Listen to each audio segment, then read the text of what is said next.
The Draco Tavern by Larry Niven, DB 65771. Copyright 2006 by Larry Niven. Read by Ray Foushee. This book contains 304 pages. Approximate reading time, 7 hours, 20 minutes. This book contains markers allowing direct access to the table of contents, introduction, and stories. Library of Congress annotation. 27 short science fiction tales about an intergalactic pub in Siberia that serves alien and human patrons alike. In Table Manners, Draco Tavern's owner, Rick, joins a group of carnivorous extraterrestrials on a hunt. In Losing Mars, Red Planet natives arrive to settle a territorial dispute. Some Strong Language, 2006. From the book jacket. When a tremendous spacecraft took orbit around the Earth's moon and began sending smaller landers down toward the North Pole, the newly arrived visitors quickly set up a permanent spaceport at Mount Farrell in Siberia. Their presence attracted many, and a few people grew conspicuously rich from secrets they learned from talking to the aliens. One of these men, Rick Schumann, established a tavern catering to all the various species of visiting aliens, a place he named the Draco Tavern. From the mind of #1 New York Times best-selling author Larry Niven come 26 tales and vignettes from this interplanetary gathering place, collected for the first time in one volume, including The Subject is Closed. A priest visits the tavern and goes one-on-one with a Chirpsithra alien on the subject of God and life after death. Table Manners. Rick Schumann is invited to hunt with 5 folk aliens, but he's not quite sure what their hunt entails or if he will be the hunted. The Wisdom of Demons. The age-old question of wisdom versus knowledge is asked when Rick is confronted by a human who has been granted the wisdom of an individual Gligstith Optic alien.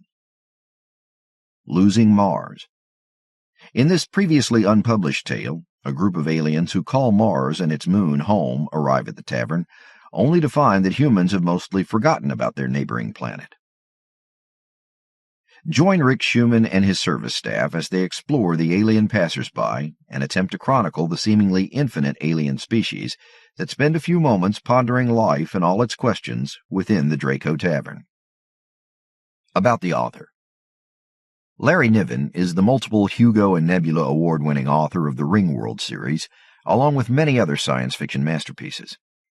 His novel of alien invasion, Footfall, co-authored with Jerry Pournelle, was a #1 New York Times bestseller. He lives in Chatsworth, California. Other books by Larry Niven. End Space, Playgrounds of the Mind, Destiny's Road, Rainbow Mars, Scatterbrain, Ringworld's Children. With Stephen Barnes, Achilles' Choice, The Descent of Anansi, Saturn's Race. With Jerry Pournelle and Stephen Barnes, The Legacy of Heorot, Beowulf's Children. With Brenda Cooper, Building Harlequin's Moon. I have been writing these stories nearly as long as we have been married. This book is for Marilyn. Contents. Introduction, page 11. The Subject is Closed, page 17. Grammar Lesson, page 25. Assimilating Our Culture, That's What They're Doing, page 33. The Schumann Computer, page 41. The Green Marauder, page 49. The Real Thing, page 57. War Movie, page 65. Limits, page 73. Table Manners, page 81. One Night at the Draco Tavern, page 101. The Heights, page 107. The Wisdom of Demons, page 123. Smut Talk, page 131. Ssoroghad's People, page 145. The Missing Mass, page 155. The Convergence of the Old Mind, page 175. Chrysalis, page 185. The Death Addict, page 199. Stormfront, page 209. The Slow Ones, page 215. Cruel and Unusual, page 225. The Ones Who Stay Home, page 231. Breeding Maze, page 239. Playhouse, page 255. Lost, page 273. Losing Mars, page 283. Playground Earth, page 291. Introduction. When I dreamed up the Draco Tavern, my intent was to deal with questions of a certain type. I'm a science fiction writer, after all. I'm supposed to be able to deal with questions of huge import. In addition, I'm good at vignettes, and I wanted to get better. I wanted a format in which to deal with the simplest, most universal questions.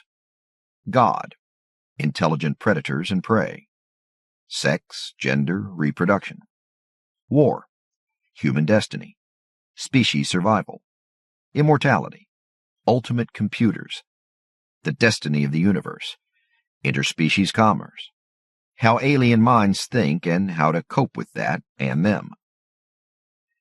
The interspecies gathering place is not a new concept, but a hoary old tradition, much older than the Mos Eisley spaceport bar. I decided I could make it fit. Draco Tavern history. For most of the stories, assume that the tavern is roughly 30 years old and the date is in the 2030s. At some near-future date, say 2 years from whenever you're reading any given story, a tremendous spacecraft arrived and took up orbit around Earth's moon. Smaller boats, landers, came down along the lines of Earth's magnetic field near the North Pole. It's something about how the motors work. Maybe they looked Antarctica over too, but nobody came there to talk. They set up their permanent spaceport at Mount Farrell in Siberia. Negotiations with the United Nations got them certain concessions. A few people grew conspicuously rich from the secrets they learned from talking to aliens. Siberia and the UN had to restrict access to Mount Farrell and create subsystems to support both alien and human visitors. A town grew up around Mount Farrell. Rick Schumann grew rich from a Chrysalis secret. He then established a tavern able to serve various species of visiting alien. Over the years and decades since, the tavern expanded its size and its capabilities. The tavern features huge storage facilities, foodstuffs and drinkstuffs for a growing number of species, kept carefully categorized, floating tables when needed, high chairs if a short species wants face-to-face with a chirp, privacy shields to throttle sounds leaking across the border around any table, universal translators, which will turn out to be intelligent minds themselves if I ever get around to writing the story, a variety of toilets, never yet described, universal plugs for computers and other human and alien machinery, and whatever else I think of. In stories said earlier, the tavern is smaller and more primitive. The only face always to be seen at the Draco Tavern is Rick Schumann's. Rick's service staff are usually scientists of various kinds, often anthropologists. There's no better way to learn what a human being is than by studying what we are not. When they've learned enough, they go off and publish, or they found a business based on what they've learned. Mount Farrell isn't a center of culture, after all, not a place to stay forever, except to Rick. Human visitors may be scientists of great variety, astronauts, whose ships are Chrysalis designed, media under heavy restriction, workers from Mount Farrell Spaceport, or anyone who can talk his way in. The ships come and go. They move at just less than light speed. Probably no individual alien will be seen more than once in this century. A few species do regularly show up in the background. Chrysalis, or chirps, are the crew and the builders of interstellar spacecraft. Not everything is known about the Chrysalis. They keep many secrets. They evolved on a world orbiting close to a red dwarf star. Half the stars in the galaxy are red dwarfs, and most of their worlds are claimed by the Chrysalis. When a chirp says that the Chrysalis own the galaxy, she means those. She doesn't mean Earth. Chrysalis claim to be billions of years civilized, that is, capable of space travel. The only sin they've exposed in public is the sparker, a device that sends current between a Chrysalis' digits. It makes them appear drunk. Rick keeps lots of sparkers around for them. Their language? Lotl. They all look pretty much alike, except for some very old, not-so-evolved individuals. They're salmon red, exoskeletal like lobsters. They stand 11 feet tall and weigh 120 pounds. The elderly are shorter, with a graying shell. See the Green Marauder. They're all female. Nothing is known about the males, though it seems clear they exist. Gligstith Optok are gray and compact beings skilled at biological sciences. Dealing with them is chancy. See Assimilating Our Culture and The Wisdom of Demons. Folk look something like wolves with their heads on upside down. Their world never evolved predator birds. Socially, they're hunters and great travelers. Rick hunted with them in Folk Tale. There are others. New aliens appear in almost every story. Many aliens need environment gear. Some of the tables offer minimal protection, an altered atmosphere, different lighting. For some customers, that's sufficient. Some need full body armor or rolling fish bowls, etc. Chirps don't need anything but ruby sunglasses. Any life form's ideal environment, including food and drink, see The Real Thing, can be described by 5 symbols. For humans, it's TT Hatchnexul, written as TT $, and I don't know what the other symbols look like. Beyond this, I hope the stories will speak for themselves. The subject is closed. We get astronauts in the Draco Tavern. We get workers from Mount Farrell Spaceport, and some administrators, and some newsmen. We get Chirpsithra. I keep sparkers to get them drunk and chairs to fit their tall, spindly frames. Once in a while, we get other aliens. But we don't get many priests. So I noticed him when he came in. He was young and round and harmless looking. His expression was a model of its kind. Open, willing to be friendly, not nervous, but very alert. He stared a bit at 2 bulbous aliens in spacesuits who had come in with a Chirpsithra guide. I watched him invite himself to join a trio of Chirpsithra. They seemed willing to have him. They like human company. He even had the foresight to snag one of the high chairs I spread around, high enough to bring a human face to Chirpsithra level. Someone must have briefed him, I decided. He'd know better than to do anything gauche, so I forgot him for a while. An hour later, he was at the bar, alone. He ordered a beer and waited until I'd brought it. He said, "You're Rick Schumann, aren't you? The owner?" "That's right. And you?" "Father David Hopkins." He hesitated, then blurted, "Do you trust the Chirpsithra?" He had trouble with the word. I said, "Depends on what you mean. They don't steal the salt shakers. And they've got 6 reasons for not wanting to conquer the Earth." He waved that aside. Larger things occupied his mind. "Do you believe the stories they tell? That they rule the galaxy? That they're eons old?" "I've never decided. At least they tell entertaining stories. At most." "You didn't call a Chirpsithra a liar, did you?" "No, of course not." He drank deeply of his beer. I was turning away when he said, "They said they know all about life after death." Ye gods, I've been talking to Chirpsithra for 20 years, but that's a new one. Who raised the subject? "Oh, one of them asked me about the, uniform. It just came up naturally." When I didn't say anything, he added, "Most religious elders seem to be just ignoring the Chirpsithra. And the other intelligent beings, too. I want to know, do they have souls?" "Do they?" "He didn't say." "She," I told him. "All Chirpsithra are female." He nodded, not as if he cared much. I started to tell her about my order, but when I started talking about Jesus and about salvation, she told me rather firmly that the Chirpsithra know all they want to know on the subject of life after death. "So then you asked." "No, sir, I did not. I came over here to decide whether I'm afraid to ask." I gave him points for that. And are you? When he didn't answer, I said, It's like this. I can stop her at any time you like. I know how to apologize gracefully. Only one of the three spoke English, though the others listened as if they understood it.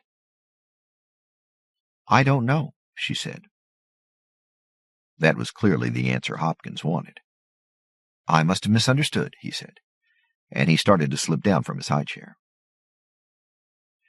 I told you that we know as much as we want to know on the subject, said the alien. Once there were those who knew more. They tried to teach us. Now we try to discourage religious experiments.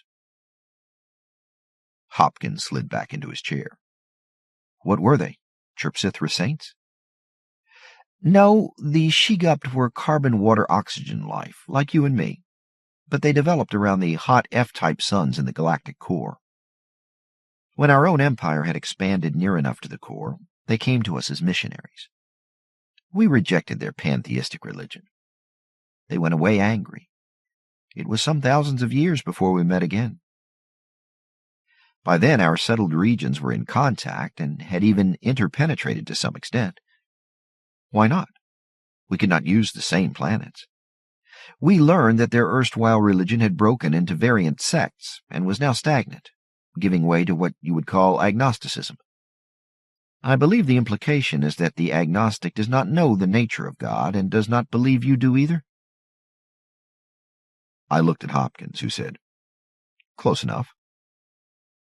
We established a trade in knowledge and in other things. Their skill at educational toys exceeded ours. Some of our foods were dietetic to them. They had taste, but could not be metabolized. We mixed well. If my tale seems sketchy or superficial, it is because I never learned it in great detail. Some details were deliberately lost.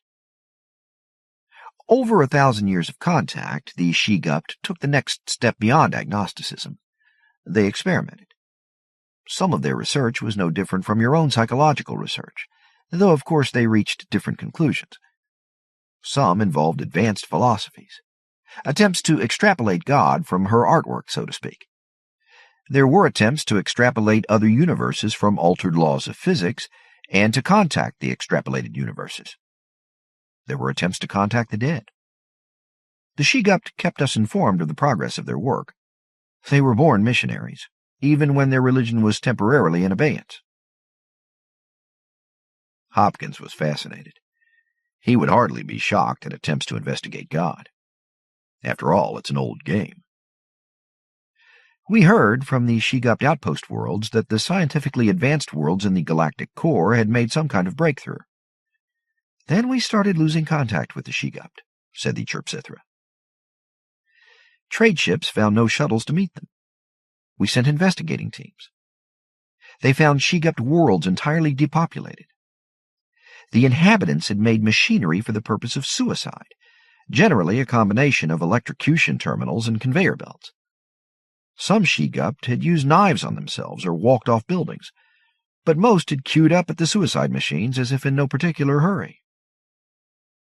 I said, Sounds like they learned something all right, but what? Their latest approach, according to our records, was to extrapolate rational models of a life after death, then attempt contact. But they may have gone on to something else. We do not know. Hopkins shook his head. They could have found out there wasn't a life after death. No, they couldn't, could they? If they didn't find anything, it might be they were only using the wrong model. I said, Try it the other way around. There is a heaven, and it's wonderful, and everyone goes there. Or there is a hell, and it gets more unpleasant the older you are when you die. Be cautious in your guesses. You may find the right answer, said the Chrysalis. The Ssoroghod made no attempt to hide their secret.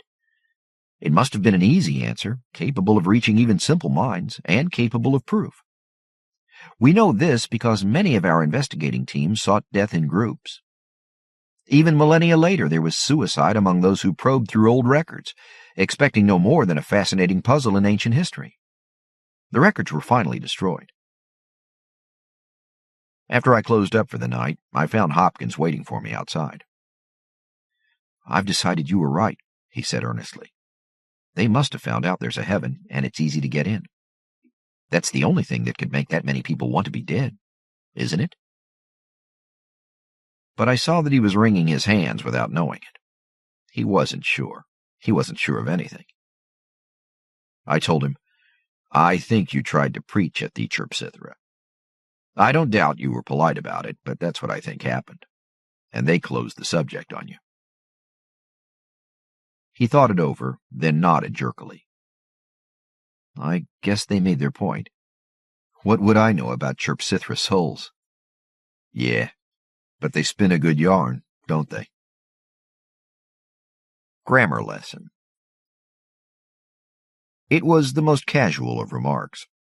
It happened because one of my Chrysalis customers shifted her chair as I was setting the sparker on her table. When I tried to walk away, something tugged at my pants leg. The leg of your chair has pinned my pants, I told her in Lottle. She and her two companions chittered at each other. Chrysalis laughed her. She moved the chair. I walked away, somewhat miffed, wondering what had made her laugh at me. She stopped me when next I had occasion to pass her table. Your pardon for my rudeness. You used intrinsic you and my instead of extrinsic, as if your pants are part of you and my chair a part of me. I was taken by surprise. I've been studying Lottle for almost 30 years, I answered, but I don't claim I've mastered it yet. After all, it is an alien language. There are peculiar variations even between human languages. We have noticed. Pravda means official truth. Pueblo means village, considered as a population. And all of your languages seem to use one possessive for all purposes. My arm, my husband, my mother, she said, using the intrinsic my for her arm, the my of property for her husband, and the my of relationship for her mother. I always get those mixed up, I admitted. Why, for instance, the possessive for your husband? Never mind, I said hastily, before she could get angry. There was some big secret about the Chrysalis males. You learned not to ask. I don't see the difference as being that important. It was important once, she said. There is a tale we teach every immature Chrysalis. By human standards, and by the Chrysalis standards of the time, it was a mighty empire. Today, the Chrysalis rule the habitable worlds of every red dwarf star in the galaxy, or so they claim. Then their empire was a short segment of one curving arm of the galactic whirlpool, but it had never been larger. The Chrysalis homeworld had circled a red dwarf sun. Such stars are as numerous as all other stars put together. The Chrysalis worlds numbered in the tens of thousands, yet they were not enough. The empire expanded outward and inward. Finally, it was inevitable, it met another empire. The knowledge that thinking beings come in many shapes, this knowledge was new to us, said my customer. Her face was immobile, built like a voodoo mask scaled down. No hope of reading expression there. But she spoke depreciatingly.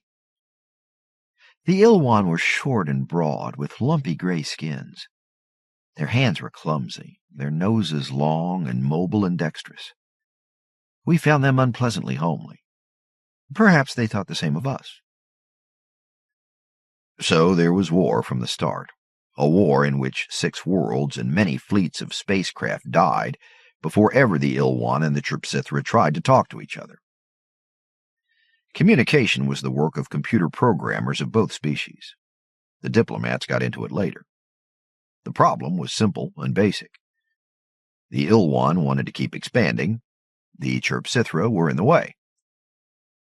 Both species had evolved for red dwarf sunlight. They used worlds of about 1 terrestrial mass, a little colder, with oxygen atmospheres. A war of extermination seemed likely, said the Chrysalis. She brushed her thumbs along the contacts of the sparker once and again. Her speech slowed, became more precise. We made offers, of course. A vacant region to be established between the 2 empires. Each could expand along the opposite border. This would have favored the Ilwan, as they were nearer the star-crowded galactic core. They would not agree. When they were sure that we would not vacate their worlds— She used the intrinsic possessive and paused to be sure I'd seen the point. They broke off communication. They resumed their attacks. It became our task to learn more of the Ilwan. It was difficult. We could hardly send disguised spies.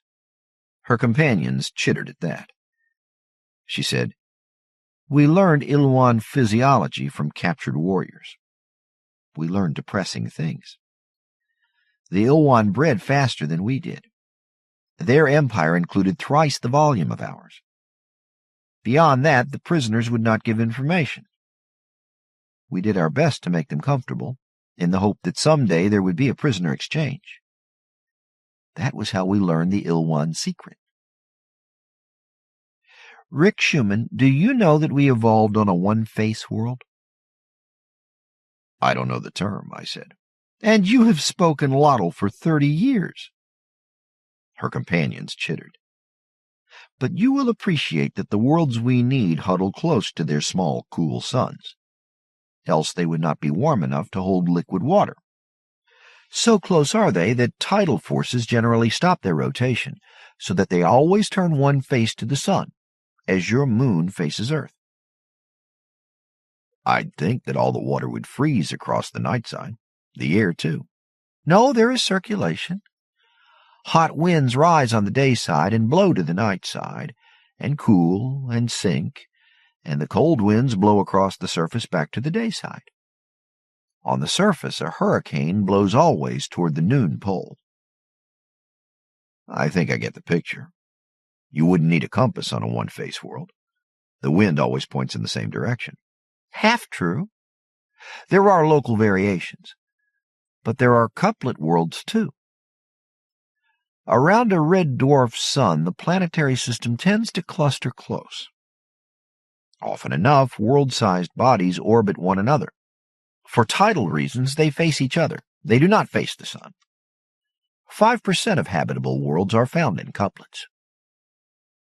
"The Ilwan came from one of those?" "You are alert." "Yes.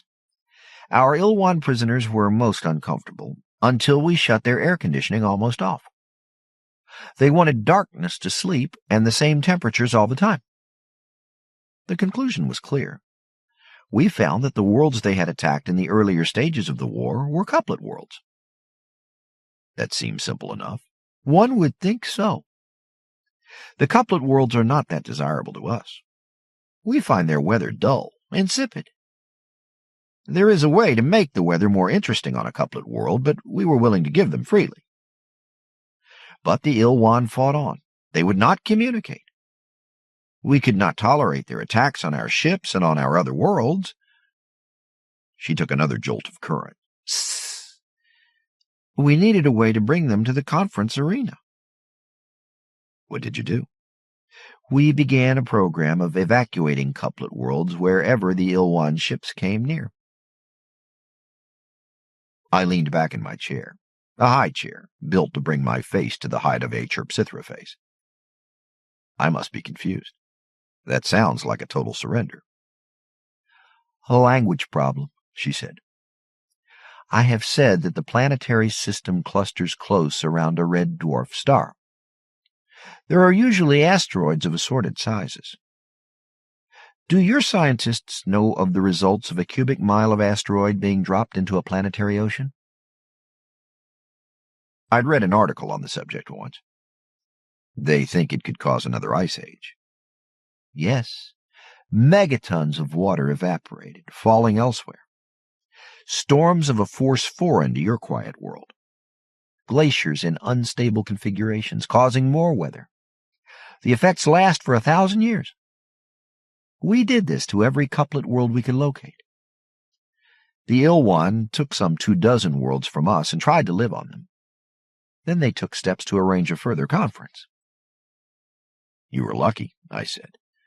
"By the odds, the Ilwan should have evolved on the more common one-face worlds. Or should they? The couplets sounded more hospitable to life." We were lucky, the Chirpsithra agreed. That time. We were lucky in our language. Suppose we had used the same word for my head, my credit cards, my sister. Chirpsithra might have been unable to evacuate their homes, as a human may die defending his home. She used the intrinsic possessive. His home from a burglar. Closing time. Half a dozen Chirpsithra wobbled out, drunk on current, and looking unstable by reason of their height. The last few humans waved and left. As I moved to lock the door, I found myself smiling all across my face. Now what was I so flippin' happy about? It took me an hour to figure it out. I like the Chirpsithra. I trust them. But considering the power they control, I don't mind finding another reason why they will never want to conquer the Earth. Assimilating our culture, that's what they're doing. I was putting glasses in the dishwasher when some chirps walked in with 3 glig in tow. You didn't see many glig in the Draco Tavern. They were gray and compact beings, proportioned like a human linebacker, much shorter than the Chirpsithra.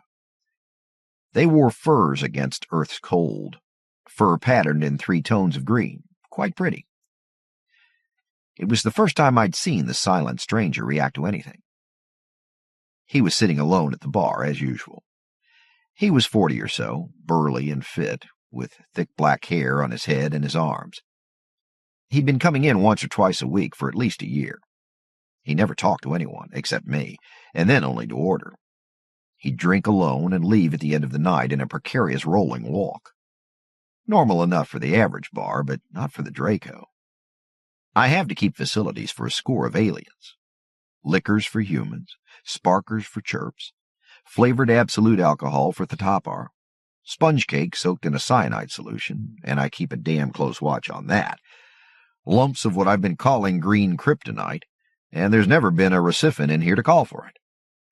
My customers don't tend to be loud, but the sound of half a dozen species in conversation is beyond imagination, doubled or tripled, because they're all using translating widgets. I need some pretty esoteric soundproofing. All of which makes the Draco expensive to run. I charge $20 a drink and 10 for sparkers and so forth.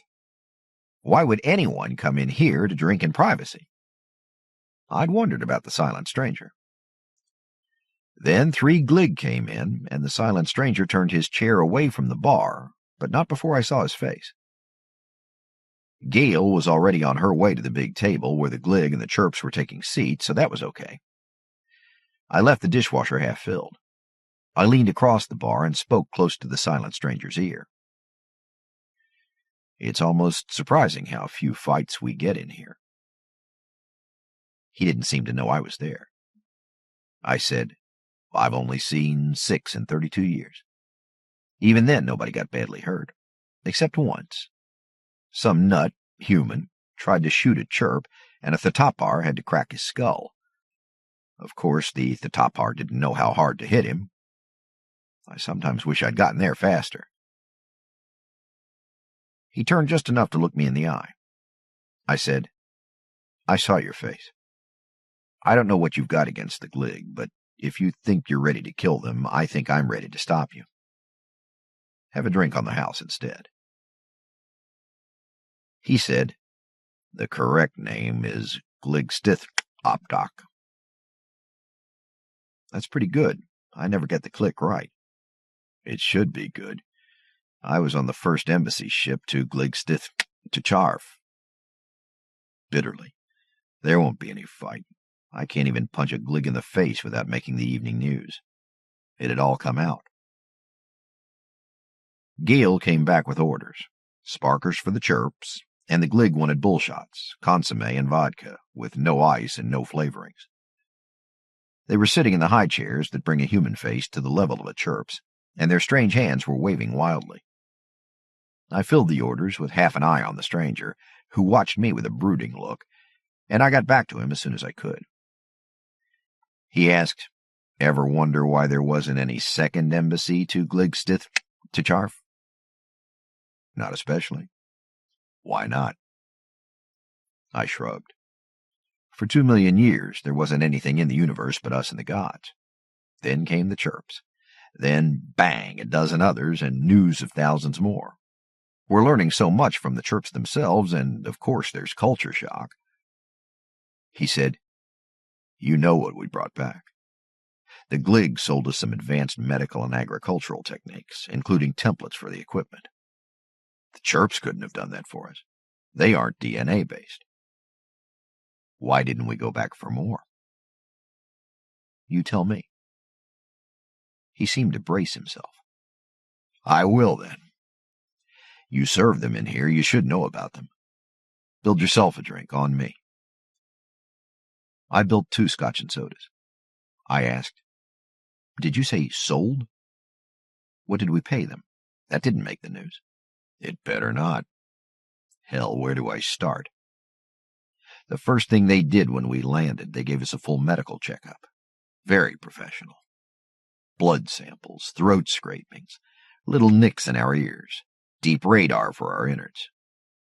We didn't object. Why should we? The Glig are DNA-based. We could have been carrying bacteria that could live off them. Then we did the tourist bit. I was having the time of my life. I'd never been further than the moon. To be in an alien star system, exploring their cities, oh, man, we were all having a ball. We made speeches. We asked about other races. The chirps may claim to own the galaxy, but they don't know everything. There are places they can't go except in special suits because they grew up around red dwarf stars. I know. The Glig sun is hotter than Sol. We did most of our traveling at night. We went through museums with cameras following us, public conferences. We recorded the one on art forms. Maybe you saw it. Yeah, months of that. Then they wanted us to record a permission for reproduction rights. For that, they would pay us a royalty and sell us certain things on credit against the royalties. He gulped hard at his drink. You've seen all of that. The medical deep radar that does what an X-ray does without giving you cancer, and the cloning techniques to grow organ transplants, and the cornucopia plant, and all the rest. And, of course, we were all for giving them their permission right away. Except, do you remember Bill Hersey? He was a reporter and a novelist before he joined the expedition. He wanted details. Exactly what rights did the Glig want? Would they be selling permissions to other species? Were there groups like libraries or institutes for the blind that got them free? And they told us they didn't have anything to hide. His eyes went to the Glig, and mine followed his. They looked ready for another round. The most human thing about the Glig was their hands, and their hands were disconcerting. Their palms were very short, and their fingers were long, with an extra joint, as if a torturer had cut a human palm between the finger bones almost to the wrist. Those hands, and the wide mouths, and the shark's array of teeth, maybe I'd already guessed. Clones, said the silent stranger. They took clones from our tissue samples. The Glig grow clones from almost 100 DNA-based life forms. They wanted us for their dinner tables, not to mention their classes in exobiology. You know, they couldn't see why we were so upset. I don't see why you signed. Well, they weren't growing actual human beings. They wanted to grow livers and muscle tissue and marrow without the bones. You know, meat. Even if he had the shakes. A long pull at his scotch and soda stopped that, and he said, even a full suckling roast would be grown headless. But the bottom line was that if we didn't give our permissions, there would be pirate editions, and we wouldn't get any royalties. Anyway, we signed. Bill Hersey hanged himself after we came home. I couldn't think of anything to say, so I built us 2 more drinks, strong, on the house. Looking back on it, that was my best answer anyway. We touched glasses and drank deep, and he said, It's a whole new slant on the War of the Worlds. The man-eating monsters are civilized. They're cordial. They're perfect hosts. Nobody gets slaughtered. And think what they're saving on transportation costs. And 10,000 glig carved me up for dinner tonight. The UN made about half a cent per. Gail was back. Aliens don't upset her, but she was badly upset. She kept her voice down. The glig would like to try other kinds of meat broth. I don't know if they're kidding or not. They said they wanted... They'll take Campbell's, I told her, and like it. The Schumann Computer. Either the Chirpsithra are the ancient and present rulers of all the stars in the galaxy, or they are very great braggarts. It is difficult to refute what they say about themselves. We came to the stars in ships designed for us by Chirpsithra, and wherever we have gone, the Chirpsithra have been powerful. But they are not conquerors, not of Earth anyway. They prefer the red dwarf suns, and they appear to like the company of other species. In a mellow mood, a Chirpsithra will answer any question at length. An intelligent question can make a man a millionaire. A stupid question can cost several fortunes.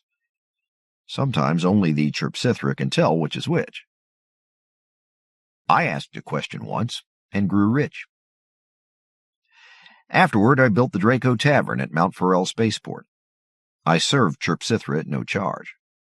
The place paid for itself because humans who like Chirpsithra company will pay more for their drinks. The electric current that gets a Chirpsithra bombed costs almost nothing, though the current delivery systems were expensive and took some fiddling before I got them working right. And someday, I thought, a Chirpsithra would drop a hint that would make me a fortune akin to the first. One slow afternoon, I asked a pair of Chirpsithra about intelligent computers. "Oh, yes, we built them," one said. "Long ago." "You gave it up? Why?" One of the salmon-colored aliens made a chittering sound. The other said, "Reason enough. Machines should be proper servants. They should not talk back. Especially they should not presume to instruct their masters. Still, we did not throw away the knowledge we gained from the machines." How intelligent were they? More intelligent than Chirpsithra? More chittering from the silent one, who was now half drunk on current. The other said, "Yes, why else build them?" She looked me in the face. "Are you serious? I cannot read human expression. If you are seriously interested in this subject, I can give you designs for the most intelligent computer ever made." "I'd like that," I said. She came back the next morning without her companion. She carried a stack of paper that looked like the page proofs for the brothers Karamazov, and turned out to be the blueprints for a Chirpsithra supercomputer. She stayed to chat for a couple of hours, during which she took ghoulish pleasure in pointing out the trouble I'd have building the thing. Her ship left shortly after she did. I don't know where in the universe she went, but she had given me her name, Ssoroghod. I went looking for backing. We built it on the moon. It added about 50% to our already respectable costs. But we were trying to build something more intelligent than ourselves. If the machine turned out to be a Frankenstein's monster, we wanted it isolated. If all else failed, we could always pull the plug. On the moon, there would be no government to stop us. We had our problems. There were no standardized parts, not even machinery presently available from Chirpsithra merchants. According to Ssoroghod, and I couldn't know how seriously to take her, no such computer had been built in 500 million years. We had to build everything from scratch.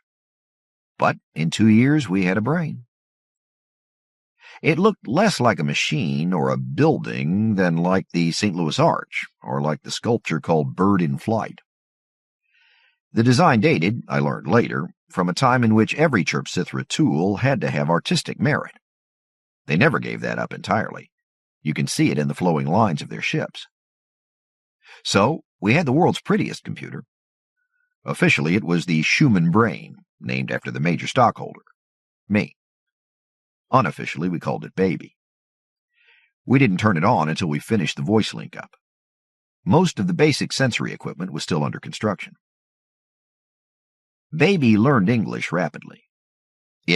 She learned other languages even faster. We fed her the knowledge of the world's libraries. Then we started asking questions. Big questions. The nature of God, the destinies of Earth and man and the universe. Little questions.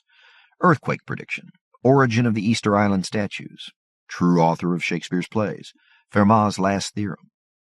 She proved Fermat's last theorem. She did other mathematical work for us.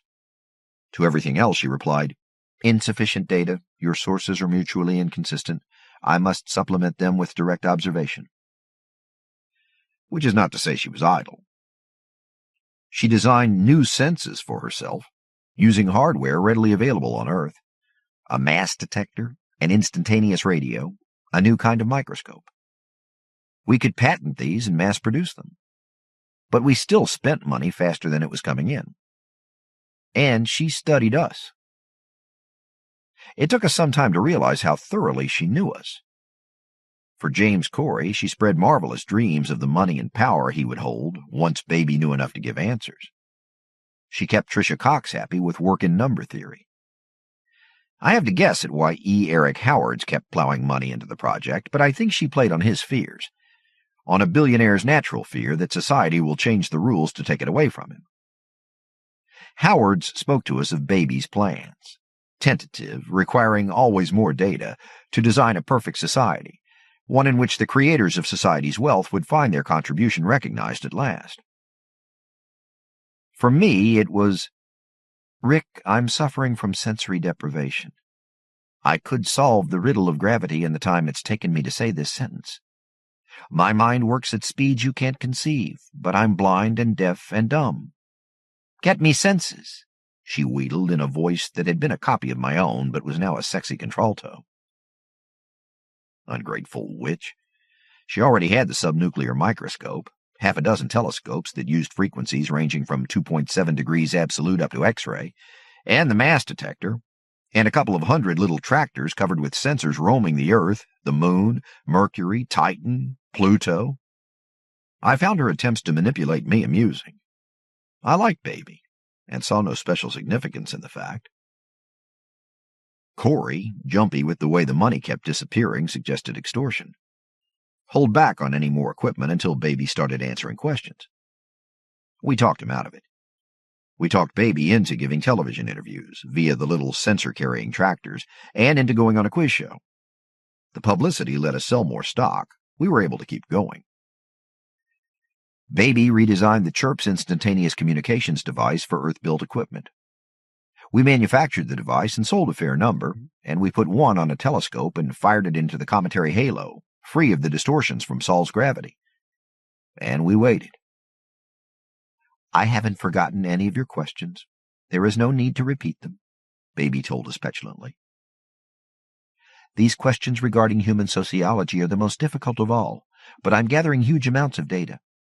Soon I will know everything there is to know about the behavior of the universe. Insufficient data. Wait." We waited. One day, Baby stopped talking. We found nothing wrong with the voice link or with Baby's brain itself, though her mental activity had dropped drastically. We got desperate enough to try cutting off some of her senses. Then all of them. Nothing. We sent them scrambled data. Nothing. We talked into the microphone, telling Baby that we were near bankruptcy, telling her that she would almost certainly be broken up for spare parts. We threatened, we begged. Baby wouldn't answer. It was as if she had gone away. I went back to the Draco Tavern. I had to fire one of the bartenders and take his place. I couldn't afford to pay his salary. One night, I told the story to a group of Chirpsithra. They chittered at each other. One said, "I know this Sithochtl. She is a great practical joker. A pity you were the victim." "I still don't get the punchline," I said bitterly. "Long, long ago we built many intelligent computers, some mechanical, some partly biological. Our ancestors must have thought they were doing something wrong. Ultimately they realized that they had made no mistakes. A sufficiently intelligent being will look about her, solve all questions, then cease activity. Why? Boredom? We may speculate. A computer thinks fast. It may live 1,000 years in what we consider a day, yet a day holds only just so many events. There must be sensory deprivation and nearly total reliance on internal resources. An intelligent being would not fear death or non-being, which are inevitable. Once your computer has solved all questions, why should it not turn itself off? She rubbed her thumbs across metal contacts. Sparks leapt. We may speculate, but to what purpose? If we knew why they turn themselves off, we might do the same. The Green Marauder. I was tending bar alone that night. The Chrysalis interstellar liner had left Earth 4 days earlier, taking most of my customers.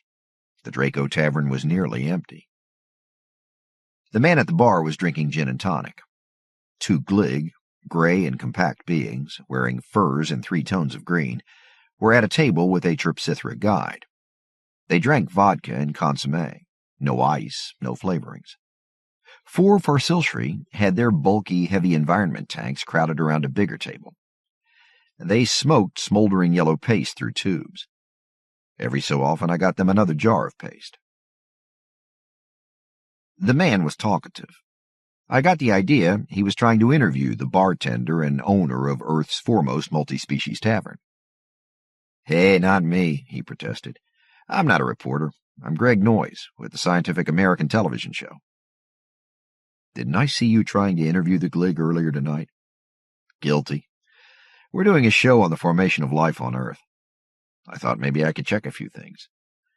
The Gligstith Uptalk. He said that slowly, but got it right. Have their own little empire out there, don't they? Earth-like worlds, a couple of 100. They must know quite a lot about how a world forms an oxygenating atmosphere. He was careful with those polysyllabic words. Not quite sober, then. That doesn't mean they want to waste an evening lecturing the natives. He nodded. They didn't know anyway. Architects on vacation. They got me talking about my home life. I don't know how they manage that. He pushed his drink away. I'd better switch to espresso. Why would a thing that shape be interested in my sex life? And they kept asking me about territorial imperatives. He stopped, then turned to see what I was staring at. 3 Chrysalis were just coming in. 1 was in a floating couch with life support equipment attached. I thought they all looked alike, he said. I said, I've had Chrysalis in here for close to 30 years, but I can't tell them apart. They're all perfect physical specimens, after all, by their own standards. I never saw one like that. I gave him his espresso, then put 3 sparkers on a tray and went to the Chrysalis table. 2 were exactly like any other Chrysalis, 11 feet tall, dressed in pouched belts and their own salmon-colored exoskeletons, and very much at their ease. The Chirps claimed to have settled the entire galaxy long ago, meaning the useful planets, the tidally locked oxygen worlds that happen to circle close around cool red dwarf suns, and they act like the reigning queens of wherever they happen to be. But the 2 seemed to defer to the 3rd. She was a foot shorter than they were. Her exoskeleton was as clearly artificial as dentures, alloplastic bone worn on the outside. Tubes ran under the edges from the equipment in her floating couch. Her skin between the plates was more gray than red. Her head turned slowly as I came up. She studied me, bright-eyed with interest. I asked, Sparkers? As if Chrysalis ever ordered anything else. One of the others said, Yes. Serve the ethanol mix of your choice to yourself and the other native. Will you join us? I waved Noyes over, and he came at the jump. He pulled up one of the high chairs I keep around to put a human face on a level with the Chrysalis. I went for another espresso and a scotch and soda, and, catching a soft imperative hoot from the Farsilshri, a jar of yellow paste. When I returned, they were deep in conversation. Rick Schumann? Noise cried. Meet Fataxanthere and Herophilus and Chorixt. Chorixt tells me she's nearly 2 billion years old. I heard the doubt beneath his delight. The Chirpsithra could be the greatest liars in the universe, and how would we ever know? Earth didn't even have interstellar probes when the chirps came. Chorixt spoke slowly in a throaty whisper, but her translator box was standard. Voice a little flat, pronunciation perfect. I have circled the galaxy numberless times and taped the tales of my travels for funds to feed my wanderlust. Much of my life has been spent at the edge of light speed, under relativistic time compression. So you see I am not nearly so old as all that. I pulled up another high chair. You must have seen wonders beyond counting, I said, thinking, my God, a short Chirpsithra. Maybe it's true. She's a different color, too, and her fingers are shorter. Maybe the species has actually changed since she was born. She nodded slowly. Life never bores. Always there is change. In the time I have been gone, Saturn's ring has been pulled into separate rings, making it even more magnificent. What can have done that? Tides from the moons? And Earth has changed beyond recognition. Noise spilled a little of his coffee. You were here? When? Earth's air was methane and ammonia and oxides of nitrogen and carbon. The natives had sent messages across interstellar space, directing them toward yellow suns, of course. But one of our ships passed through a beam, and so we established contact. We had to wear life support, she rattled on, while Noise and I sat with our jaws hanging, and the gear was less comfortable then. Our spaceport was a floating platform because quakes were frequent and violent. But it was worth it. Their cities. Noise said, Just a minute. Cities? We've never dug up any trace of non-human cities. Chorixt looked at him. After 780 million years, I should think not. Besides, they lived in the offshore shallows in an ocean that was already mildly salty. If the quakes spared them, their tools and their cities still deteriorated rapidly. Their lives were short, too, but their memories were inherited. Death and change were accepted facts for them, more than for most intelligent species. Their works of philosophy gained great currency among my people, and spread to other species, too. Noise wrestled with his instinct for tact and good manners, and won. How? How could anything have evolved that far? The Earth didn't even have an oxygen atmosphere. Life was just getting started. There weren't even trilobites. They had evolved for as long as you have, Chorixt said with composure. Life began on Earth 1.5 billion years ago. There were organic chemicals in abundance, from passage of lightning through the reducing atmosphere. Intelligence evolved and presently built an impressive civilization. They lived slowly, of course.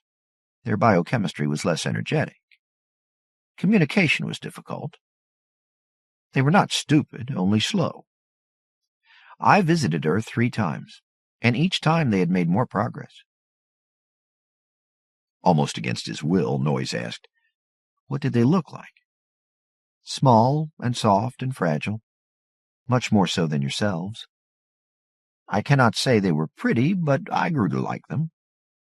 I would toast them according to your customs, she said. They wrought beauty in their cities and beauty in their philosophies, and their works are in our libraries still. They will not be forgotten. She touched her sparker, and so did her younger companions.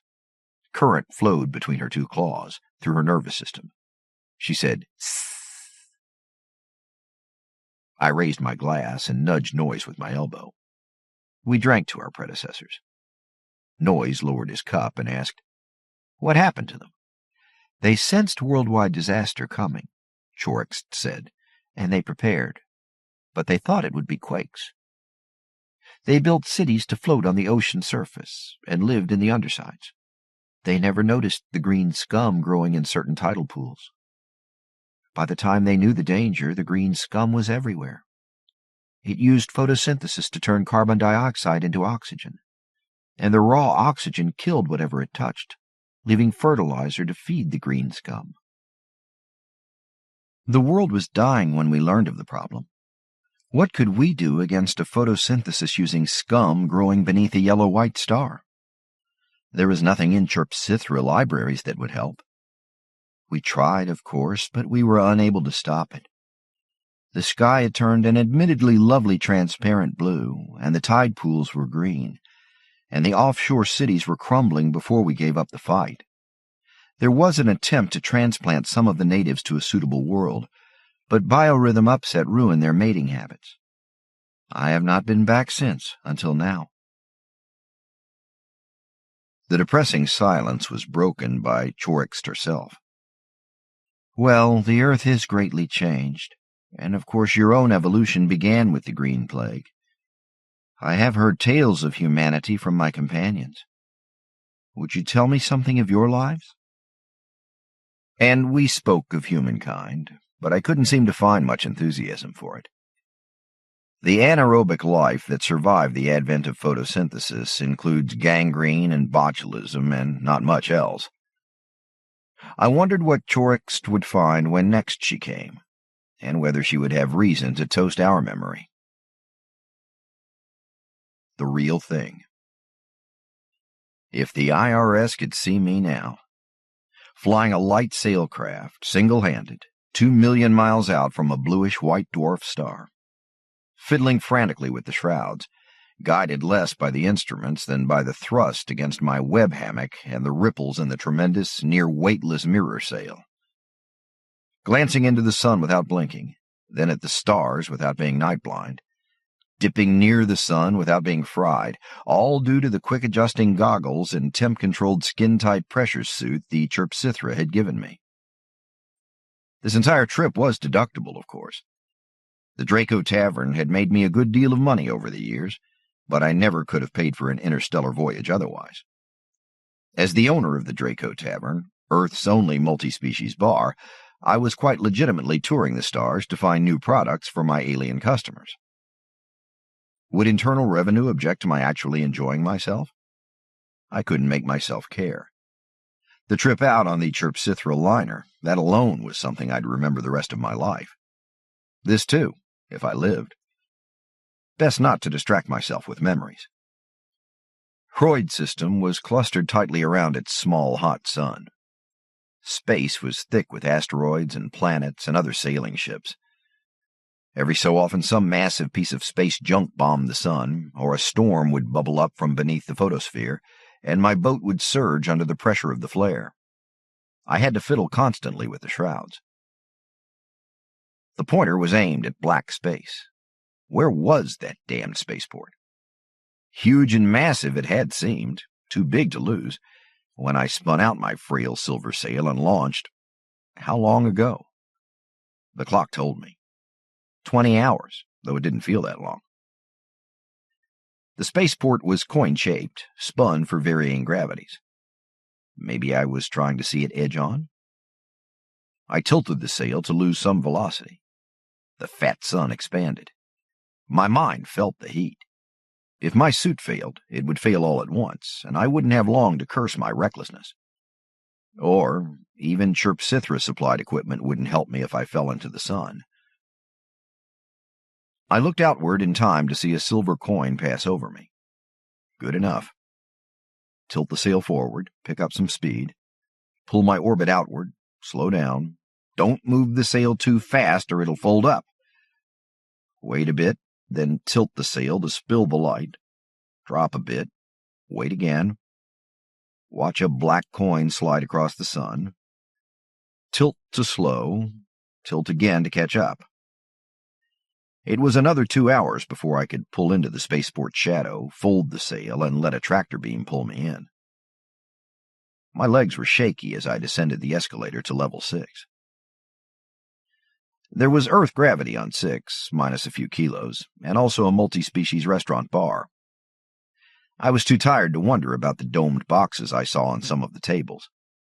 I wobbled over to a table, turned on the privacy bubble, and tapped TT Hatchneck's Ool carefully. That code was my life. A wrong character could broil me, freeze me, flatten me, or have me drinking liquid methane or breathing prussic acid. An Earth-like environment formed around me. I peeled off my equipment and sank into a web, sighing with relief. I still ached everywhere. What I really needed was sleep, but it had been glorious. A warbling whistle caused me to look up. My translator said, "Sir or madam, what can I bring you?" The bartender was a small, spindly Hroidan, and his environment suit glowed at dull red heat. I said something alcoholic. "Alcohol? What is your physiological type?" "TT Hatchnexul." "Ah, may I recommend something?" "A liqueur, opal fire." Considering the probable distance to the nearest gin and tonic. Fine. What proof is it? I heard his translator skip a word and amplified. "What percent ethyl alcohol?" 34 with no other metabolic poisons. About 70 proof? Over water ice, please. He brought a clear glass bottle. The fluid within did indeed glitter like an opal. Its beauty was the first thing I noticed. Then the taste, slightly tart, with an overtone that can't be described in any human language. A crackling aftertaste, and a fire spreading through my nervous system. I said, "That's wonderful. What about side effects?" "There are additives to compensate, thiamine and the like. You will feel no ugly after effects," the Hroidan assured me. They'd love it on Earth. What's it cost? Quite cheap. 29 chirp notes per flagon. Transport costs would be up to the Chirpsithra, but I'm sure Chickenthil Interstellar would sell specs for manufacture. This could pay for my whole trip. I jotted the names. Chirp characters for Opal Fire and Chickenthil Interstellar. The stuff was still dancing through my nervous system. I drank again so it could dance on my taste buds too. To hell with sleep. I was ready for another new experience. These boxes, I see them on all the tables. What are they? Full sensory entertainment devices. Cost is 6 chirp notes for use. He tapped keys and a list appeared. Titles, I assumed, in alien script. If you can't read this, there is voice translation. I dithered. Tempting. Dangerous. But a couple of these might be worth taking back. Some of my customers can't use anything I stock. They pay only cover charges. How versatile is it? Your customers seem to have a lot of different sense organs. Hey, would this thing actually give me alien senses? The bartender signaled negative. The device acts on your central nervous system. I assume you have one? There, at the top? Ah, good. It feeds you a story skeleton, but your own imagination puts you in context and fills in the background details. You live a programmed story, but largely in terms familiar to you. Mental damage is almost unheard of. Will I know it's only an entertainment? You might know from the advertisements. Shall I show you?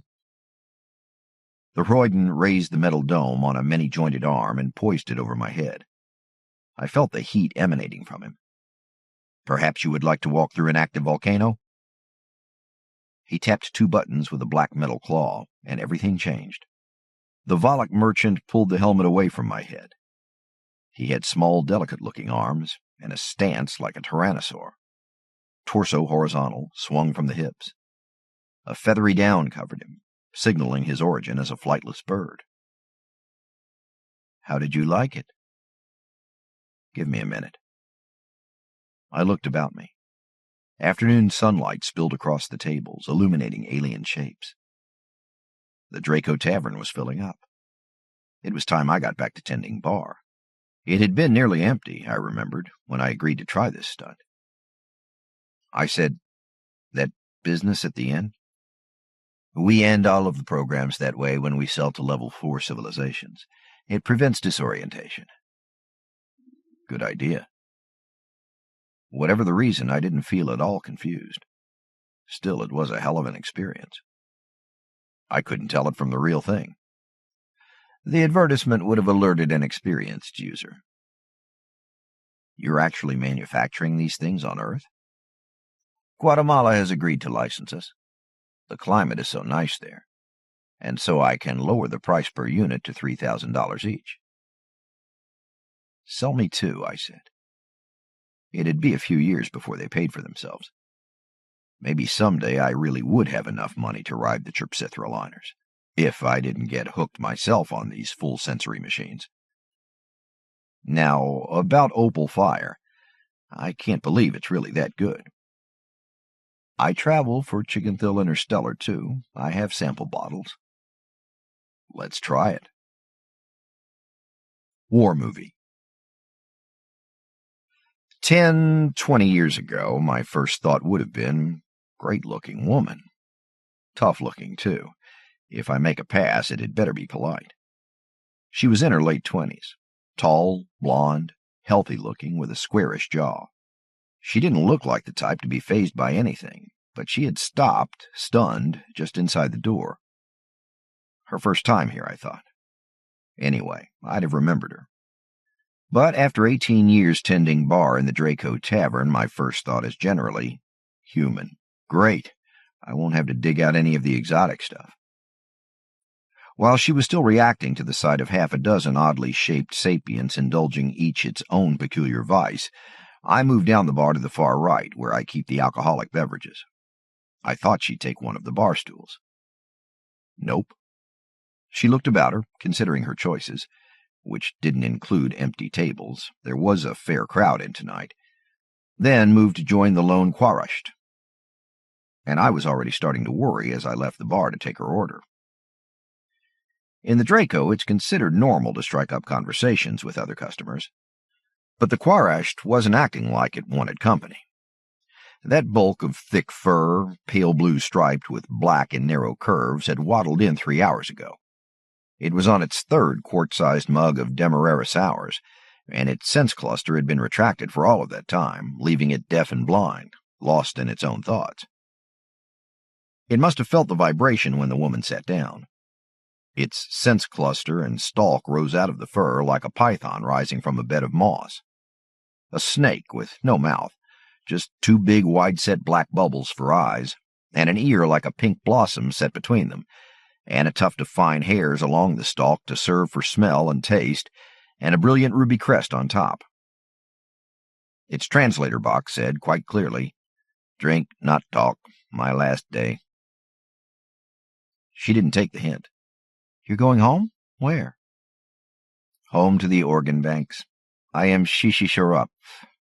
A word the box didn't translate. "What's it mean?" "Your kind has bankruptcy laws that let you start over. My kind lets me start over as a dozen others. Organ banks." The alien picked up its mug.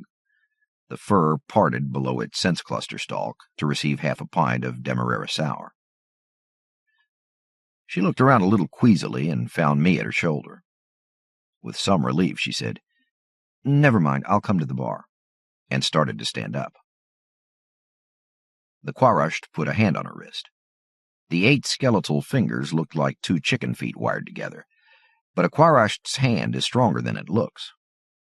"Sit," said the alien. "Bar monitor, get her one of these." "Human, why do you not fight wars?" "What?" "You used to fight wars." "Well," she said, "sure."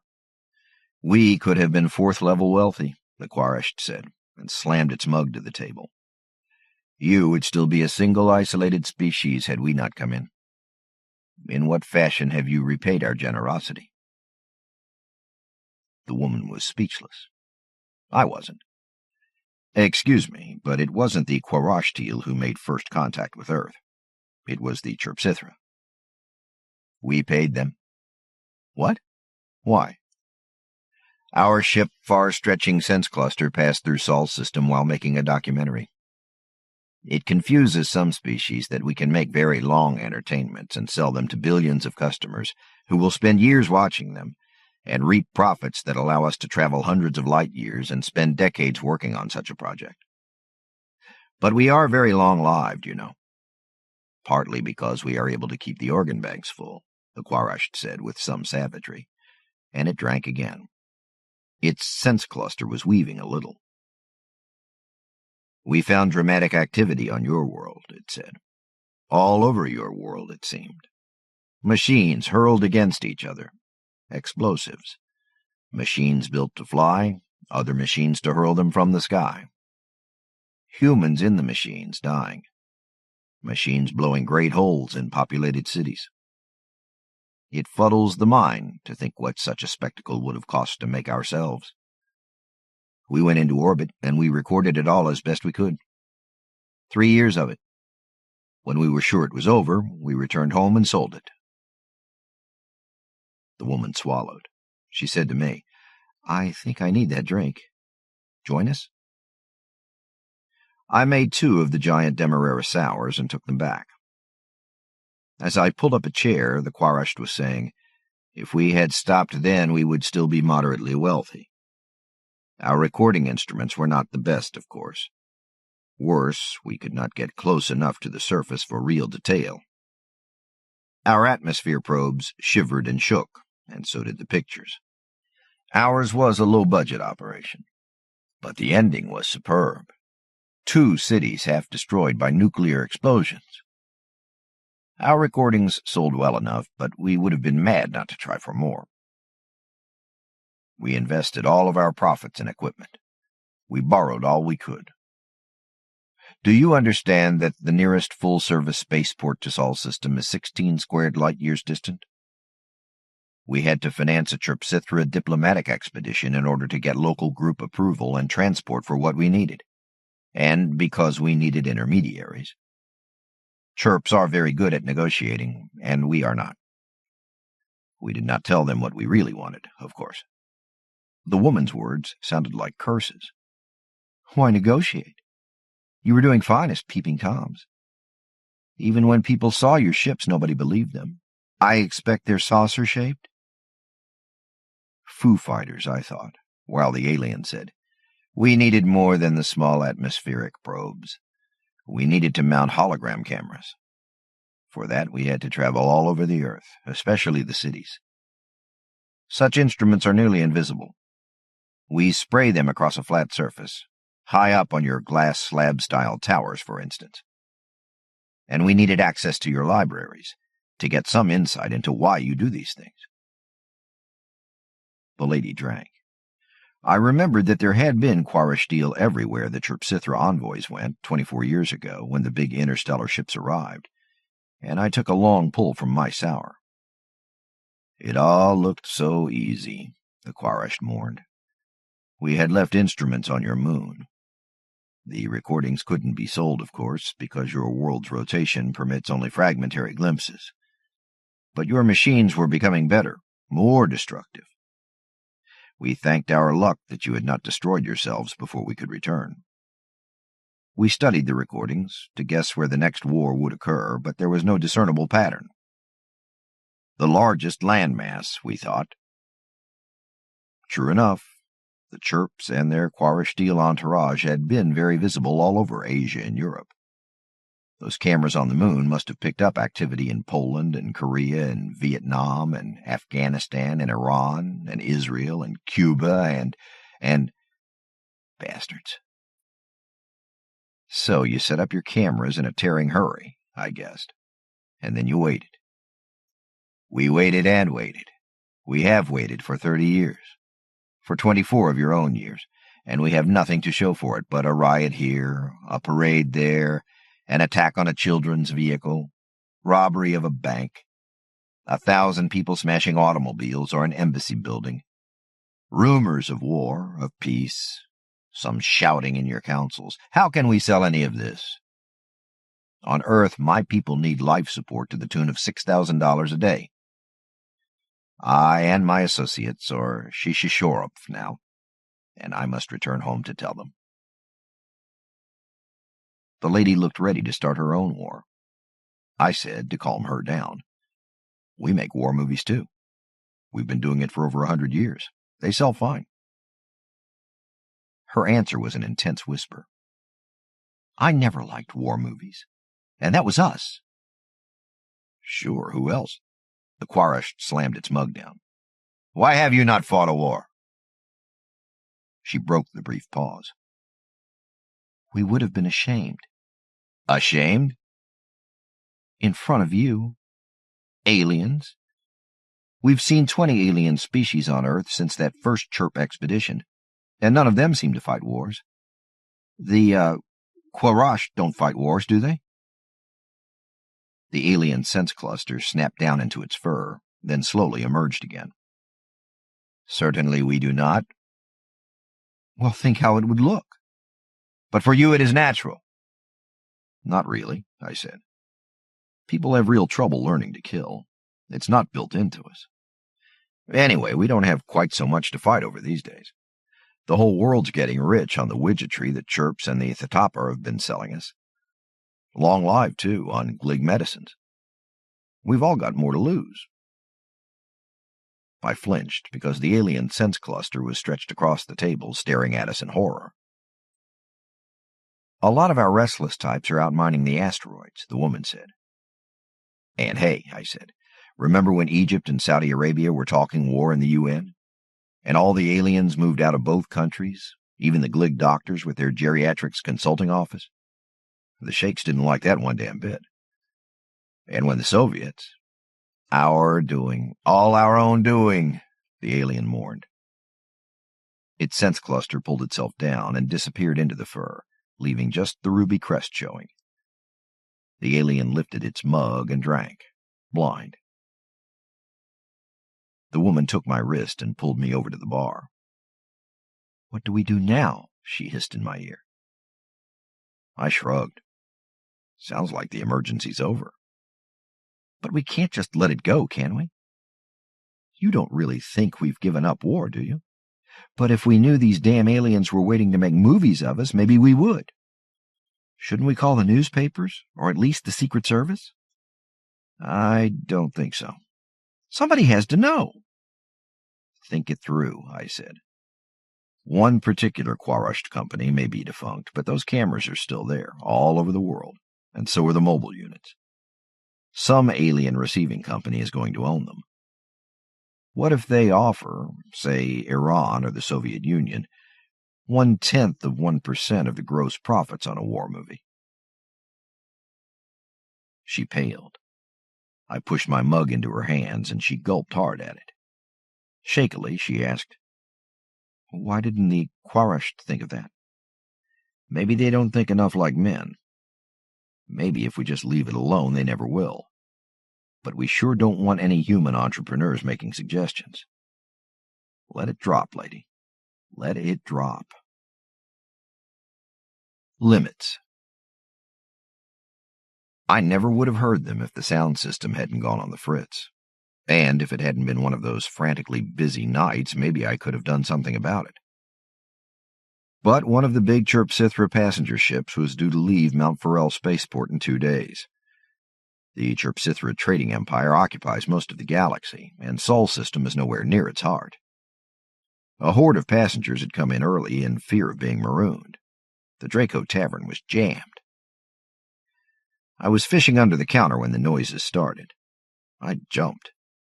2 voices alternated, a monotonal twittering and a bone-vibrating sound like a tremendous door endlessly opening on rusty hinges.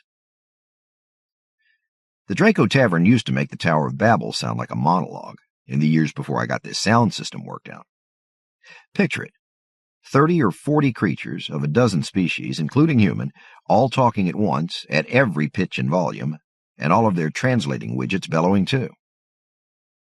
Some species, like the Ssoroghod, don't talk with sound, but they also don't notice the continual squeaking from their spiracles. Others sing. They call it singing, and they say it's a religious rite, so how can I stop them? Selective damping is the key, and a staff of technicians to keep the system in order. I can afford it. I charge high anyway for the variety of stuff I have to keep for anything that might wander in, but sometimes the damping system fails. I found what I needed, a double-walled canister I'd never needed before, holding stuff I'd been calling green kryptonite, and delivered glowing green pebbles to 4 aliens in globular environment tanks. They were at 4 different tables, sharing conversation with 4 other species. I'd never seen a Rosafin before. Rippling in the murky fluid within the transparent globe, the dorsal fin was triangular, rose-colored, fragile as gossamer, and ran from nose to tail of a body that looked like a flattened slug. Out among the tables there was near silence, except within the bubbles of sound that surrounded each table. It wasn't a total breakdown then, but when I went back behind the bar, the noise was still there. I tried to ignore it. I certainly wasn't going to try to fix the sound system, not with 50-odd customers and 10 distinct species demanding my attention. I set out consomme and vodka for 4 glig and thimble-sized flasks of chilled fluid with an ammonia base for a dozen chrome-yellow bugs, each the size of a fifth of Hague Pinch. And the dialogue continued, high twittering against grating metallic bass. What got on my nerves was the way the sounds seemed always on the verge of making sense. Finally, I just switched on the translator. It might be less irritating if I heard it in English. I heard, "Noticed how often they speak of limits?" "Limits? I don't understand you." "Light speed limit. Theoretical strengths of metals, of crystals, of alloys. Smallest and largest masses at which an unseen body may be a neutron star. Maximum time and cost to complete a research project. Surface to volume relationship for maximum size of a creature of given design." "But every sapient race learns these things." "We find limits, of course, but with humans the limits are what they seek first." So they were talking about the natives, about us. Aliens often do. Their insights might be fascinating, but it gets boring fast. I let it buzz in my ear while I fished out another dozen flasks of ammonia mixture and set them on Gail's tray, along with 2 stingers. She went off to deliver them to the little yellow bugs, now parked in a horseshoe pattern on the rim of their table, talking animatedly to 2 human sociologists. "It is a way of thinking," one of the voices said. "They set enormously complex limits on each other. Whole professions called judge and lawyer devote their lives to determining which human has violated which limit where. Another profession alters the limits arbitrarily." "It does not sound entertaining." "But all are forced to play the game. You must have noticed. The limits they find in the universe and the limits they set on each other bear the same name, law." I had established that the twitterer was the one doing most of the talking. Fine. Now who were they? 2 voices belonging to 2 radically different species. "The interstellar community knows all of these limits in different forms." "Do we know them all? Gödel's principle sets a limit to the perfectibility of mathematical systems. What species would have sought such a thing? Mine would not." "Nor mine, I suppose. Still." "Humans push their limits. It is their first approach to any problem. When they learn where the limits lie, they fill in missing information until the limit breaks. When they break a limit, they look for the limit behind that." "I wonder." I thought I had them spotted. Only one of the tables for 2 was occupied, by a Chrysalis and a startled-looking woman. My suspects were a cluster of 3. One of the Rosafins and 2 compact, squarish customers wearing garish designs on their exoskeletal shells. The shelled creatures had been smoking tobacco cigars under exhaust hoods. Now one seemed to be asleep. The other waved stubby arms as it talked. I heard, "I have a thought. My savage ancestors used to die when they reached a certain age. When we could no longer breed, evolution was finished with us. There is a biological self-destruct built into us."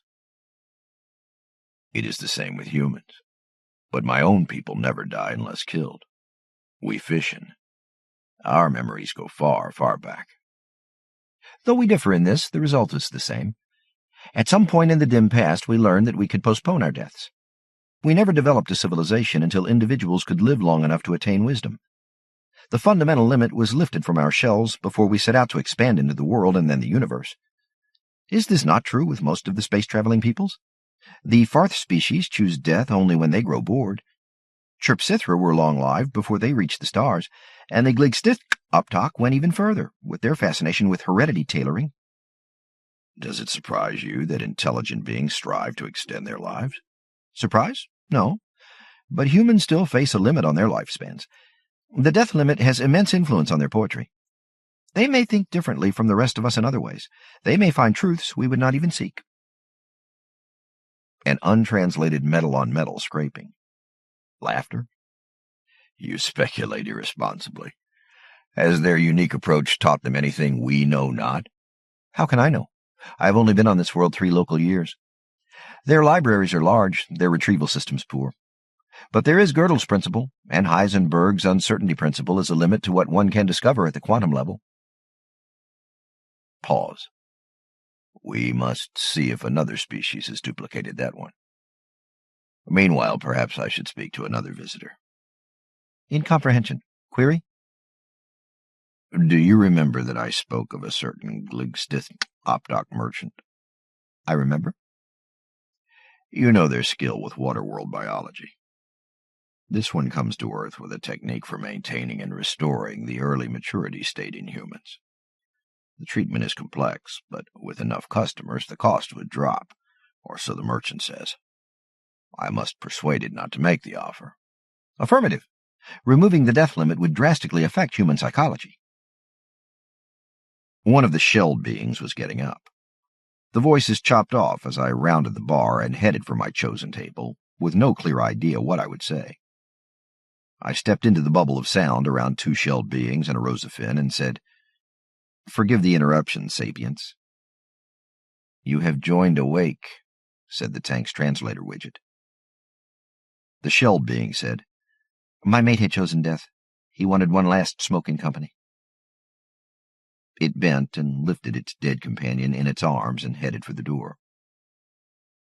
The Rosafin was leaving too, rolling its spherical fishbowl toward the door. I realized that its own voice hadn't penetrated the murky fluid around it. No chittering, no bone-shivering bass. I had the wrong table. I looked around, and there were still no other candidates. Yet somebody here had casually condemned mankind, me, to age and die. Now what? I might have been hearing several voices. They all sound alike, coming from a new species, and some aliens never interrupt each other. The little yellow bugs? But they were with humans. Shells? My voices had mentioned shells, but too many aliens have exoskeletons. Okay, a Chirpsithra would have spoken by now. They're garrulous. Scratch any table that includes a chirp, or a Rosafin, or those Sravinthish. I'd have heard the squeak of their breathing, or the huge gray being who seemed to be singing. That left 6 tables, and I couldn't interrupt that many. Could they have left while I was distracted? I hot-footed it back to the bar and listened and heard nothing, and my spinning brain could find only limits. Table manners. Note. Alternate title, Folktale. End of note. A lot of what comes out of xenobiology these days is classified, and it doesn't come out. The Graduate Studies Complex is in the Mojave Desert. It makes security easier. Cyrene Burke's smile and honest blue retina prints and the microcircuitry in her badge got her past the gate. I was ordered out of the car. A soldier offered me coffee and a bench in the shade of the guard post. Another searched my luggage. He found a canteen, a sizable hunting knife and a locking sheath, and a microwave beamer. He became coldly polite. He didn't thaw much when I said that he could hold them for a while. I waited. Presently, Cyrene came back for me. I got you an interview with Dr. McPhee, she told me on the way up the drive. Now it's your baby. He'll listen as long as you can keep his interest. Graduate Studies looked like soap bubbles, foamcrete sprayed over inflation frames. There was little of military flavor inside, more like a museum. The reception room was gigantic, with a variety of chairs and couches and swings and resting pits for aliens and humans, designs borrowed from the Draco Tavern without my permission. The corridors were roomy, too. 3 Chirpsithra passed us, 11 feet tall and walking comfortably upright. One may have known me because she nodded. A dark glass sphere rolled through, nearly filling the corridor, and we had to step into what looked like a classroom to let it pass. McPhee's office was closet-sized. He certainly didn't interview aliens here, at least not large aliens. Yet he was a mountainous man, 6'4" and barrel-shaped and covered with black hair. Shaggy brows, full beard, a black mat showing through the V of his blouse. He extended a huge hand across the small desk and said, "Rick Schumann, you're a long way from Siberia." "I came for advice," I said, and then I recognized him. B-Beam McPhee? Walter, but yes. The Beta Beam satellite had never been used in war, but when I was 7 years old, the Pentagon had arranged a demonstration. They turned it loose on a Perseid meteor shower. Lines of light had filled the sky one summer night, a glorious display, the first time I'd ever been allowed up past midnight. The Beta Beam had shot down over 1,000 rocks. Newscasters had named Walter McPhee for the Beta Beam when he played offensive guard for Washburn University. B-Beam was 22 years older and bigger than life since I'd last seen him on a television set. There were scars around his right eye, and scarring distorted the lay of his beard. "I was at Washburn on an athletic scholarship," he told me. "I switched to Zeno when the first Chrysalis ships landed. Got my doctorate 6 years ago. And I've never been in the Draco Tavern because it would have felt too much like goofing off, but I've started to wonder if that isn't a mistake. You get everything in there, don't you?" I said it proudly. Everything that lands on Earth visits the Draco Tavern. Folk, too?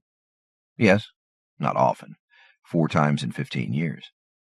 The first time I thought they'd want to talk. After all, they came a long way. He shook his head vigorously. They'd rather associate with other carnivores. I've talked with them, but it's damn clear they're not here to have fun. Talking to local study groups is a guest host obligation. What do you know about them? Just what I see. They come in groups, 4 to 6. They'll talk to Glig, and of course they get along with Chirpsithra. Everything does. This latest group was thin as opposed to skeletal, though I've seen both. They're skeletal just before they eat. They don't associate with aliens then because it turns them mean. They only eat every 6 days or so, and of course they're hungry when they hunt. You've seen hunts? I'll show you films. Go on. Better than I'd hoped. I need to see those films. I've been invited on a hunt. Cyrene told me. I said, "This is my slack season. 2 of the big interstellar ships took off Wednesday, and we don't expect another for a couple of weeks. Last night there were no aliens at all until this all happened last night. Yeah, maybe 20 hours ago. I told Cyrene and Gale to go home, but they stayed anyway. The girls are grad students in Zeno, of course. Working in a bar that caters to alien species isn't a job for your average waitress. They stayed and talked with some other Zenos. We didn't hear what happened, but we saw it, Cyrene said. 5 folk came in. Anything special about them? She said, they came in on all 4s, with their heads tilted up to see. 1 alpha male, 3 females, and a beta male, I think. The beta had a wound along its left side, growing back. They were wearing the usual, translators built into earmuffs, and socks with slits for the fingers on the forefeet. Their ears were closed tight against the background noise. They didn't try to talk till they'd reached a table and turned on the sound baffle. I can't tell the folk apart. They look a little like Siberian elk hounds, if you don't mind the head. The head is big. The eyes are below the jawline and face forward. There's a nostril on top that closes tight or opens like a trumpet. They weigh about 100 pounds. Their fingers are above the callus, and they curl up out of the way. Their fur is black, sleek, with white markings and curly lines. We can't say their word for themselves. Their voices are too high and too soft. We call them the folk because their translators do. I said, they stood up and pulled themselves onto ottomans. I went to take their orders. They were talking in nearly ultrasonic squeaks with their translators turned off. You had to strain to hear anything. One turned on his translator and ordered 5 glasses of milk and a drink for myself if I would join them. Any idea why? I was the closest thing to a meat-eater? Maybe. And maybe the local alpha male thought they should get to know something about humans as opposed to grad students. Or, McPhee grinned. Had you eaten recently? Yeah. Someone finally built a sushi place near the spaceport. I can't do my own cooking. I'd go nuts if I had to run an alien restaurant, too. Raw flesh. They smelled it on your breath. Oh. I poured their milk in a double scotch and soda. I don't usually drink on the premises, but I figured Cyrene or Gale could handle anything that came up. It was the usual, I said. What's it like to be human? What's it like to be folk? Trade items. What are they missing that could improve their lifestyles? Eating habits. The big one did most of the talking. I remember saying that we have an ancestor who's supposed to have fed itself by running alongside an antelope while beating it on the head with a club till it fell over. And he told me that his ancestors traveled in clusters. He didn't say packs, and followed herds of plant-eaters to pull down the slow and sick. Early biological engineering, he said. McPhee looked worried. Do the folk expect you to outrun an antelope? Oh, boy. That was a terrible thought. No, we talked about that too. How brains and civilization cost you other abilities. Smell for humans. I got a feeling he wanted to think we're carnivores unless we run out of live meat. I tried not to disillusion him, but I had to tell him about cooking, that we like the taste, that it kills parasites and softens vegetables and meat. Why? He asked. Jesus, B-Beam, you don't lie to aliens, do you? He grinned. I never have. I'm never sure what they want to hear. Well, I never lie to customers. And he talked about the hunts, how little they test the folks' animal abilities, how the whole species is getting soft. I guess he saw how curious I was. He invited me on a hunt 5 days from now. You've got a problem anyone in this building would kill for. Right. But what the hell do they expect of me? Where does it take place? The folk have an embassy not 50 miles from here. Yeah, and it's a hunting ground, too. And I'll be out there next Wednesday getting my own meal. I may have been a little drunk. I did have the wit to ask if I could bring a companion. And? B-Beam looked like he was about to spring across the desk into my lap. He said yes. That's my Nobel Prize calling, said B-Beam. Rick Schumann, will you accept me as your, second? Sure. I didn't have to think hard. Not only did he have the knowledge, he looked like he could strangle a grizzly bear, which might be what they expected of us. The folk had arrived aboard a Chirpsithra liner 5 years after the first Chirp landing. They'd leased a stretch of the Mojave. They'd rearranged the local weather and terrain, over strenuous objections from the Sierra Club, and seeded it with 100 varieties of plants and a score of animals. Meanwhile, they toured the world's national parks in a 727 with a redesigned interior. The media had been fascinated by the sleek black killing machines. They'd have given them even more coverage if the folk had been more loquacious. 3 years of that, and then the public was barred from the folk hunting ground. Intraworld Cable sued, citing the public's right to know. They lost. Certain guest species would leave Earth, and others would kill to protect their privacy. Intraworld Cable would have killed to air this film. The sunset colors were fading from the sky. Still a Mojave Desert sky, though the land was an alien meadow with patches of forest around it. Grass stood 3 feet tall in places, dark green verging on black. Alien trees grew bent, as if before a ferocious wind, but they bent in different directions. 4 creatures grazed near a stream. None of the folk were in view. The folk don't give a damn about privacy, B-Beam said. It's pack thinking, maybe. They don't mind our taking pictures. I don't think they'd mind our broadcasting everything we've got worldwide.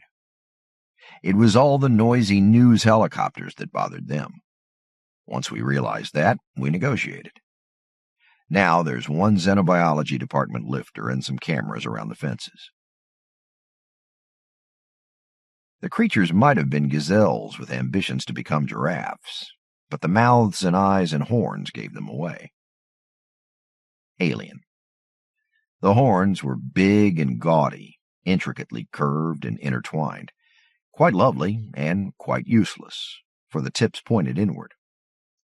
The neck was long and slender. The mouth was like a shovel. The eyes, like folk eyes, were below the jaw hinges, though they faced outward as with most grazing beasts. The creatures couldn't look up. Didn't the folk planet have birds of prey, or heights from which something hungry might leap? B-Beam reclined almost sleepily in a folding chair too small for him. He said, "We call it a milk, a mock elk. Don't picture it evolving the usual way. Notice the horns? Milks were shaped by generations of planned breeding, like a show poodle. And the grass, we call it fat grass." Why? Hey, seen them? I'd glimpsed a shadow flowing among the trees. The milks had sensed something too. Their heads were up, tilted way up to let them see. A concealed nostril splayed like a small horn. 3 folk stood upright from the grass and screamed like steam whistles. The milks scattered in all directions. Shadows flowed in the black grass. One milk found 2 folk suddenly before it, shrieking. The milk bellowed in despair, wheeled, and made for the trees. Too slow. A deer could have moved much faster. The camera zoomed to follow it. Into the trees, and into contact with a black shadow. I glimpsed a 4-foot hand slashing at the creature's vulnerable throat. Then the shadow was clinging to its back, and the milk tried to run from the forest with red blood spilling down its chest. The rest of the folk converged on it. They tore it apart. They dragged it into the trees before they ate. Part of me was horrified, but not so damn horrified as all that. Maybe I've been with aliens too long. Part of me watched and noticed the strange configuration of the rib cage, the thickness and the familiar design of legs and knees, and the convenient way the skull split to expose brain when 2 folk pulled the horns apart. The folk left nothing but bone. They split the thick leg bones with their jaws and gnawed the interiors. When they were finished, they rolled the bones into a neat pile and departed at a waddle. B-Beam said, "That's why we don't give these films to the news. Notice anything?" Too much. The one they picked, it wasn't just the smallest. The horns weren't right. Like one grew faster than the other. Right. None of the folk were carrying anything or wearing anything. No knives, no clothes, not even those sock gloves. What do they do in winter? They still hunt naked. What else? The rest drove it toward that one hidden in the woods. There's one designated killer. Once the prey's fate is sealed, the rest converge. There are other meat sources. Here. There was a turkey-sized bird with wonderful iridescent patterns on its small wings and enormous spreading tail. It flew, but not well. The folk ran beneath it until it ran out of steam and had to come down into their waiting hands. The rest drew back for the leader to make the kill. B-Beam said, "They killed 4 that day. Want to watch?" It all went just about the same way. Show me. I thought I might see. Right. The 3rd attempt, the bird was making for the trees with the folk just underneath. It might make it. Could the folk handle trees? But the folk broke off, far short of the trees. The bird fled to safety while they converged on another that had landed too soon and frightened it into panicky circles. Enough of that.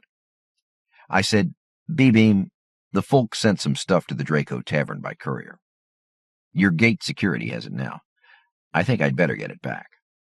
A microwave beamer and a hunting knife and canteen, and it all looks like it came from Abercrombie and Fitch. He stared at me, considering. Did they? What do you think? I think they're making allowances because I'm human. He shook his head. They make things easy for themselves. They cull the herds, but they kill the most difficult ones, too. Anything that injures a folk dies. So, okay, they've made things easy for us, too. I doubt they're out to humiliate us. They didn't leave extra gear for your companion? No? An instructor led us in stretching exercises, isometrics, duck waddles, sprints, and an hour of just running for 2 hours each day. There was a spa and a masseur, and I needed them. I was blind with exhaustion after every session. Yet I sensed that they were being careful of me. The game was over if I injured myself. B-Beam put us on a starvation diet. I want us thinking hungry, thinking like folk. Besides, we can both stand to lose a few pounds. I studied folk physiology more closely than I would have stared at a customer. The pointed mouths showed 2 down-pointing daggers in front, then a gap, then teeth that looked like 2 conical canines fused together. They looked vicious. The eyes face forward in deep sockets below the hinges of the jaw. White, with brown irises, oddly human. Their fingers are short and thick, tipped with thick claws, 3 to a 4 foot, with the forward edge of the pad to serve as a thumb. Human hands are better, I think. But if the eyes had been placed like a wolf's, they couldn't have seen their hands while standing up, and they wouldn't be tool users. My gear was delivered. I strung the canteen and the beamer and the sheath knife on a loop of line. I filled the canteen with water, changed my mind and replaced it with Gatorade, and left it all in a refrigerator. I watched 3 more hunts. Once they hunted milk again. Once it was pigs. That wasn't very interesting. B-Beam said, those were a gift. We mated pigs to wild boars, raised them in bottles, and turned them loose. The folk were polite, but I don't think they like them much. They're too easy. The last film must have been taken at night, light amplified, for the moon was blazing like the sun. The prey had 2 enormous legs with too many joints, a smallish torso slung horizontally between the shoulders, and tiny fingers around a strange mouth. Again, it looked well fed.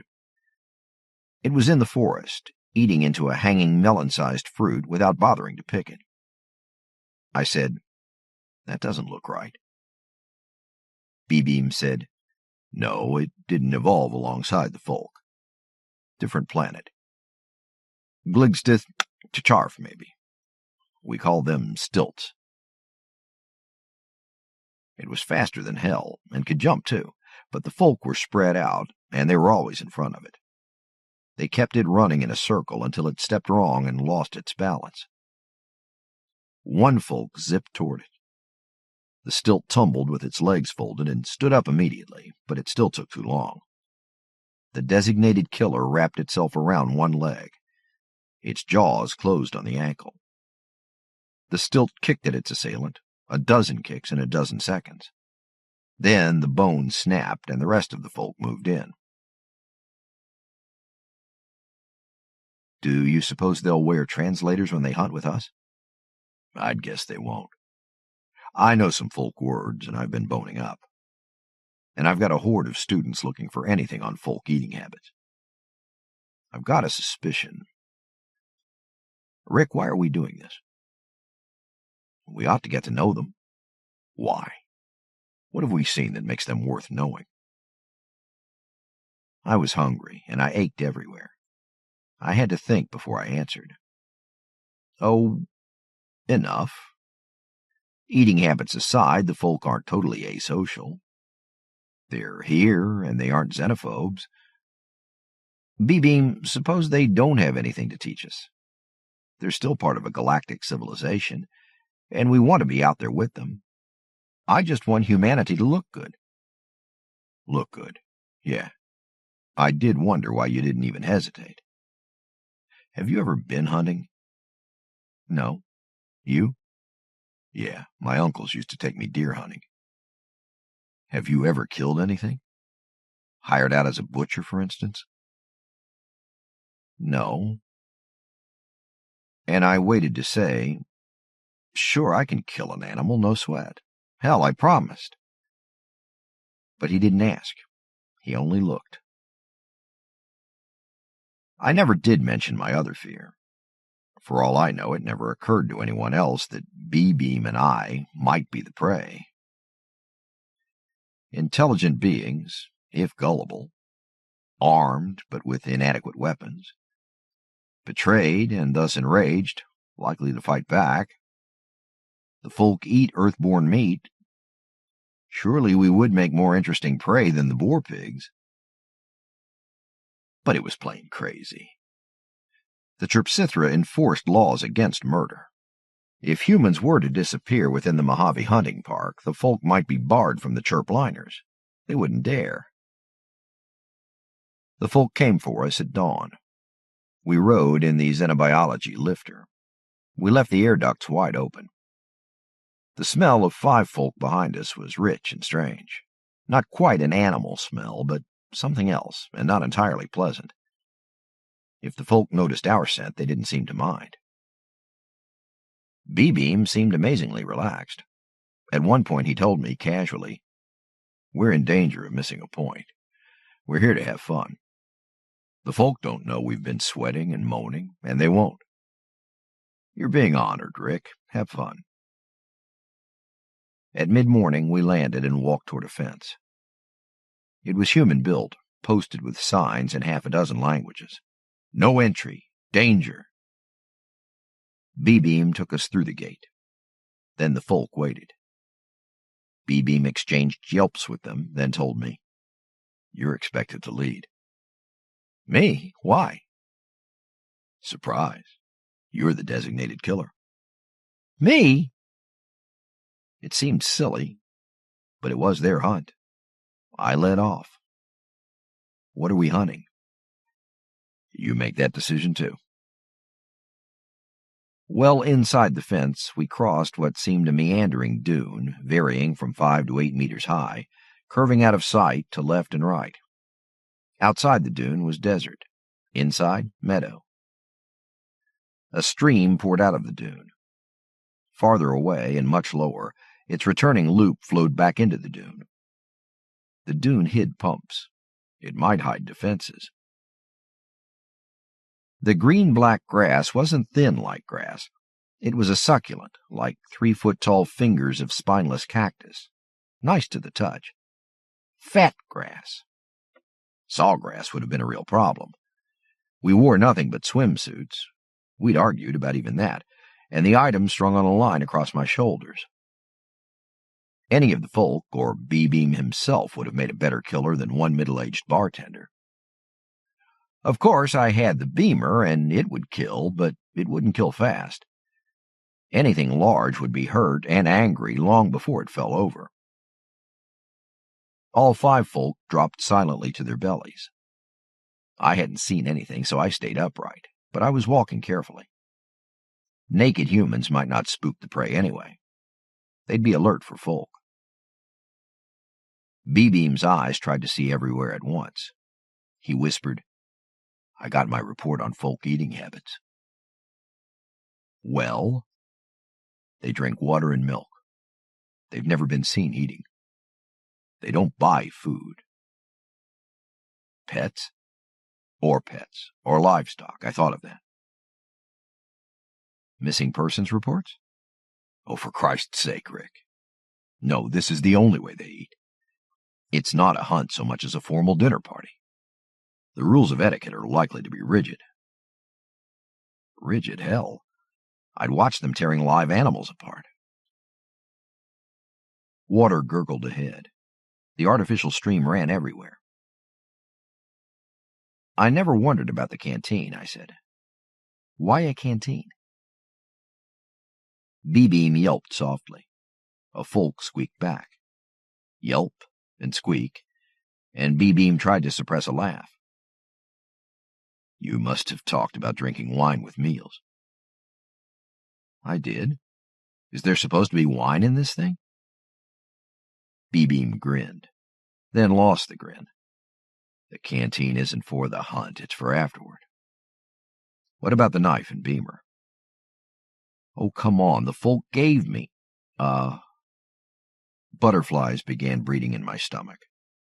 Humans cook their food. Sushi and sashimi and beef tartare are exceptions. I'd said so that night. The beamer's for cooking. If I use it to kill the prey, we'll be disgraced? I'm not sure I want to come right out and ask. Let's see. The high-pitched squeaking went on for some time. B-beam was trying to skirt the edges of the subject. The butterflies in my belly were turning carnivorous. Presently, he whispered, Yup, knife too. Your teeth and nails are visibly inadequate for carving. Oh, Lord. The later you back out, the worse it'll be. Do it now, if... 2 milks were grazing beyond a rise of ground. I touched B-beam's shoulder and we sank to our bellies. The milks were really too big. They'd weigh about what I did, 180 pounds. I'd be better off chasing a bird. Better yet, a boar pig. Then again, these were meat animals, born to lose. And we'd need 4 or 5 birds for this crowd. I'd be totally winded long before we finished. B-beam's exercise program had given me a good grasp of my limits, not to mention a raging hunger. The purpose of this game was to make humans, me, look good, wasn't it? Anyway, there wasn't a bird or a pig in sight. We crept through the fat grass until we had a clear view. That top-heavy array of horns would make a handle. If I could get hold of the horns, I could break the milk's long, slender neck. The thought made me queasy. The smaller one, I whispered. B-beam nodded. He yelped softly and got answers. The folk float away through the fat grass. I crept toward the milks on hands and toes. 3 folk stood up and shrieked. The milks shrieked too and tried to escape. 2 more folk stood up in front of the smaller one. I stayed down, scrambling through the grass stalks, trying to get ahead of it. It came straight at me. And now I must murder you.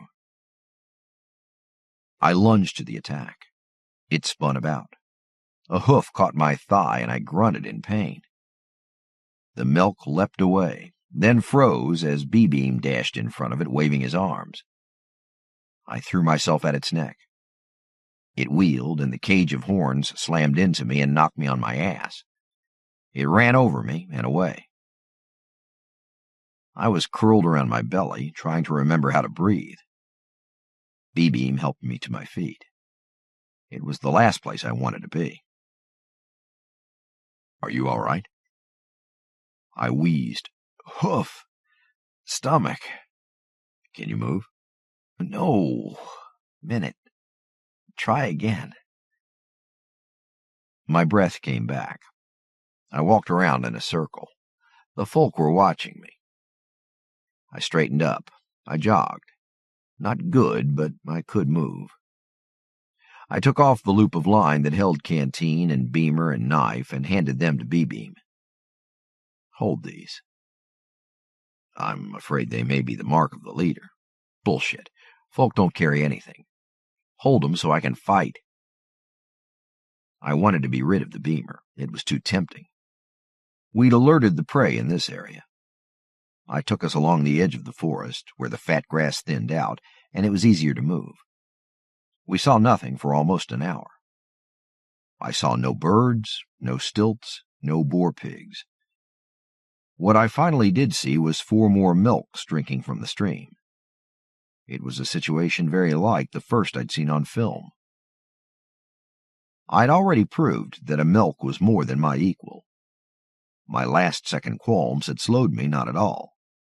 I'd been beaten because my teeth and claws were inadequate, because I was not a wolf, not a lion, not a folk.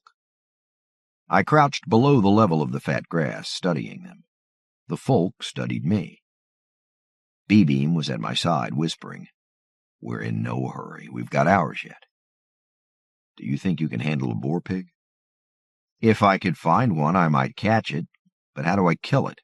With my teeth?" The folk watched. What did they expect of me? Suddenly, I knew. "Tell them I'll be in the woods." I pointed. "Just in there. Pick a milk and run it toward me." I turned and moved into the woods, low to the ground. When I looked back, everyone was gone. These trees had to be from the folk world. They bent to an invisible hurricane. They bent in various directions, because the Mojave environment wasn't giving them the right signals. The trunks had a teardrop-shaped cross-section for low wind resistance. Maybe the folk world was tidally locked, with a wind that came always from one direction. I dared not go too far for what I needed. The leafy tops of the trees were just in reach, and I plunged my hands in and felt around. The trunk was straight and solid. The branches were no thicker than my big toe, and all leaves. I tried to rip a branch loose anyway. It was too strong, and I didn't have the leverage. Through the bent trunks, I watched milks scattering in panic. But one dashed back and forth and found black death popping up wherever it looked. There was fallen stuff on the ground, but no fallen branches. To my right, a glimpse of white. The milk was running toward the wood. I ran deeper among the trees. White. Bones in a neat pile. Milk bones. I swept a hand through to scatter them. Damn, the leg bones had all been split. What now? The skull was split too, hanging together by the intertwined horns. I stamped on the horns. They shattered. I picked up a massive half-skull with 1/2 meter of broken horn for a handle. The milk veered just short of the woods. I sprinted in pursuit. Beyond, B-Beam half stood, his eyes horrified. He shouted, "Rick, no!" I didn't have time for him. The milk raced away, and nothing popping up in its face was going to stop it now. I was gaining. It was fast, too damn fast. I swung the skull at the flashing hoof and connected. Again, throwing it off, slowing it just enough. The half-skull and part horn made a good bludgeon. I smacked a knee, and it wheeled in rage and caught me across the face and chest with its horns. I dropped on my back. I got in one grazing blow across the neck as it was turning away, and then it was running, and I rolled to my feet and chased it again. There was a feathery feel to my run. My lungs and legs thought I was dying. But the milk shook its head as it ran, and I caught up far enough to swing at its hooves. This time it didn't turn to attack. Running with something whacking at its feet, it just gradually lost ground. I delivered a two-handed blow to the base of its neck, swung again and lost my balance and tumbled, caught the roll on my shoulder, had to go back for the skull. Then I ran, floating, recovering lost ground, and suddenly realized that the grass was stirring all around me. I was surrounded by the black shadows of the folk. I caught up. A swing at the head only got the horns. I hammered at the neck just behind the head. It tumbled and tried to get to its feet, and I beat it until it fell over. I used the skull like an axe, murdering it. And suddenly black bodies flowed out of the fat grass and tore at the milk. B-Beam got a good grip on the horns and snapped the neck. I sat down. He handed me the line: knife, beamer, canteen. He was almost as winded as I was. He whispered, "Damn fool, you weren't wrong." I didn't have breath for more. I drank from my canteen, paused to gasp, drank again. Then I turned the beamer on a meaty thigh. The folk must have been waiting for me to make my choice. They now attacked the forequarters. I crouched, panting, holding the beamer on the meat until it sizzled, until it smoked, until the smell of it told my belly it was ready. The heaving of my chest had eased. I handed the knife to B-Beam. "Carve us some of that. Eat as much as you can. Courtesy to our hosts." He did. He gave me a chunk that I needed both hands to hold. It was too hot. I had to juggle it. B-Beam said, "You used a weapon." "I used a club," I said. I bit into the meat. Ecstasy. The famine was over. I hadn't cooked it enough, and so what? I choked down enough to clear my mouth and said, "Humans don't use teeth and claws. The folk know that." They wanted to see us in action. My evolution includes a club.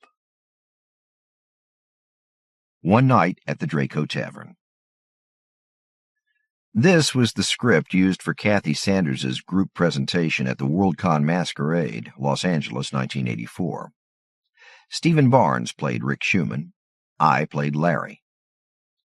Drew and Kathy Sanders generally win major awards in the masquerades. In 1984, Drew was running the masquerade. Kathy was on her own.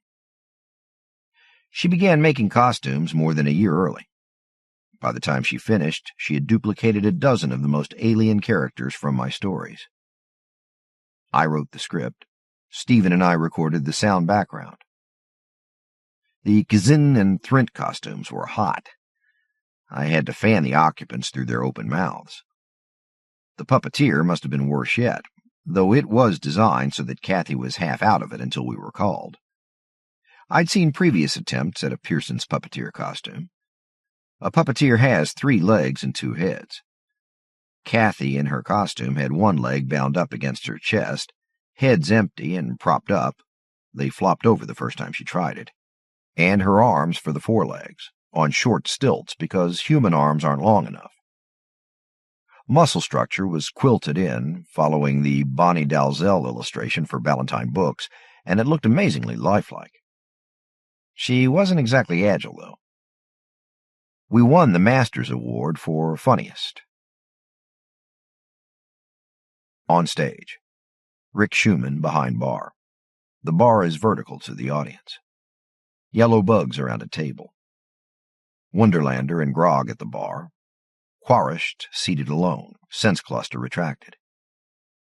Action simultaneously. Rick finishes preparing the bugs' order, circles bar, and takes them a tray with enough liqueur glasses. Rick. "Here you are, gentlemen." Bugs. "Creepy?" Sound done with whistle or some such. Larry enters, pulling down zipper or opening buttons and shaking off the cold or the heat to signal his entry from outside while he looks around. He heads for the Quareshed. Rick. "It's a rack. You'll taste licorice and some other—" Whoops! Rick moves to intercept Larry. Larry. To Quareshed. "Hello, I'm—" Rick. "I wouldn't talk to the Quareshed if I were you. It doesn't want company." Larry. "How can you tell?" Rick. "It's got its sense cluster retracted." Larry. "Now that's my problem. I don't know any of these aliens." "Would you be the bartender?" Rick.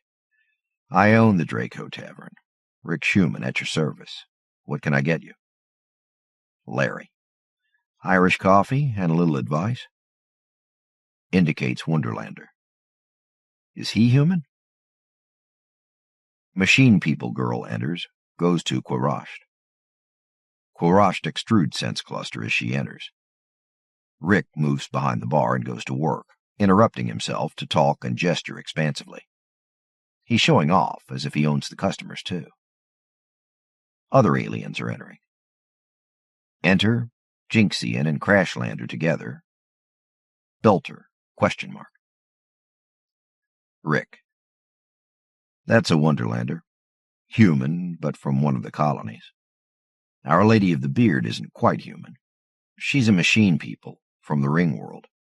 I doubt she can have Rishathra with a Quarish, but she'll probably offer. Larry, embarrassed. Hey, can they hear us? Rick. No, they've all got sonic shields. The Jinxian and the Crashlander, they're human too, from Jinx and We Made It. The Belter, the one with the funny haircut, he's from right here in the solar system. Enter Modi Mediator. Enter Kazin and Puppeteer together. Rick continues. You'll like the Modi Mediator. Hell, she can interpret for the rest of them. Uh-oh. Larry. What's wrong? Rick. It's all right. It's a Kazin and a Puppeteer, but they don't seem to be fighting. Larry. Indicates grog. The hairy cone at the end of the bar looks interesting.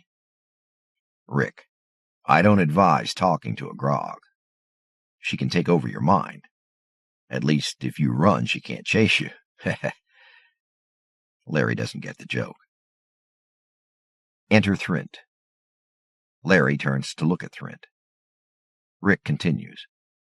Now, that's a rare one. That's a Thrint, what you'd call a slaver. Stay away. Rick interrupts himself to circle the bar rapidly, carrying Larry's drink. Larry. Why? Double take. Hey, that's my drink! Rick gives the drink to Thrint hastily and bowing low. Larry moves to intercept, too slow.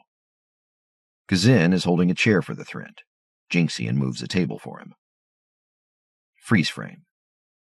Exeunt. The hail helped the clumsier costumes. The Heights. Clickety-Ponk came wafting down the magnetic fields above Siberia in the winter of 2041, the 14th Chirp-Sithril liner to visit Earth in 23 years. My translator says that Clickety-Ponk is a pun that means weary light or weary from mating. The vast soap bubble of a ship carried 41 individuals of 8 sapient species, 5 of them unknown to me. All strangers, of course. We'll not see the same liner twice in the same millennium. One pair, called warblers, looked like featherless birds. They spent a Tuesday making an eyrie just under my ceiling. Tuesday night they sang for us, a concert attended by all the ship's wild variety of crew and passengers. We weren't expected to serve their drinks, too, because the warblers wanted us in the audience, but the seating. The Draco Tavern isn't designed as a concert hall. But the birds were good. They held us rapt. They didn't need microphones, and translators gave us the sense of the lyrics. Warblers might have been designed by Dick Rutan. A warbler was the size of a winning jockey, with wings built something like a hawk's under a slick skin of what looked like natural cellophane. Above a foreshortened beak, its head bulged, streamlining sacrificed for a larger brain, porcelain white eyes that faced straight forward, and stiff canards steered by jaw muscles. They didn't use breathers. They wouldn't touch alcohol. They bought their food in the butcher shops in Mount Farrell town and warmed it in a microwave oven. Their life support sigils were almost the same as a human's.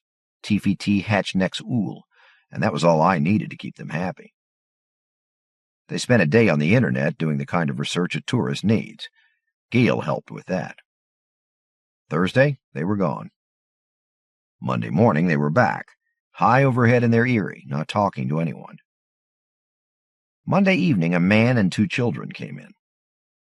They had a Midwestern look, lanky and long-headed, with straight black hair. The boy looked about 11, the girl 12 or 13. The children gaped at the aliens. The Chirps and some others waved. The children waved back. They were delighted, I judged, but the man was dogged and suspicious. He did not look like a dignitary or anthropologist or university man. Nobody crosses Siberian tundra to the Draco Tavern in winter just for a drink, and we don't encourage children. I said, "Door, do these have business here?" The voice of the door, and of the translators, and all our other semi-independent systems said, "This entity spoke of urgent legal business. He asserts that his boy was attacked." I watched the man approach the bar, holding tight to the hands of the children, who would have haired off among the tables. "Who is he?" "Z. Wayne Bennett, 32, resides in Ketchum, Idaho, with wife Ida, 35, 2 children." Pause, I said, because translators at various tables were yammering. Schumann here. "Immature life forms are dangerous, should not be admitted, not likely to be sapient." Who speaks? "I am Ambassador Regent Venn. We am not to be endangered." The system drew blinking green halos around 4 lungfish in an over-illuminated vat of water on tractor treads. All of them? Make that 38 individuals. I said, "Translator, I'm on it. Tell them that they'll be protected." "Tell all species?" "Tell the most timid. Tell Ambassador Regent Venn and whoever else is complaining. Can you handle it?" "Yes." I heard hoots and whistles, and a low rumble, and a skittery rattlesnake sound, alien voices all jabbering at once. The Draco Tavern's translators momentarily linked to perform one service. Bennett had nearly reached the bar when he suddenly pulled the children against him, pointed straight up, and screamed, "That's them!" The lungfish all burrowed straight down into the mud. The rest of us all looked up. The tavern is built to Chrysalis design, though humans were the builders, and the place is human-friendly. Chrysalis stand 11 feet tall, and they like headroom. Bennett was looking 40 feet up to the eyrie the birds had built under the ceiling. 2 warbler faces stared back for a moment, and then one bird launched and tilted into a tight spiral. It wore a thick silver plate with a small rocket pod sticking up on a fin, the base held in place by webbing across its puffer pigeon chest. Damage control needed. I eeled around from behind the bar, big smile, hand extended. "I'm Rick Schumann," I said. "You'd be Z. Wayne Bennett?" He didn't look down, but his hand reached out. "Pleased to meet you, Dr. Schumann. This is Lily. This is Hammond. Ham was the one attacked. What are you doing about these undead birds?" "Hi, Ham. Hi, Lily." I shook their hands. "Attacked?" The boy grinned. In a sudden motion, he peeled off his t-shirt. There were small red marks on both sides of both shoulders, 9 marks and a band-aid. "Oh, shit." The warbler dropped lower. He was giving Bennett the creeps. For an instant, I saw the warbler as he did, a cross between a plucked chicken and a blue-bellied demon. Vicious beak, huge claws built for ripping, the head too human or not human enough. He landed halfway across the main room on an empty table and waited. A child-stealing alien was about the worst publicity I could think of. "I don't see police," I said, "or reporters." "You will," Bennett said, "if we don't get this settled." "Do I have to worry that my boy got infected with something weird?" "No, trust me on that." No visitor carries parasites. It's damn few alien bacteria that have an interest. Though I'm hosting one myself. That one got through by outwitting the medics. Here. I fixed a translator to his shirt collar. "Let me talk." He nodded once, jaw clenched. I led him and the children to the bird's table. We had an audience. Even the lungfish had come out to watch. The bird watched with unruffled dignity as I settled the Bennetts in chairs. I told it, "I'm Rick Schumann, speaking for—" "I know you. That one shot my mate." Bennett glared. I spoke before he could. Your maid is accused of stealing a child. Stealing was not her intent, nor mine. We pick up chosen prey, fly in a circle of designated circumference, and set it down. No harm. Her claws pierced his skin. We must acquire gloves. Hammett Bennett, we are sorry for your hurt. Dr. Schumann, this worked out well enough in France when I took prey. Bennett didn't like that, though he held his tongue. I said, "What are your names?" The bird shrieked musically, twice, then said, "I have been called Langue d'Argent." My translator said, "Silver Tongue." The United Nations Free Sky, or Free Spy, Treaty allows satellites to pass over any country at 90 kilometers or above, and any observer may watch it if he can. The Warblers took a lens lander, the smallest of Clickety-Pont's boats, a quarter around the planet and down in Alsace. The boat's stealthing was minimal, and the sky, as Silver Tongue described it, was full of hot air balloons that day, but the Warblers would be gone before anyone could react. What kind of idiots had the chirps wished upon us this time? In front of a sky full of witnesses, did you attack a creature that wore clothing?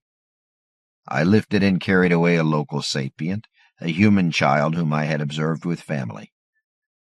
These are not mere customs, but lessons hard learned. A creature not sapient can die of the shock or kill itself trying to break free, and herders or conservationists blame us. With a sapient creature we can reason. We can deal. The boy André Palanque de la Bruy will verify that we agreed. I told him I had given him a ride. He accepted that. His female guardian screamed that I was an evil genie. When I offered a silver bar, she called me a silver-tongued genie, but she took it. I said, "Now, I'm still playing catch-up, so give me a sanity check here. We're sane. I'll decide that. You saw a child with an adult woman. You swooped out of the sky and picked him up in your claws, hands. Carried him how far?" "Skreek!" The translator whispered, 223 meters. "In a loop, then back. The game requires we go against the wind. Land, then talk to woman Rosanne Palanque de la Bruy." Have you given thought to everything that might have gone wrong? Much thought. She was an older adult, in good health. She might have died of shock. The boy will be afraid of plucked chickens for the rest of his life. You offered her silver to say she is the boy's guardian? What if she lied? Surname was the same. Did she show you identification? He shrugged. Feathers would have ruffled if he had evolved them. Damn it, you'd have no contract. The news might be breaking on CNN right now. A child attacked by aliens. Twice now. The Chirpsithra ships could be asked to leave Earth. We harm nobody, and the hunt is fair, Silvertongue said. Z. Wayne Bennett spoke for the first time. Don't give me that. Do you think I can't see you're wearing a flying belt? Bennett might be more sophisticated than he looked. Then again, Silvertongue's gear looked very like a Buck Rogers flying belt. Thrashing for an answer to Bennett's accusation, I noticed how many optical organs were pointed our way, and had my first bright idea. Z. Wayne, we're being stared at. I don't like it. Do you? Silvertongue, is there room in your eyrie? There is room. We can't fly, Z. Wayne said belligerently. But I had the kid's interest. I said, there's an elevator. We'd used it to lift amazing quantities of meat. It was just a flat plate, wide enough for all of us. Z. Wayne's kids pulled him onto it against some resistance. We went up like a dream, with nothing between us and the drop, and unearthly varieties of sapients spread out below us. I was ready to snatch at a child, but Z. Wayne never let go of them. Silvertongue's mate awaited our arrival, then backed away to give us room. We stepped out onto spongy wickerwork woven from Siberian vegetation. Her right side was swollen way out of proportion. a foam plastic pillow outlining a wing bound tight along her torso. The skin of her face was ravaged and smeared with gel, with 2 pocks in her beak and a patch over one eye. Her belly was the same sky blue as her mate's. Where his back was a muddle of earth colors, hers was an elaborate scarlet design outlined in silver. I think the silver was tattooed onto a pattern evolved as a secondary sexual characteristic. I've never been sure. I picture him riding the wind high up, camouflaged against predators higher yet, while he looked down for the bright flash and pattern of a possible mate. Mated, he would hunt for them both. Bennett said, forcing himself, "Ma'am, how are you?" She said, "Healing, thank you, Mr. Bennett. My eye is already replaced.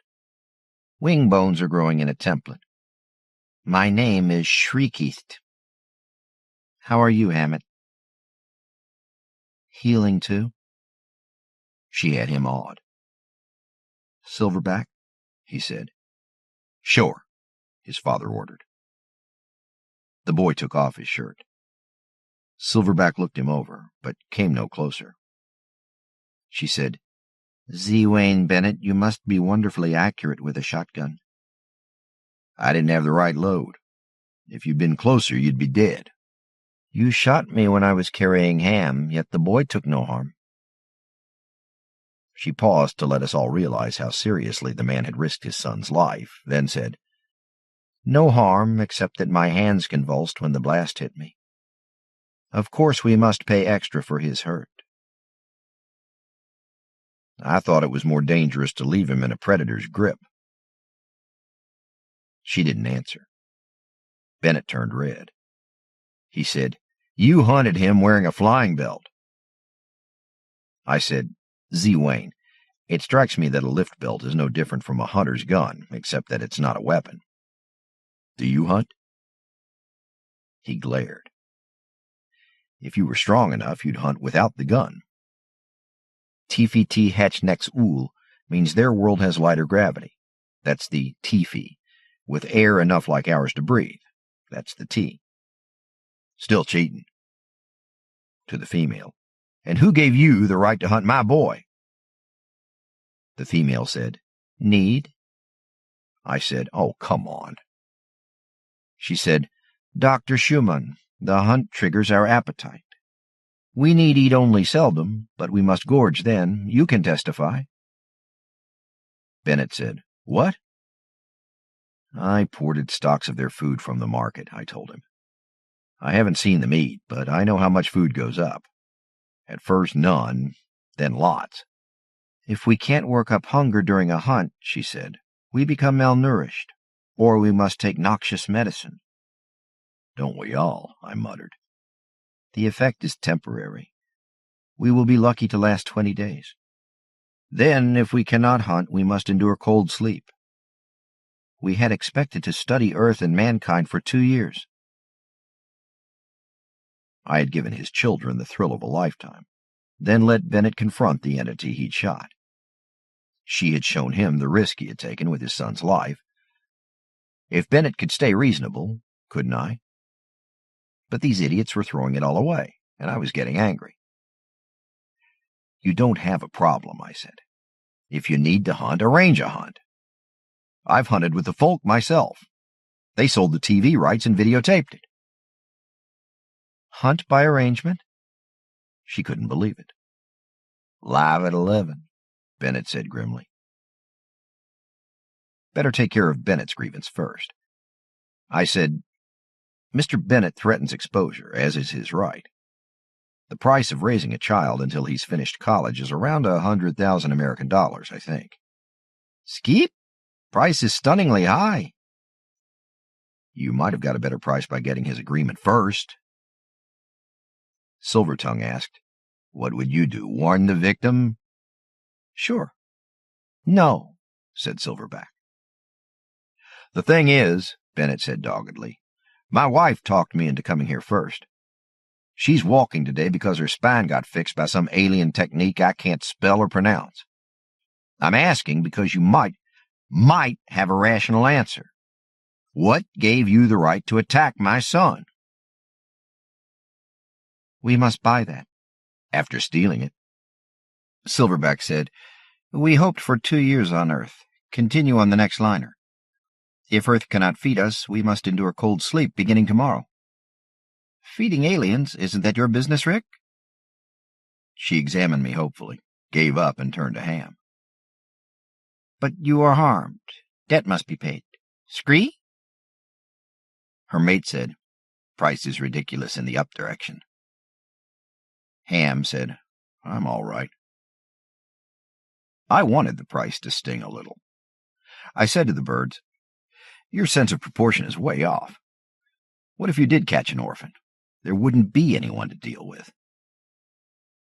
An orphan would be the business of local government, Silvertongue said. Were you ready to ask the French government to name their price? Sacre bleu, I thought. Is France rapacious? No, it's governments that are rapacious, and lawyers. You've attacked Ham in the United States of America, where lawyers are thicker than anywhere on Earth. I had my second bright notion. You try that again, you'll be lucky not to lose your place aboard Clickety-Ponk to some small boy with stars in his eyes and a smart-mouthed lawyer. That should push some buttons. Ham stared at me. Then he pulled at his father's sleeve. Dad? Silvertongue said, You exaggerate for effect. I offer 2 bars silver, 2 pounds each. Ham's eyes weren't really glowing, and no alien could read so subtle a signal. But Ham and his father were trying to interrupt each other, and suddenly Z. Wayne bellowed, You would never see me or your mother again, nor Lily either. Lily, talk to him. Silvertongue, am I right? These ships go slower than light. Even if he caught a ride back from some other star, it could be 100 years or 1,000. The boy said, But an interstellar... Silverback noticed what was going on. Major decision. Give up the past. Adjust to faraway unknown future as we have. Circle the galaxy or stop off at own risk. Up to 100,000 years before return. Wait until older, Hammett. Mr. Bennett, we accept price to teach Ham through college as determined through the Internet. Pay in United States dollars, 20% finder fee for rapacious bartender. Hold up, said Z. Wayne. Escrow account for you and Hammett until Hammett attains age of presumed wisdom, if you will sign now. There's nothing wrong with the price, Z. Wayne said. No, damn it, Ham, we will not sue to get you a ticket on an interstellar liner. Silverback, I want some assurance that there will be no further hunting of children. We would have to leave Earth early, she said. You can't prey on children. No matter what you pay, who you pay, you still can't do that. The birds were silent. Z. Wayne looked at me.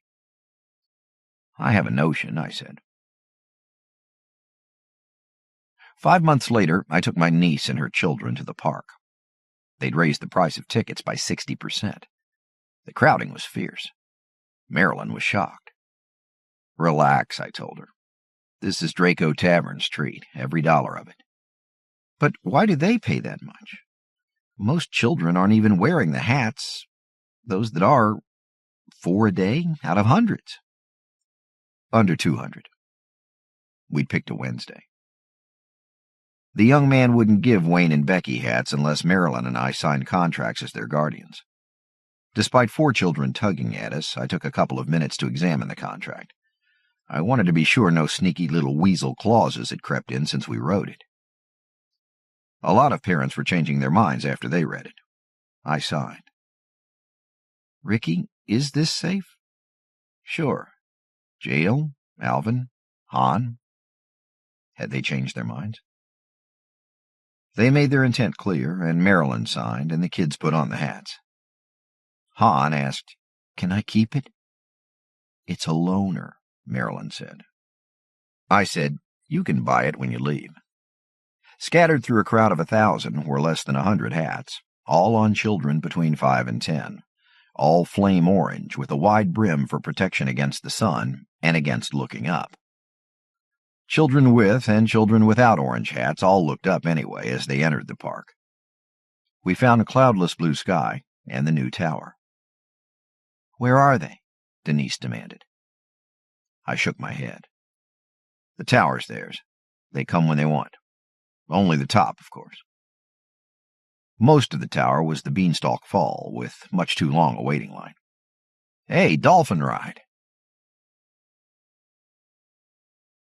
A prey who welcomes us is not acceptable, Silverback kept repeating herself. She was sure I didn't understand. First, remember what you're avoiding, I told her. 2 years in cold sleep, then off into the starscape. Even doing it my way, you'll lose time while the lawyers argue. No. Bet on 6 months, plus or minus. You can't have everything. What you can have, I said, is prey that don't know you're coming. Nonsense, they sign contracts. Look again. The park gets 700 people on a weekday, 3 times that on weekends. Half of those are kids. Exaggerating a little. You pick 2 in a day, 4 if you can stand it. It's less than 100 to 1 that any kid gets picked. A lot of them, kids and parents, will spend the whole time looking up. Memo, be damn sure the park makes dark glasses available. You don't pick those. Ignore them. Others will forget you're there. You're not on a schedule. It's an amusement park. They'll be distracted. Z. Wayne had been working with a Palm Pilot. Can you really get away with this? You're selling very little. Pot odds are of any kid being carried 1.5 feet by 2.2 pounds of bird. Most of them won't wear the hats. Z. Wayne, they'll pay extra to see some other kid carried off. Most of the kids with hats won't get more than that. They'll never buy it, said Bennett.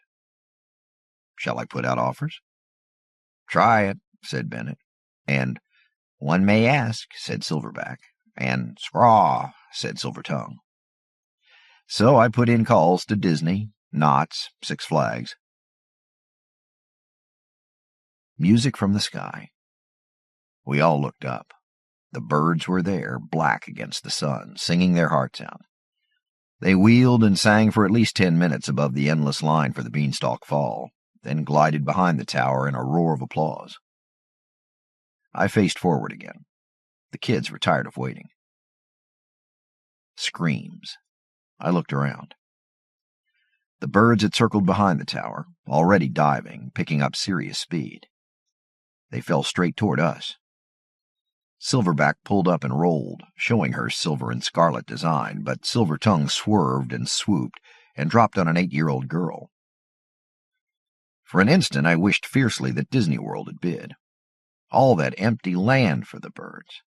And they could have been wearing yellow Mickey Mouse hands. But Disney hadn't even got in a bid. Their lawyers were too timid. Silvertongue's claw tips were sheathed in blue, the color of his belly, and the girl never saw them until they closed on her. We heard her scree-hee-hee-heeming fear and laughter as she rose. The Wisdom of Demons. With the midnight sun behind him, he entered the Draco Tavern as a fire-edged black silhouette. Even so, I knew him. I watched him approach the bar. His walk was wobbly, and he was being careful of his balance, like a karate master just out of the hospital. He'd been drinking last night. Wait. Now, it wasn't him at all. Then he wrestled himself onto a stool and adjusted the height, and I knew him again. Weber, wasn't it? Last night. A goofy, twisted grin. It wasn't Weber. Yes, Alan Weber, anthropologist. Give me water, flavored water. I've got some carbonated fruit flavors. Good. I ducked back into storage. The Draco Tavern serves every species that travels with the Chrysalis interstellar liners. Our storage space has to be huge, but stuff for human consumption is stacked along one short wall. I picked him a cranberry soda, then took a moment to get my nerve back. Last night he'd called himself a xenosociologist. His speech, his walk, his look were all different. There weren't many aliens in the bar last night, and 2 or 3 times as many humans. Weber had started talking to a Glig Opdoc. What I know about the Glig is privileged. I'd given Weber no more warning than what we tell everybody. Nobody gets near Mount Farel, Siberia, without hearing it a dozen times. These are ETIs, interstellar travelers. Gangrene is your first cousin compared to these entities. They don't think like you do. They'd gone to a table and turned on a privacy shield. The Glig showed him wonders. I've seen their toys. Technology beyond anything we've been able to borrow or copy, and weird little plants and animals. They talked half the night. At 2 a.m, with the low July sun coming around from behind Mount Farel, Weber and the Glig went off toward the lander. And here he was again, but changed. I've run the Draco Tavern for years. From time to time I see the usual strangeness edging over into horror or madness. I deal with it. Whatever was wrong here, if I complained to any Chirpsithra, she would relay it to the captain. And I had the stun. So what was I afraid of? I showed him the bottle. This is cranberry. Ice? Good idea. Splash of dark rum on top? Try it. He'd ordered scotch and soda last night. Maybe he'd get loquacious. I served him and watched him taste. He twitched, startled at the bite of the rum. You were with a Glig last night. With, I remembered, Pries the Portugal. Yes, the Portugal offered. Ow! Ow? I bit my lip, he said. Some customers wear a slack and gaping grin the whole time they're in here, like everything they see is new and different. He wore that grin as if sketched in by a drunken artist with a shaky hand. Offered me a wish. I asked, a wish? Like a genie or a devil? His face went slack. Then, yes, like a genie, but there must be many wishes. You say Glig? Many wishes a Glig can't grant. The Portugal is studying the humankind.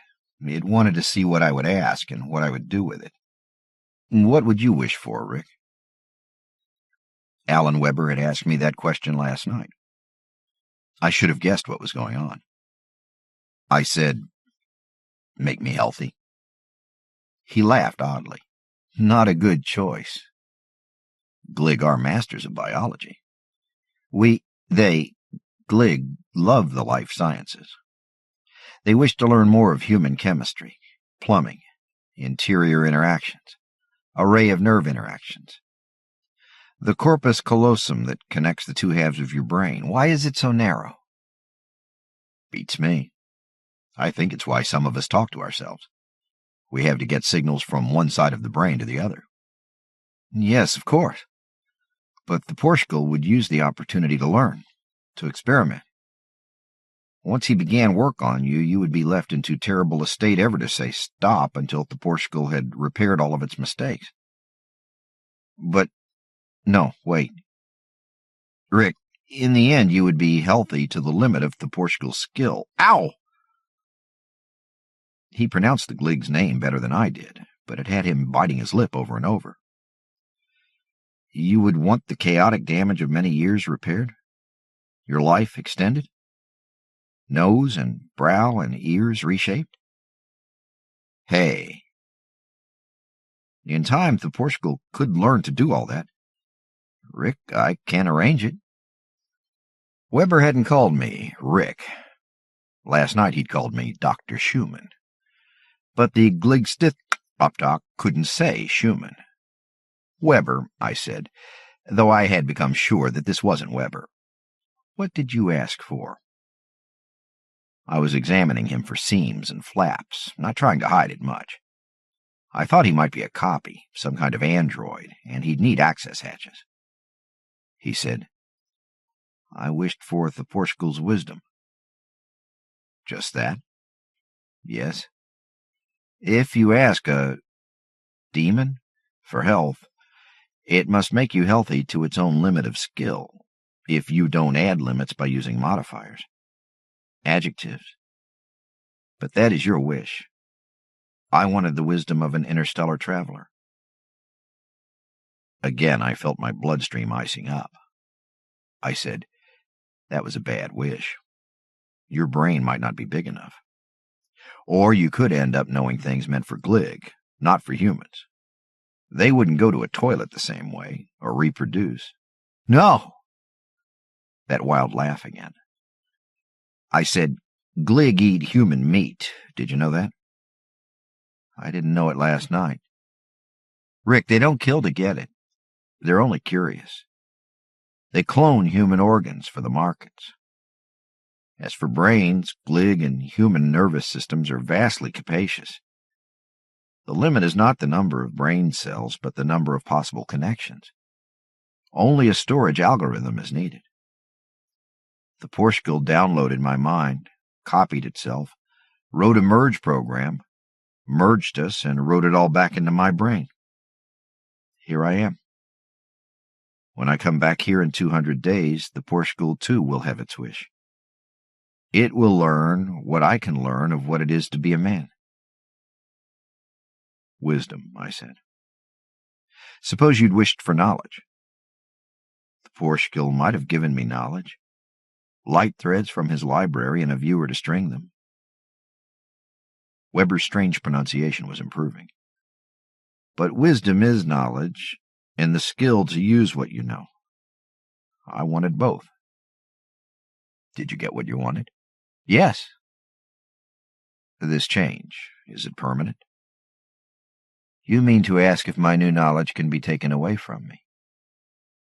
Filtered out, I suggested, leaving what you were. Was there a way to rescue last night's Alan Weber? He asked, Rick, can you make a machine to separate the components of a milkshake? I might. But it would be elaborate and expensive and hard to market, he said, and too massive to ride aboard a Chirps liner. But are you Alan Weber? Or did he die last night?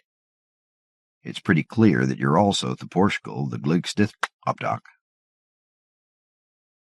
I had my hand near the stun, but he hadn't even lost the goofy grin. I'm here. I may answer for either of us, the Portugal or Alan. Do you think I was cheated? Weber laughed. I have wisdom now. You sure as hell didn't last night. Did you ever make a sillier wish in your life? Rick, most animals seek homeostasis, but interstellar travelers are different. We are not like those who stay home. We seek change. The man I was last night wanted to change himself. He has his wish. I do not have a complaint. Do you? You know who to speak to. He walked out, perfectly in balance and almost strutting. I thought it over, and in the end, I did nothing. Smut Talk. The Draco Tavern isn't just a pub. It's how humanity interacts with at least 28 sapient species throughout the galaxy. Somewhere among these trillions of alien minds are the answers to all of the universal questions. So, it's worth the expense, but costs are high. Keeping supplies in hand grows more difficult every time a new species appears. Siberian weather tears the Draco Tavern down as fast as we can rebuild it. When a year passed without a Chrysalis ship, we were glad of the respite. The tavern got some repairs. I got several months of vacation in Wyoming and Tahiti. Then that tremendous Chrysalis soap bubble drifted inward from near the moon, and landers flowed down along the Earth's magnetic lines to Mount Farrell in Siberia. For 4 days and nights, the Draco Tavern was very busy. On the 5th morning, way too early, 124 individuals of 10 species boarded the landers and were gone. The next day, Gale and Herman called in sick. I didn't get in until mid-afternoon, alone on duty and fighting a dull headache. We weren't crowded. The security programs had let the few customers in and powered up various life support systems. The few who didn't mind staying another year or two were all gathered around our biggest table. 8 individuals, 5, make it 4 species, including a woman. I'd never seen her before. She was dressed in a short-skirted Italian or American business suit. Late 20s, olive Arabic features. Nose like a blade, eyes like a hawk. I thought she was trying to look professionally severe. She was stunning. The average citizen never reaches the Draco Tavern. To get here, this woman must have been passed by her own government, then by the current UN psychiatric programs, Free Siberia, and several other political entities. She'd be some variety of biologist. It's the most common credential. Old habit pulled my eyes away. The way I was feeling, I wasn't exactly on the make, and I didn't need to wonder what a human would eat, drink, or breathe. TT Hatchnexul, her Chirpsithra life support code, was the same as mine. My concern was with the aliens. I recognized the contours of a lone Waharth from news coverage. They're hexapods with 6 greatly exaggerated hands, from a world that must be all winds. They'd gone up Kilimanjaro in competition with an Olympic climbing team. Travelers are supposed to be all male. This one had faced a high-backed chair around and was clinging to the back, looking quite comfortable. He was wearing a breather. The 3 folk had been living in the Kalahari, hunting with the natives. They looked lean and hungry. That was good. When they look like Cujo escaped from Belson with his head on upside down, then they're mean and ravenous and not good bar company. Gray mourners were new to Earth. They're spidery creatures with narrow torsos and 10 long limbs that require lots of room, and big heads that are mostly mouth. I'd taken them for 2 species. The sexual disparity was that great. 2 males and a female, if the little ones were males, if that protrusion was what I thought it was. The gathering of species all seemed to be getting along. You do have to watch that. As I stepped into the privacy bubble, the woman was saying, "Men mate with anything." And then she sensed me there and turned, flushing. "Welcome," I said, letting the translator program handle details of formality. "Whatever you need for comfort, we may conceivably have it. Ask me.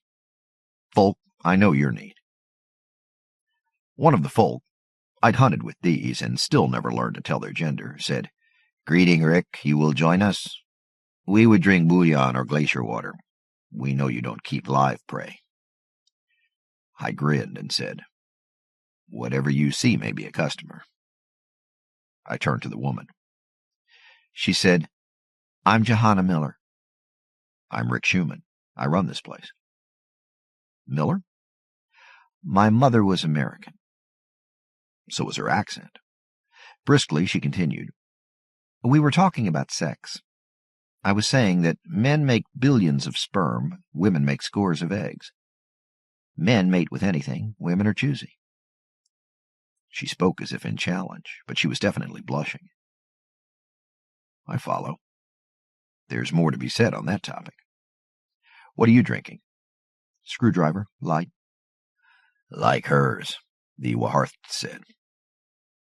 Aliens rarely order alcoholic drinks twice, but some just have to try it.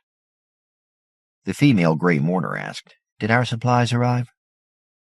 They had. I went back to the bar. Beef bouillon and glacier water for the folk.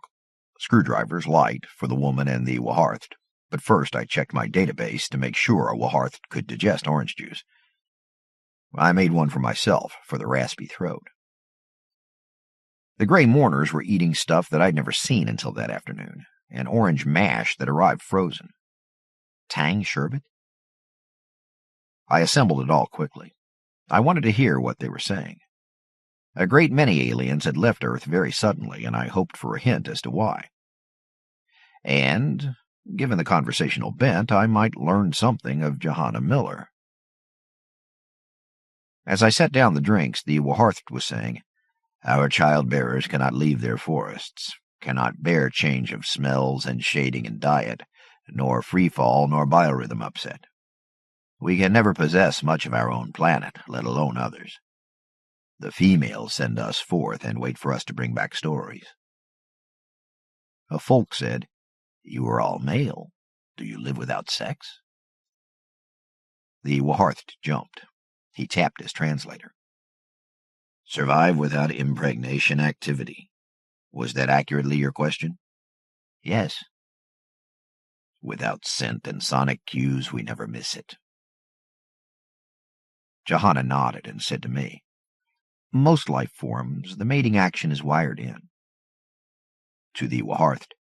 Does that hold for sapient species too? The Waharth said, Impregnation is reflex to us. Our minds almost do not participate. Away from our females, we take a tranquilizing biochemical to inhibit a sometimes suicidal rage. I said, I'm not surprised. But what should I miss? A gray mourner male cried out, To return from orgasmic joy and still be alive. The other male chimed in, Yes, Waji, it always feels like we're getting away with something. I grinned because I agreed, but he was saying, We think this began our civilization. Species like ours, female eats male just after take his generative pellet. I think I flinched. The woman Johanna didn't. She cogitated, then asked, What if you shove a beefsteak in her mouth? They're not insects, I wanted to say. Aliens. But nobody took offense. All three gray mourners chittered in, I assumed, laughter.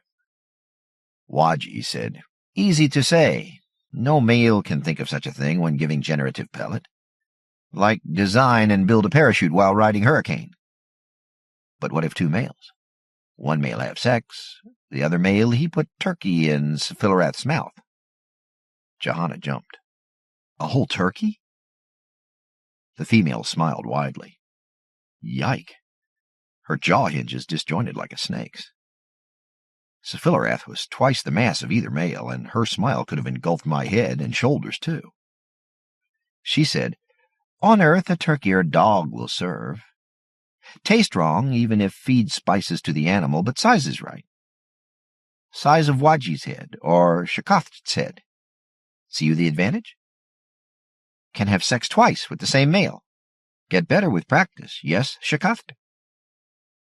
Almost got it right, Shakath said complacently. Next time for sure. Waji said, Got to get one part right every time. They chittered laughter. Waji said, Accident can happen. Turkey can escape. Resting male can be distracted, or remember old offense and not move quick. Sephilorath said, But see anti-advantage? Males don't die. Too many males. Soon every female must have many mates, or else rogue males tear down cities. Waji said, Mating frequency rises too. Too many mouths. Must invent herding. Herd, then 10 crop to feed herd. Then cities and factories. Then barrier bag over placer tube, Sephilorath said. So don't make a clutch of infants every curse time.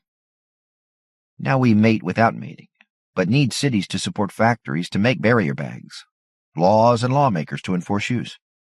Control air and water flow. Cycle waste. Spacecraft to moons for raw resources. First contact with Tripsithra, beg ride to see the universe, and here we are. All for a perversion of nature. Johanna asked the folk, How do you keep your numbers in bounds? Breed more dangerous prey, one answered. The female gray mourner asked, How do humans pervert sex practice? I asked the woman, Shall I take this? She gestured, Go. I suppose I shaded the truth a bit toward what she might want to hear.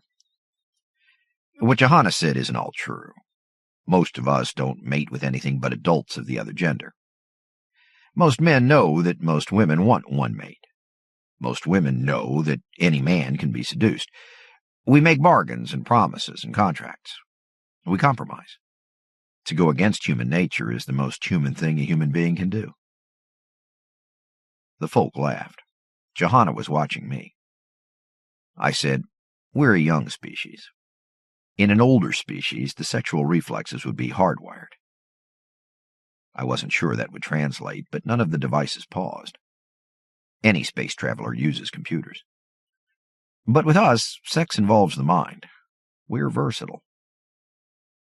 We have barrier bags too, Johanna said. A moment's eye contact. Condoms, of course, and had I caught the reference? I flashed a smirk. Still, I wouldn't be needing a barrier bag tonight. The rasp at the back of my throat told me that I'd be snuffling and coughing and gender-free.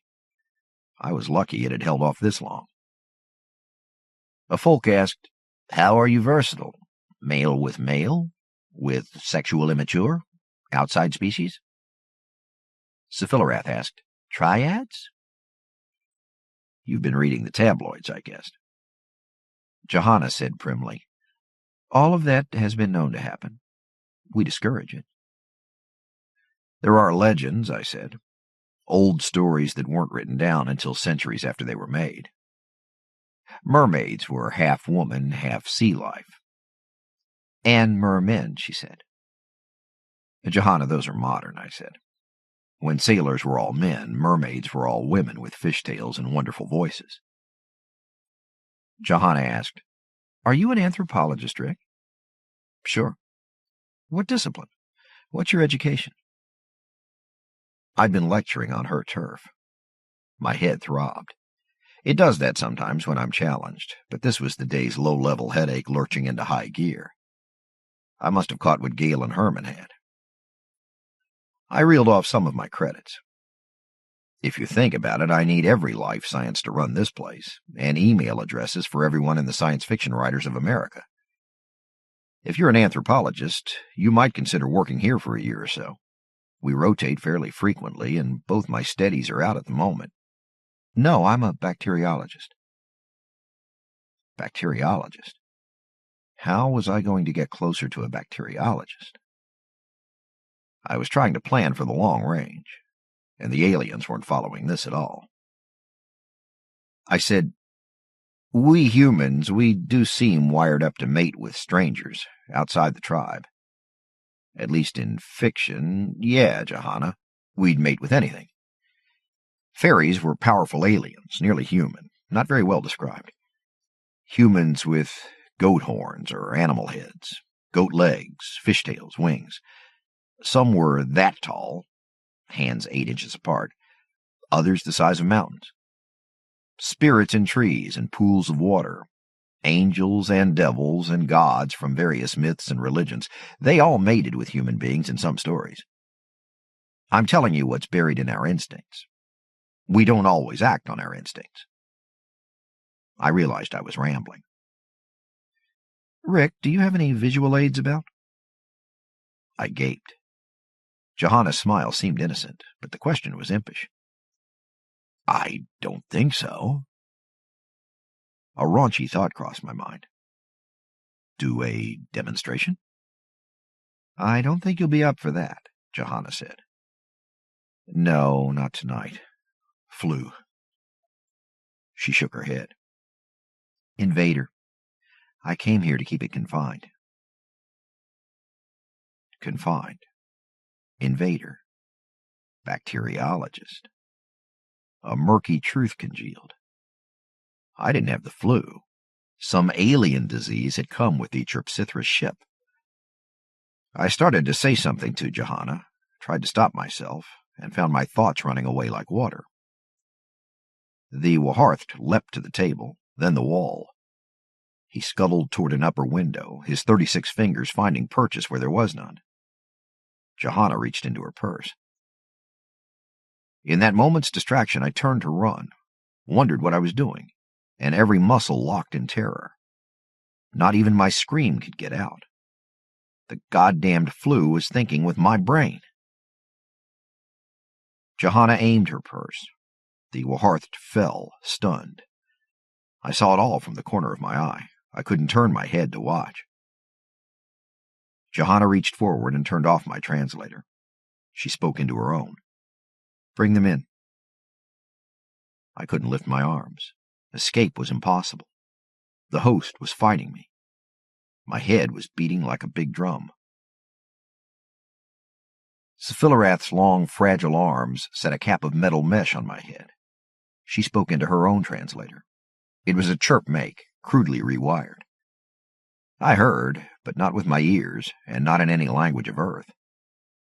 "For your life you must speak."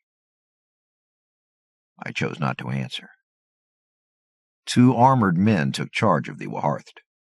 One took his breather and dropped it in a bag and sealed it, and set another on his face. Gale and Herman came in. They bent above me, looking worried. Gale said, "Rick, you're very sick. We were too, but they cured us."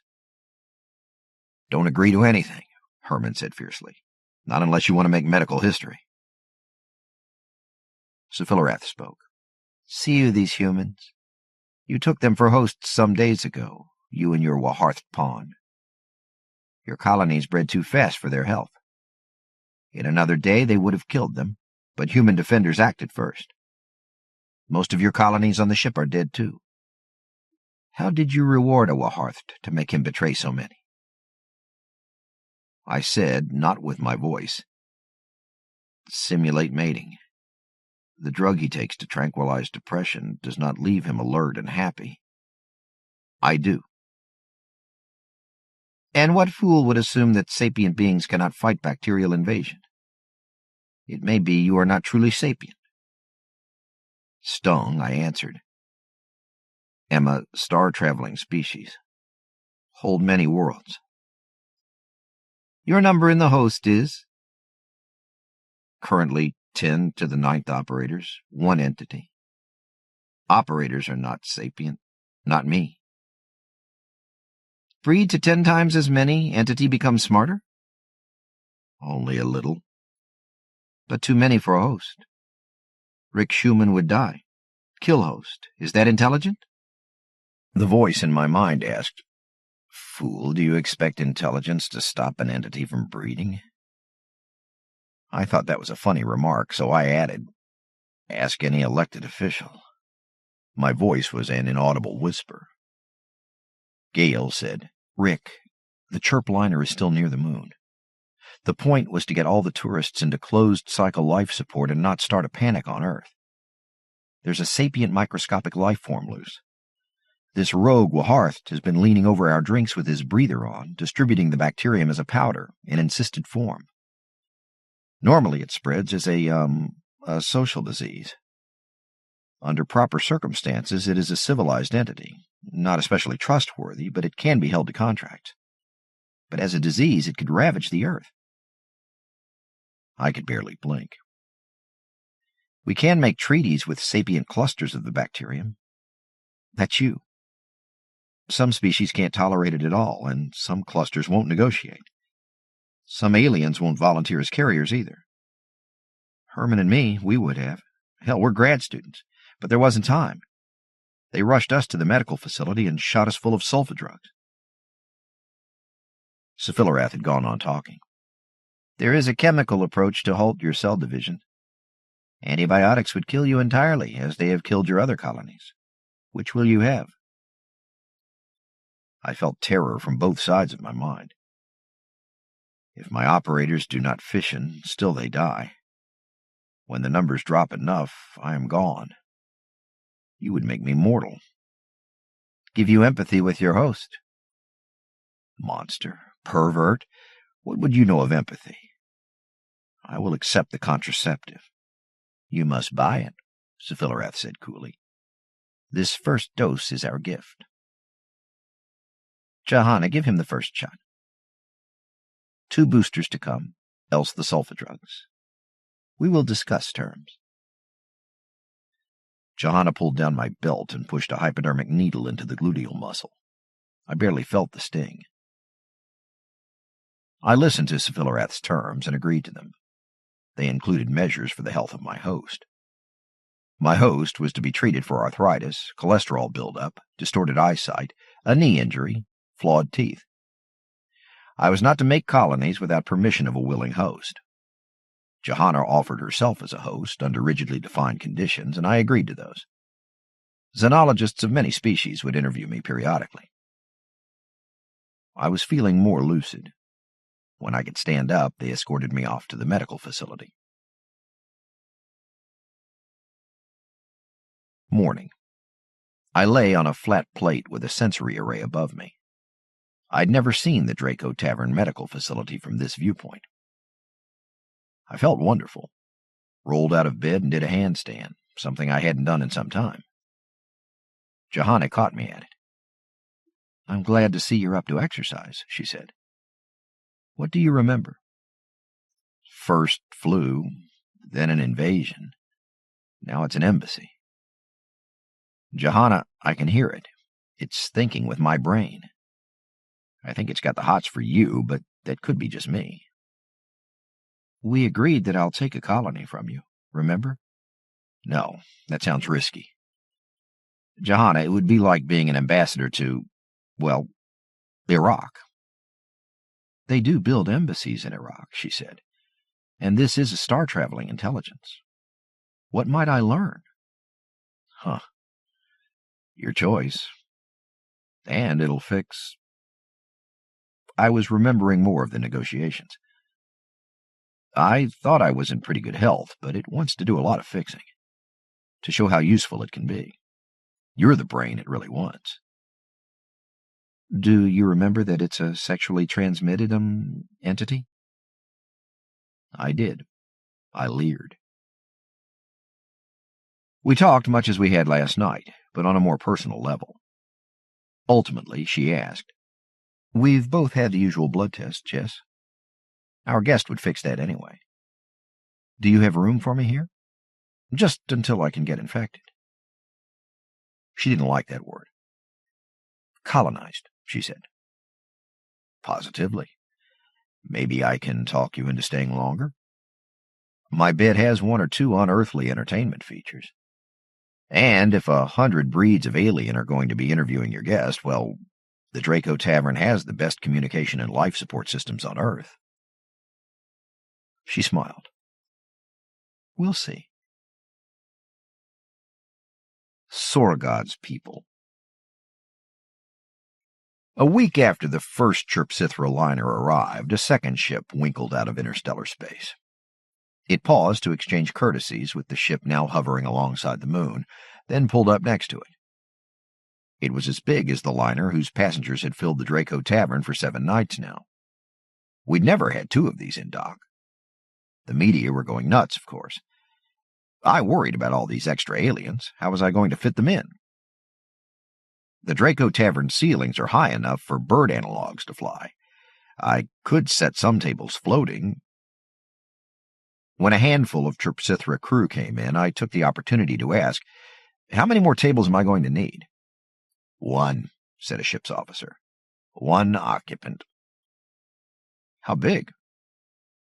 The Chrysalis deal with entities bigger than a blue whale. Ssoroghod is one of us, a Chrysalis. As she touched the sparker with her fingertips. She flies a long-term habitat and environment-shaping system. Much cargo space, she said. Next day, a ship's boat drifted down the magnetic lines to Mount Farrell. Presently, an inflated sphere rolled across the hard November tundra, attached itself to one of the tavern's airlocks, and deflated to let in a Chrysalis. The newcomer made for the bar, passing 6 crew from the first ship. They all look alike, or pretty close, but I noticed differences. The newcomer's decorative crest, and news and entertainment set, was in a very different style. Her salmon armor differed just a bit, graying at the edges of the plates. She was old. One spoke to her. She chose not to hear, walked regally past, and was at the bar. To me, she said, Dispenser, a sparker.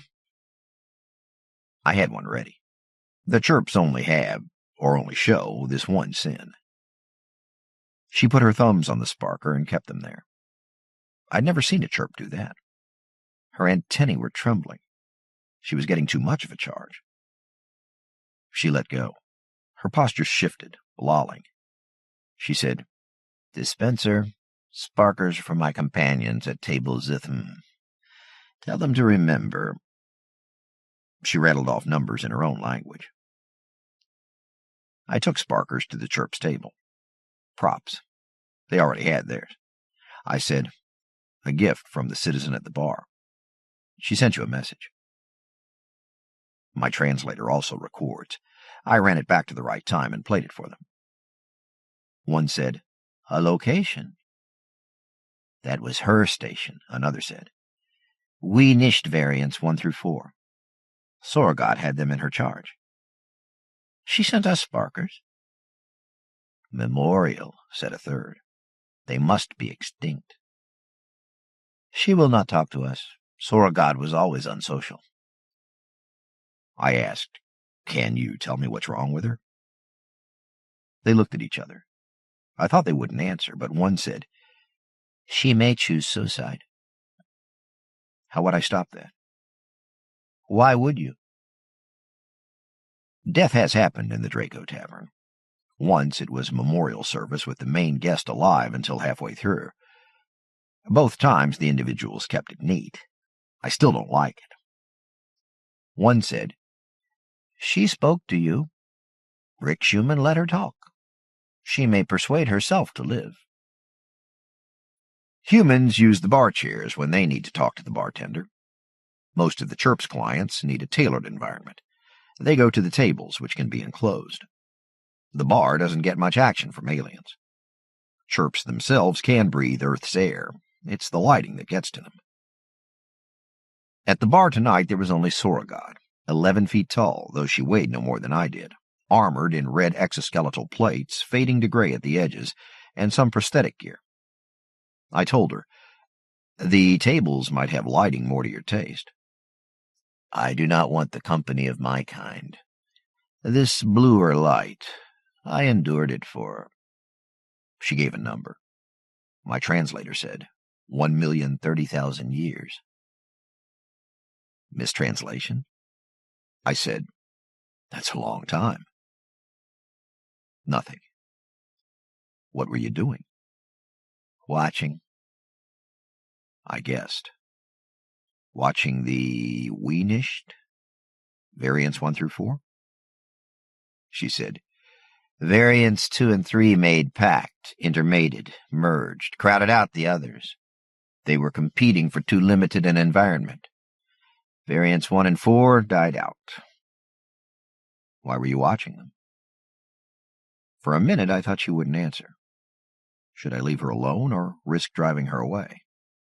Then she said, "We found a species on the verge of sapience. The Weenisht held a limited environment, a sandy coastline along the eastern shore of the megacontinent. Their metabolism was based on silicon dioxide. They adapted too well to the local diet, gravity, lighting, salinity of water, local symbiotes. They would never conquer any large part of their own world, let alone go among the stars. I could study them and still stay out of their way. This was the basis on which I was given permission to watch them evolve. I watched them grow along the fertile band.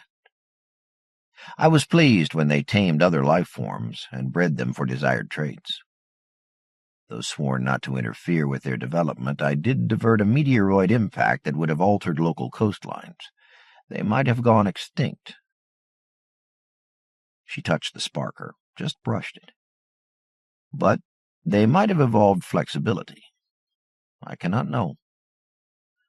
Mistake or no, I shifted the killer rock. Their numbers then grew overgreat. I wondered if I must act again, but they adapted, developed a yeast for contraception. It was their first clear act to change themselves.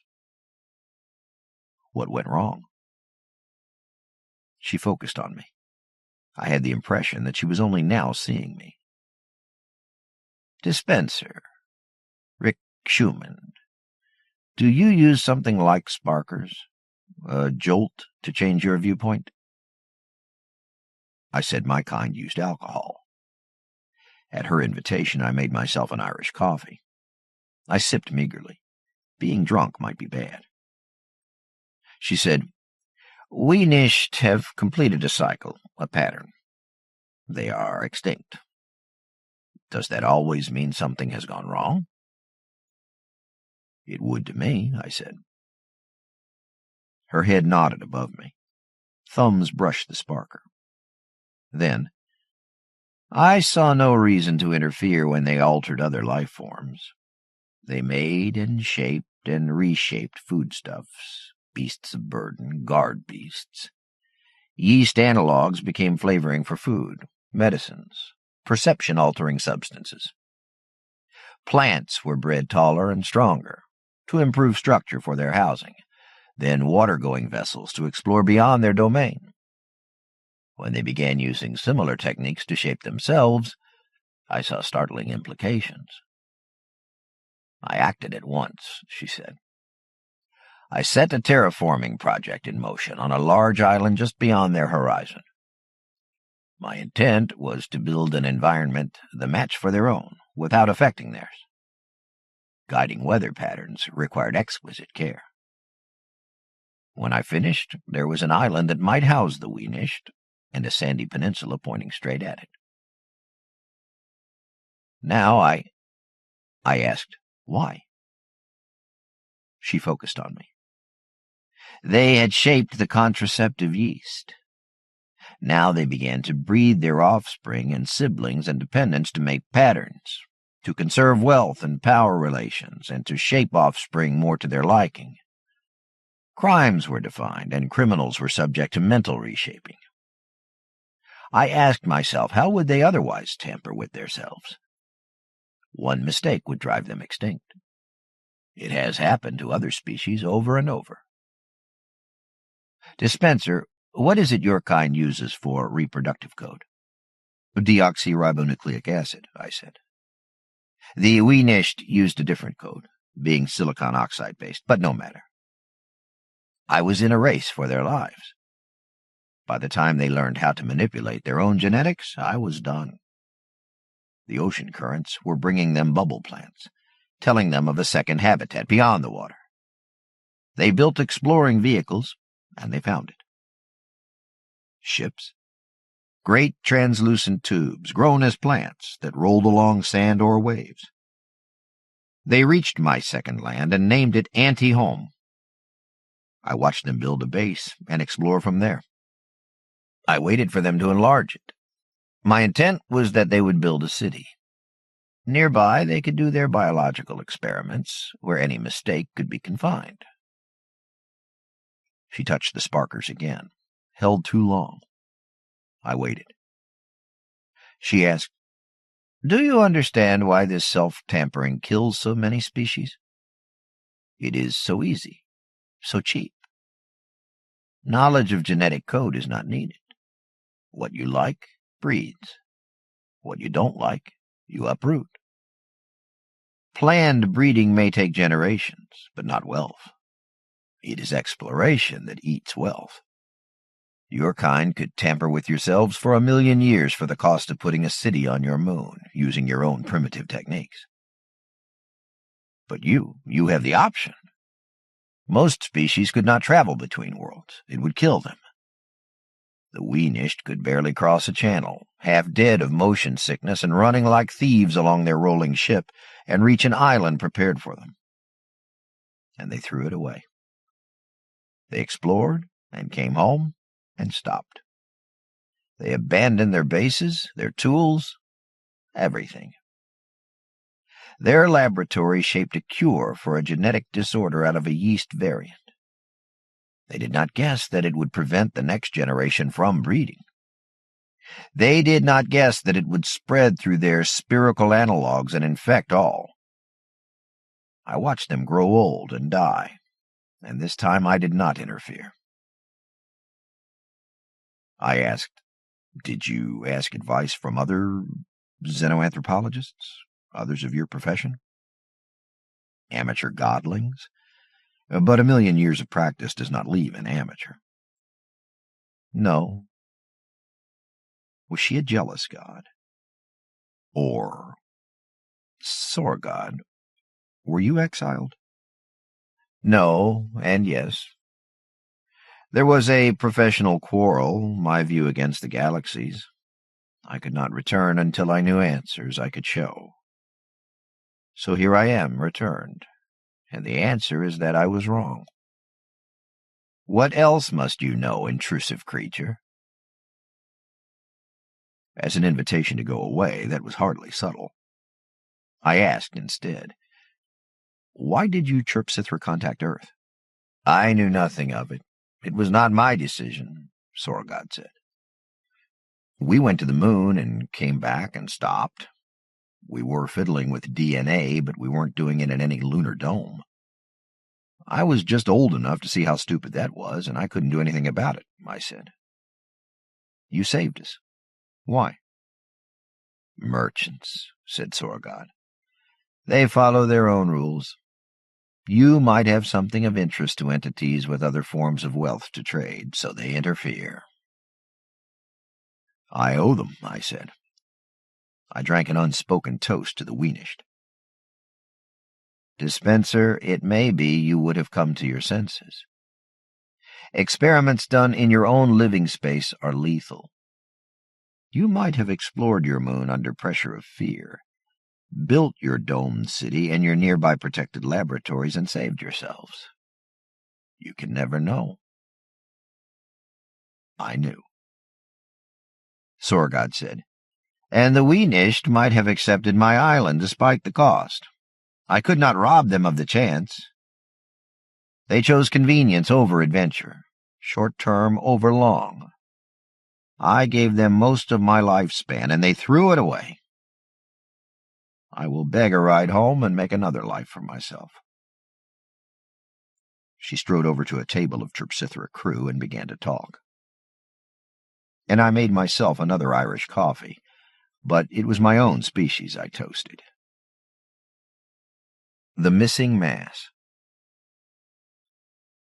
Mid-morning, Saturday, the fourth day after the landings, the Draco Tavern was frantic. You never can tell how the biorhythms of a score of alien species will interact after the landers come down. None of them cycle through exactly 24 hours unless they medicate themselves. The first 2 days I'd been swamped in the mornings, the evenings had been half dead. Gale, Johanna, and Herman were all on duty. Nearing noon, they seemed to have it under control. I could almost relax. The Draco Tavern is all one room. During the remodeling, the bar became a ring in the middle set higher than the main floor to give me a chance to look around. This many disparate life forms don't always get along. I've learned diplomacy. I've got stun gear, too. 4 low jumbos huddled close around a table, almost hiding it. Low jumbos like crowds. They only show up when there's no room for them. Their bodies shook. The roar of their laughter leaked through the privacy shields as a synchronized bass huff, huff, huff. Their combined bulk nearly hid an entity their own size. The Terminator Beaver working with his computer against the west wall. 10 Bibibibek, 16-inch tall golden bugs, perched around the rim of a table, conversing with a Terpsithra and a gray and pink jellyfish in a big glass tank of foamy water. Big enough to crush my table, it looked like, so it must be sitting on a magnetic float. The jellyfish was new to me. Harsh blue light shone down from the top of the tank, illuminating an intricate internal structure, and 5 dark, wiry tentacles knotted at the center. Evolution beneath a hot, fast-burning sun would explain why they hadn't adapted to the land, if there was land where they evolved. Water worlds seemed to be common. Johanna set a tray on their table. The water creature used skeletal Waldo arms to move a pink canapé through its little airlock. I watched the canapé slide into its translucent interior. Johanna came back to the bar, looking pleasantly bemused. Carpaccio, flavored with sea salt, she said. Do all the seagoing forms want red meat? Mammal meat is higher energy than they're used to. They all have to try it, but it makes them hyper. Sometimes they get sick. I need 4 more sparkers, she said, and 4 bullshots. There were Terpsithra at most of the tables. They're the ones who use the sparkers, and they make and run the interstellar ships. They look like attenuated crustaceans, 3 meters tall and higher, and are red like a boiled lobster. 4 humans in Arab robes settled around a table. Iraqi seemed to have rediscovered the pursuit of wisdom. Aliens made overtures, and they broke into pairs. 2 joined the low jumbos. 2 took high chairs to talk to a Terpsithra. A man stopped in shock in the double-door airlock. He didn't look like the usual run of xenobiologist or diplomat. Short, pale of skin, oriental eyes, straight black hair going gray, a comfortable old suit and weird tie, a laptop computer hanging from one hand. He wore the vague look of a scholar with a wandering mind. It took him a moment to recover his aplomb. Then he made his circuitous way toward the bar, shying wide of aliens, way wide of the folk, who laughed at him with lolling tongues like a pack of wolves with their heads on upside down. I was human. He was really, really glad to see me. He set the computer on the bar and asked, "Can you make me an Irish coffee?" English accent overlaid on something Oriental. Having second thoughts, "Leave out the whiskey." I told him, "I can do coffee any way you want it. Or espresso, cappuccino. Cappuccino would be perfect." He didn't try to talk over the shriek of live steam. He opened his laptop and booted it up. In the sudden quiet that followed, he said, "I'm Roger Teng Hui. I'm looking for someone." I asked, "Human or alien?" "Email correspondent," he said. "I'm looking for Helmuth Dip." He turned the Toshiba around. He had World Online up and running. I read an email message from helmuthdip@starlink.net. If the Chirpsithra have such a power source, they may be willing to share it. A human diplomat might ask. I asked him, "Power source?" "He thinks the Chirpsithra are using the energy of the vacuum." I let that crypticism go past me. "When did you first contact this Helmuth Dip?" "Wednesday evening." "What's he want?" "He seems to want me to put political pressure on the crew from that starship. At first he didn't mention politics, interstellar or otherwise. I took him for human. The chirp liner Skrillbreezesh had been in place near the moon last Tuesday morning. The landers were down before Wednesday noon. Give Helmuth Dip a couple of hours to buy a computer in Ssoroghod and play with it a little." I said, "The timing's tight. You don't know the species?" "I thought he was human. He had a website up, a discussion group on the problem of the missing mass. My filter program caught it. The site didn't look active. It was just him." I waited. I didn't think I was dealing with a political pressure group. He knew things. He was interested. You know, a dedicated astrophysics site would have been easy before the Chirpsithra came. I've been teaching on PBS and the net for 20 years. Most of my students have disappeared, and I'm the only teacher left. Herman asked for Arabian coffee for the Iraqis. He took the tiny cups and went off, and I said, "I suppose the problem is that the Chirpsithra know it all." Teng grimaced. "Do they really?" "They say so. Their passengers say so. Sometimes they play jokes." "I might buy that they know everything they want to," I said. "And what they don't know, their passengers know, and when they don't, they bluff. I'm used to it. I never thought about it from a teacher's viewpoint, but it must be like everybody sitting around waiting for the answers." Flipping to the back of the book. "Give me another cappuccino, Grand Marnier on the side. Do they ever make mistakes, or are all of these entities too advanced?" "Oh, they make mistakes." A Korashtil had come to Earth to make cheap war movies, but I shouldn't blurt that out to just anyone. Your alien would still have had to learn how to use the internet. Maybe a human being showed him. "Let me try something," I said. I linked into the Britannica's Universal Encyclopedia site, found what I wanted, and turned the screen around. Helmuth speaks for Boscone. Early science fiction. Helmuth was a space pirate, and a dip is a pickpocket. You're looking for a space-going petty thief. Excuse me. Things had gotten busy around the big table, and I went off to deal with it. The Draco Tavern has always been as much a fast food joint as a bar, but our supplies and capabilities have expanded over the years. We charge too much because we have to keep too much stuff around, and we have to be too careful what happens to it. Most of this stuff would poison most of the life forms we get in here, and that does include the booze. A Chirpsithra knew me, though I didn't recognize her. You can't tell chirps apart. They're gene-engineered to identical perfection. I gestured at the low jumbos and asked her, "Do they like crowds that much? Or should I be getting bigger tables?" You would not see the end of that endeavor. These, something breathy, are not the largest of our clients. Other chirps chittered laughter. One said, There are life forms that would not fit in any imaginable vehicle. The other, But were they sapient? How could we ever know? Chirpsithra obscurities. I moved on. We were frantic for the next hour.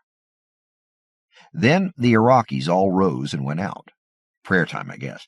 And suddenly most of the bar was getting up and walking, rolling, lurching, slithering through the airlock into a horizontal glare of Siberian tundra. The low jumbos followed the rest. The jellyfish in his aquarium was still there. I wondered if he'd been abandoned. 5 Chirpsithra who had watched their alien companions all go away now gathered around the big table with the aquarium in the center. Herman glanced my way for permission. I thumbs-upped him. He pulled up a high chair and joined them.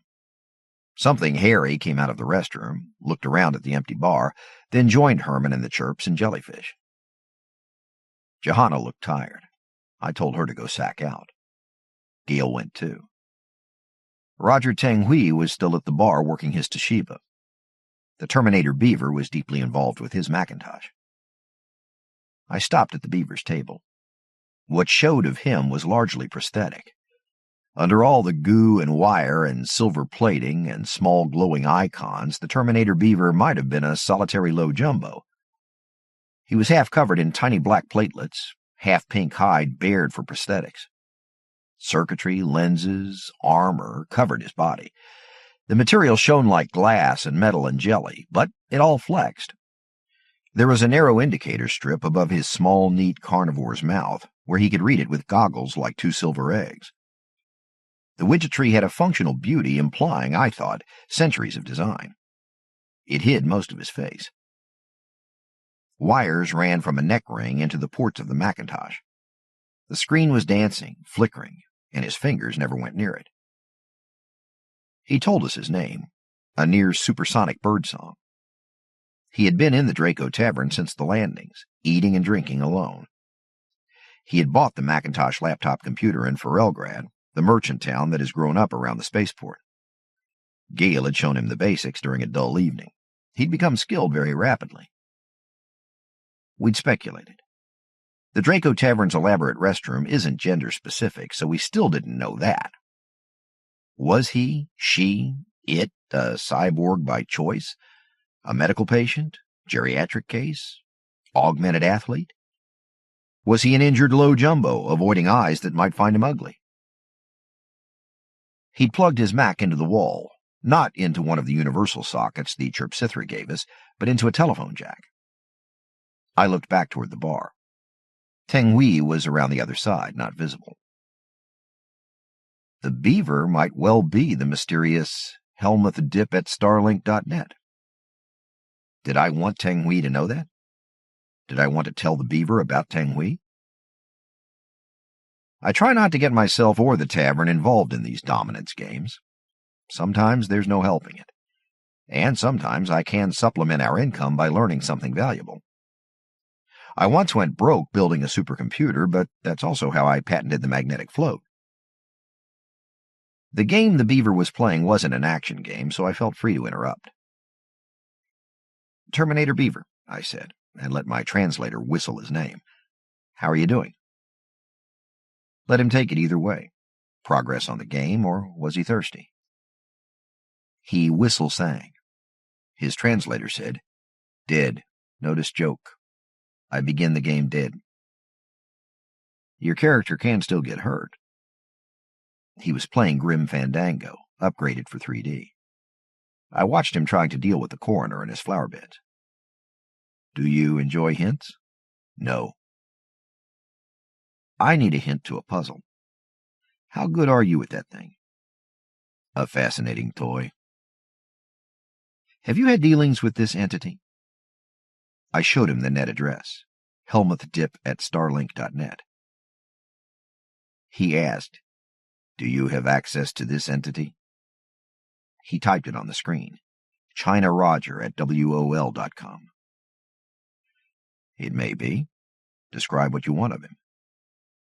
A matter of negotiations. Rick Schumann, why should I tell you more? China Roger hasn't dealt with aliens. You have had much experience. I have funds if you will act as a mediator, said the Terminator Beaver. I've done that, I acknowledged. How difficult is my task to be?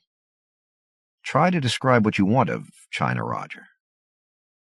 I seek knowledge that would point to energy for industrial purposes. Guessing, I asked, something to do with the missing mass? I wondered if you merely pretended to knowledge.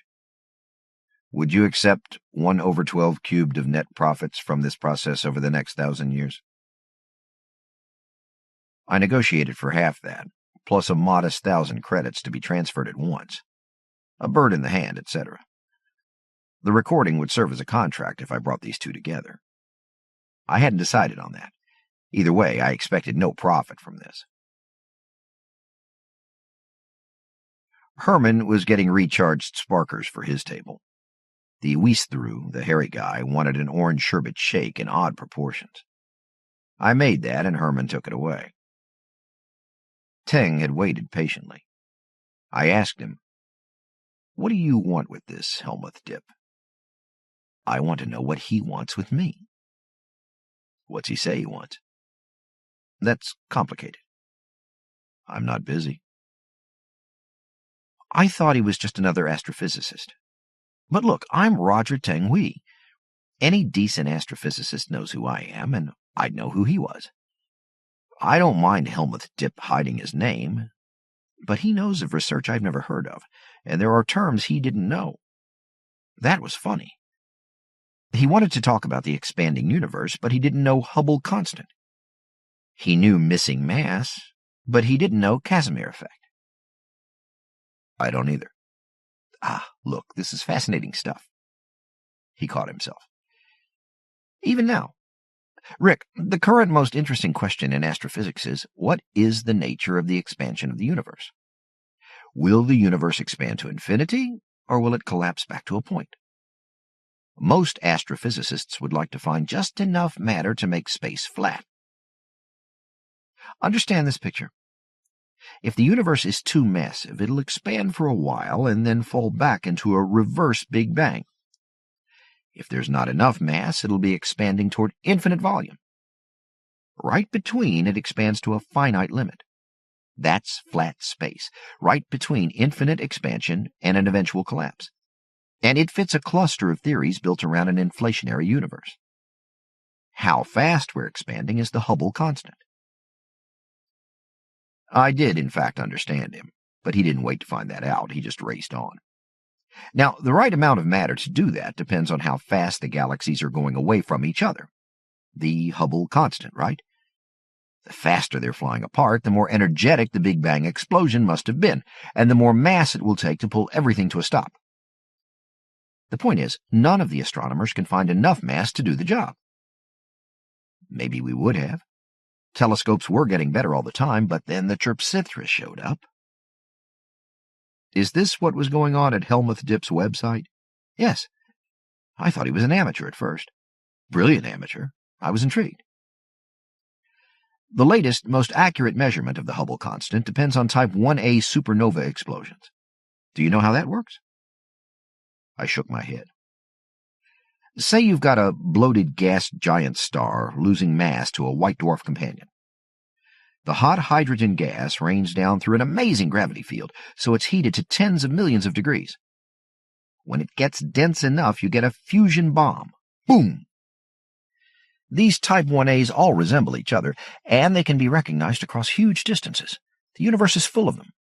A type 1A supernova tells you how far away it is by how bright it is, and how fast it's moving by its red shift. Using those as meters to measure the universe, we get a rate of expansion that suggests around 30% of the mass that's needed to close the universe, or 10%, or 70%, depending on who needs a grant. So you look for more mass. Right! We look in places obscure and weird. We postulate mass we can't see.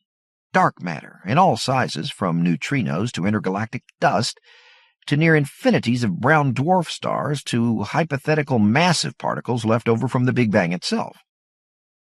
I wasn't a front runner in all this, but I kept track. And I got old, and we had too many solutions, and none of them made a lot of sense. Aliens came down in Siberia, hordes of them, and they know. So what was the point? Then Helmuth Tip popped up on my screen, and for a while he was making sense, and then he got into the Casimir effect. What brought you here? And then he started insisting that I use my influence on the pilots of an interstellar liner. That would have brought me here anyway, but what influence? If he comes from a place where astrophysicists have more power than fucking politicians, it's for damn sure he's from interstellar space. But I have to tell you about the Casimir effect. Do you really? Actually, he said, no. Let's leave it that there's energy in the vacuum. Fantastic levels. Space isn't really empty. It's a froth of virtual particles appearing and annihilating each other faster than any hypothetical instrument can detect them. And that's where the energy is. It's been demonstrated mathematically that if the vacuum in free space was empty of energy, you'd have minus energy near a black hole. The Casimir effect is an experiment that measures vacuum energy. You machine two plates very flat and you move them very close together. They pull at each other. Gravity? No. Oh. It's done with virtual particles. Virtual particles flash into existence and annihilate each other everywhere in space. But you put these plates so close together that the wavelength between the two plates is too small. There's no room for virtual particles to pop up between them. The pressure on the outsides pushes the plates together, and that's the Casimir effect. Strong? Tiny. Helmuth Tip has been trying to tell me. Is that entity waving at you? The half-mechanical, person? The Terminator Beaver was on his feet and coming around the bar. I said, Terminator Beaver, meet Roger Teng Hui, also known as China Roger. Teng, meet Helmuth Tip, a.k.a. Terminator Beaver. I believe you have much to discuss. They sat at the bar with their computers in front of them, sometimes activating displays to supplement the Chirpsithra translators. They both kept slipping into jargon, then remembered that they were talking to the bartender, too. Sometimes it takes a third party to get two people talking the same language. The Chirpsithra won't discuss what powers their star-to-star liners, the Terminator Beaver said. Our landers are various and we build them ourselves, but the liners have apparent infinite power and not enough fuel storage. Antimatter? Teng asked. Antimatter they keep for attitude jets, with dross from refined sewage as reaction mass. Our landers use antimatter. Spies have identified a system aboard Skrill-Bree-Zesh for making antimatter. Where do they get the energy? Many species wish to solve the puzzle. Sometimes we cooperate. We know that the liner's mass varies during a voyage, losing and gaining again. The energy of the vacuum is thinly spread, Teng said. By some measurements, the Beaver agreed. Some theories render it huge. The Casimir effect may measure only the least of what is available. I saw fit to cut in. Near infinite energy in the vacuum, I said, and near infinite energy in these huge Chirpsithra ships. That isn't all of your argument, is it? Because they don't have to be related. They both tried to interrupt. The Beaver's translator cried, No, no, no, what of the missing mass? He was doing that before, Teng said. It's an interesting notion. We must suppose that early Chirpsithra... The Beaver saw us about to object. No? Then think of engineers who find a way to attain the energy of the vacuum. When work is done, something always disappears, does it not? Not energy, nor potential, nor mass, unless one into the other, but something is gone. Entropy, Teng said. Disorder increases. Energy becomes less available. Yes, but what is gone when energy is taken from the vacuum? The Beaver's silver goggles flickered as he studied our faces. You cannot pull energy from the same volume over and over, he snapped. Vacuum must disappear. I said, Okay. They learn the ultimate secret, these engineers. They may be the first of many. Their numbers and ambitions expand. Peculiar and active galaxies may show their work. There is no missing mass, the beaver said. The universe is expanding too fast. The bang was too energetic, but expansion slows because space is disappearing. In the limit, space will be flat. I asked, Tang, is this even sane? The man said, Oh, sane. Look, there's no way you can take the same energy out of the same block of emptiness forever. Energy has to become less available. Sure, something has to go, and it's probably volume. Space shrinks where the engineers have passed. Why the Chrysalis? Look about you. They have such a power source. How many suspects can you identify? The beaver demanded, rather unfairly, since the bar had been nearly emptied. Tang said, Well, that's my point. This universe has had around 10 to the 10th years to produce a species capable of using the energy of the vacuum. We expect the universe to last. How long before interesting things stop happening? 10 to the 40th years?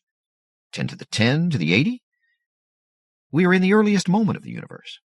Most of time is in front of us. The engineers might not even have a planet to evolve on yet. They may evolve after all the protons have disappeared. I said to the beaver, You have asked the Chrysalis, haven't you? To us, the Chrysalis said nothing. To another race, they once said that the secret of their drive was to be taken as a puzzle. Just another cursed intelligence test. Tang burst out, Your damn hypothesis isn't even falsifiable. I asked, What? When you've got a decent theory, you try to falsify it, Rick. You don't want someone else making you look like a fool, so you try to disprove it yourself first. If a statement can't be disproved, falsified, if it's false, it's useless. Beaver, if the engineers won't start chewing up galaxies for 1 trillion years, what evidence would you expect to find now? Any species may ask. Not us, Tang said, suddenly bitter. There weren't even human footprints on Mars when the Chrysalis came. If ever there are, they'll be around a Chrysalis landing site.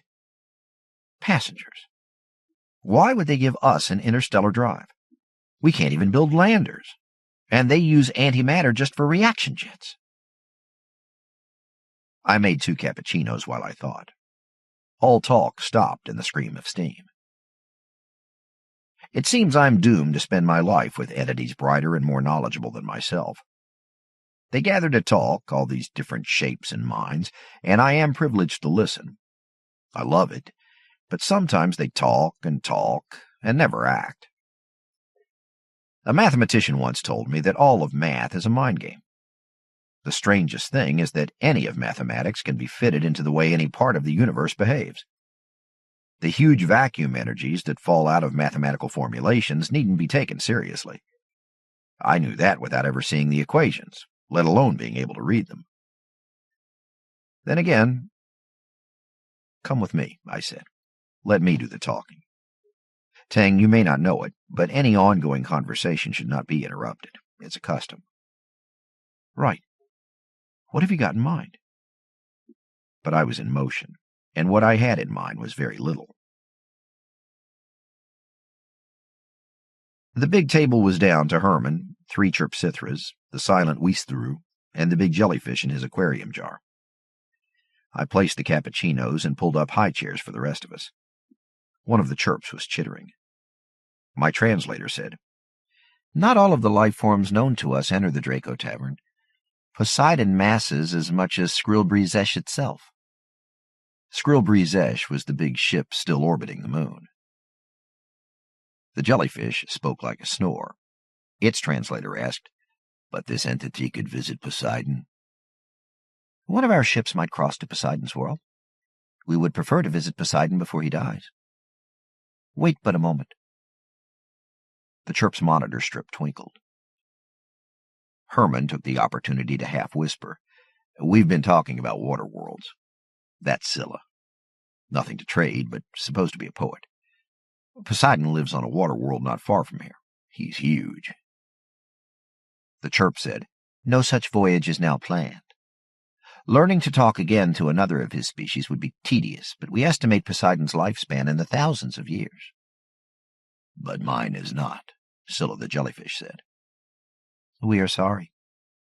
Greeting, Rick. Greeting, Elder. Greet Roger Tenghui and the Terminator Beaver. Greet you both.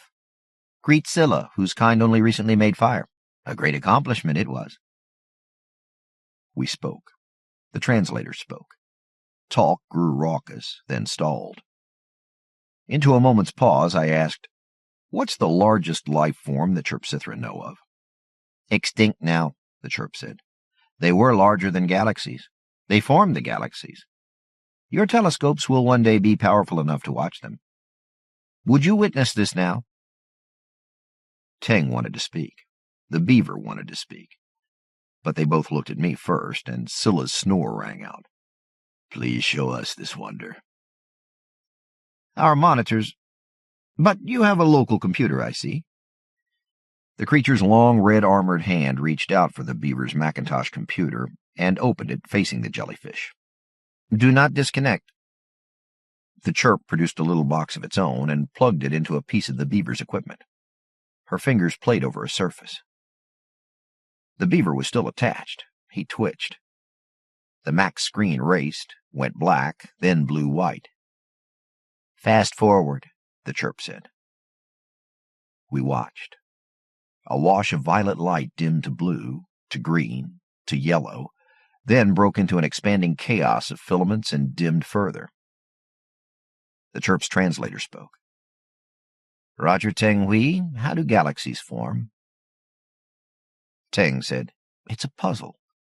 Current attempts to model the early universe usually give us a universe that is too uniform to form galaxies. Inflationary theories make galaxies more likely. It's one of the attractive things about inflation." She said, You have not yet seen the universe forming. It was too uniform. Without galaxies there would be few stars, yet galaxies would never form. But like all here, even Scylla, whose sea-locked kind breed transparent jellyfish to make ever more powerful telescopes, we became able to watch. Out of the chaos came whirlpools of light. It may be you cannot see the mechanism.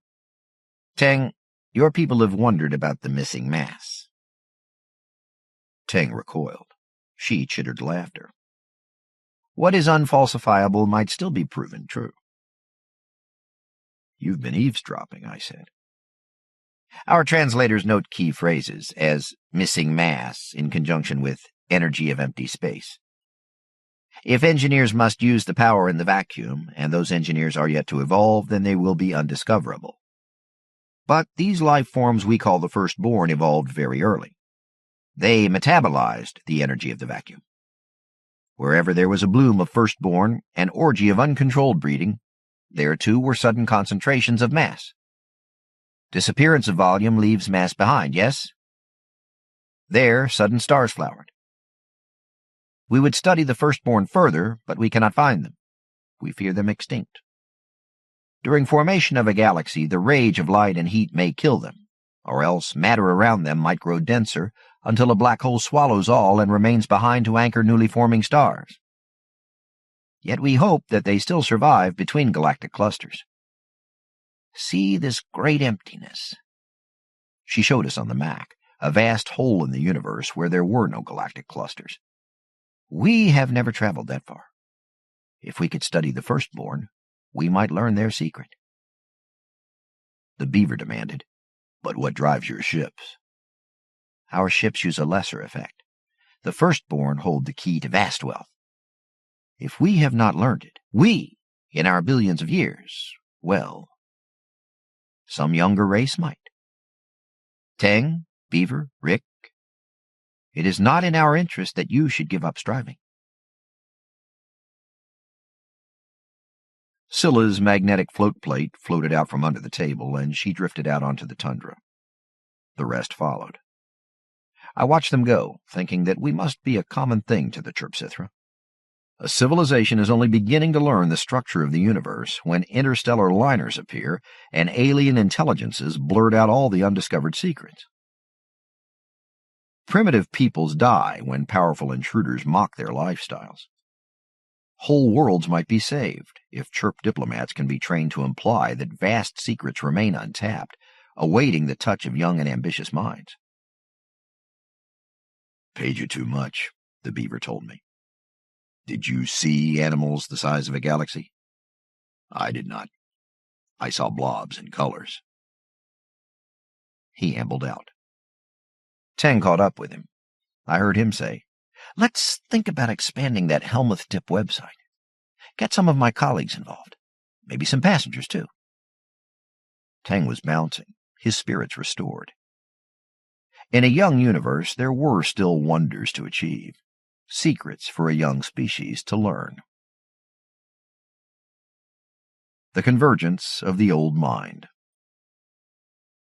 Among the aliens who travel with the Chrysalis are some who like it cold. Over the years, a succession of ice-blooded species have imposed their aesthetic views on the Siberian tundra that surrounds the Draco Tavern. What we can see through the glass wall includes winding paths and a vastness of wonderful statuary carved from ice. Some of the sculpture houses alien storehouses and offices. Through that barren, desolate, weird landscape, I watched two 10-limbed spiders, cloaked and hooded against the cold, picking their way through the winding paths. Those would be gray mourners, Ssoroghod and one of her husbands. Ssoroghod, the larger, seemed in haste. She was taking shortcuts through the sculpture, leaving her mate behind. She stopped by the biggest airlock and slowly folded herself and all those long legs into it. The airlock revolved, and she was in. Here and there, sensory clusters turned. Ssoroghod spoke a complicated phrase. She hadn't spoken loudly, but she can't. My translator decided she'd shouted, "The old mind is gathering." Most of the tables in the Draco Tavern had privacy bubbles enabled. Most of the patrons heard nothing.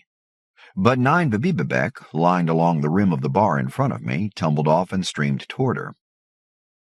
Chittering questions, the 6-inch-tall golden bugs followed her to a table full of Chrysalis. She spoke, they spoke, all in the silence of a privacy bubble. 4 tall and spindly chirps got up, leaving one behind, and made for an airlock. The bugs stayed. The gray mourner male reached the big airlock and folded himself through it. Ssoroghod and her husbands had been hanging around Earth for 2 years now. Chimes in Harmony was newly arrived, currently hovering near the moon. Ssoroghod had been aboard last night. What she carried would be the latest news, whatever it meant. It seemed to mean a lot. Patrons watched her approach, listened, then something changed. A few left. But it took me a while to get it. Nobody was talking to each other anymore. In Ssorogod's wake, they were talking to tiny or embedded communication devices. I stayed at the bar as Ssoroghod circulated among the tables. This might not be any of my business. Then again, would I ever have come here if I weren't curious? I considered speaking to the sole remaining chirp. As part of Chime's crew, she'd know. But she too was talking to an entity not present. Ssoroghod was talking to 2 folk, and Gale was on her way to offer food or drink or service. Good girl. I'd ask Gale what she'd heard, later. Meanwhile, Ssorogod's mate had reached the bar. He surrounded a stool, settled some of his mass on it, and spoke. My translator knew the gray mourner speech well. It said, "Hot liquid with much sugar and not much alcohol." Fruit flavor? No. I poured him hot tea with Benedictine in it. I asked, "Which are you?" "You cannot perceive. I am Ssoroghod."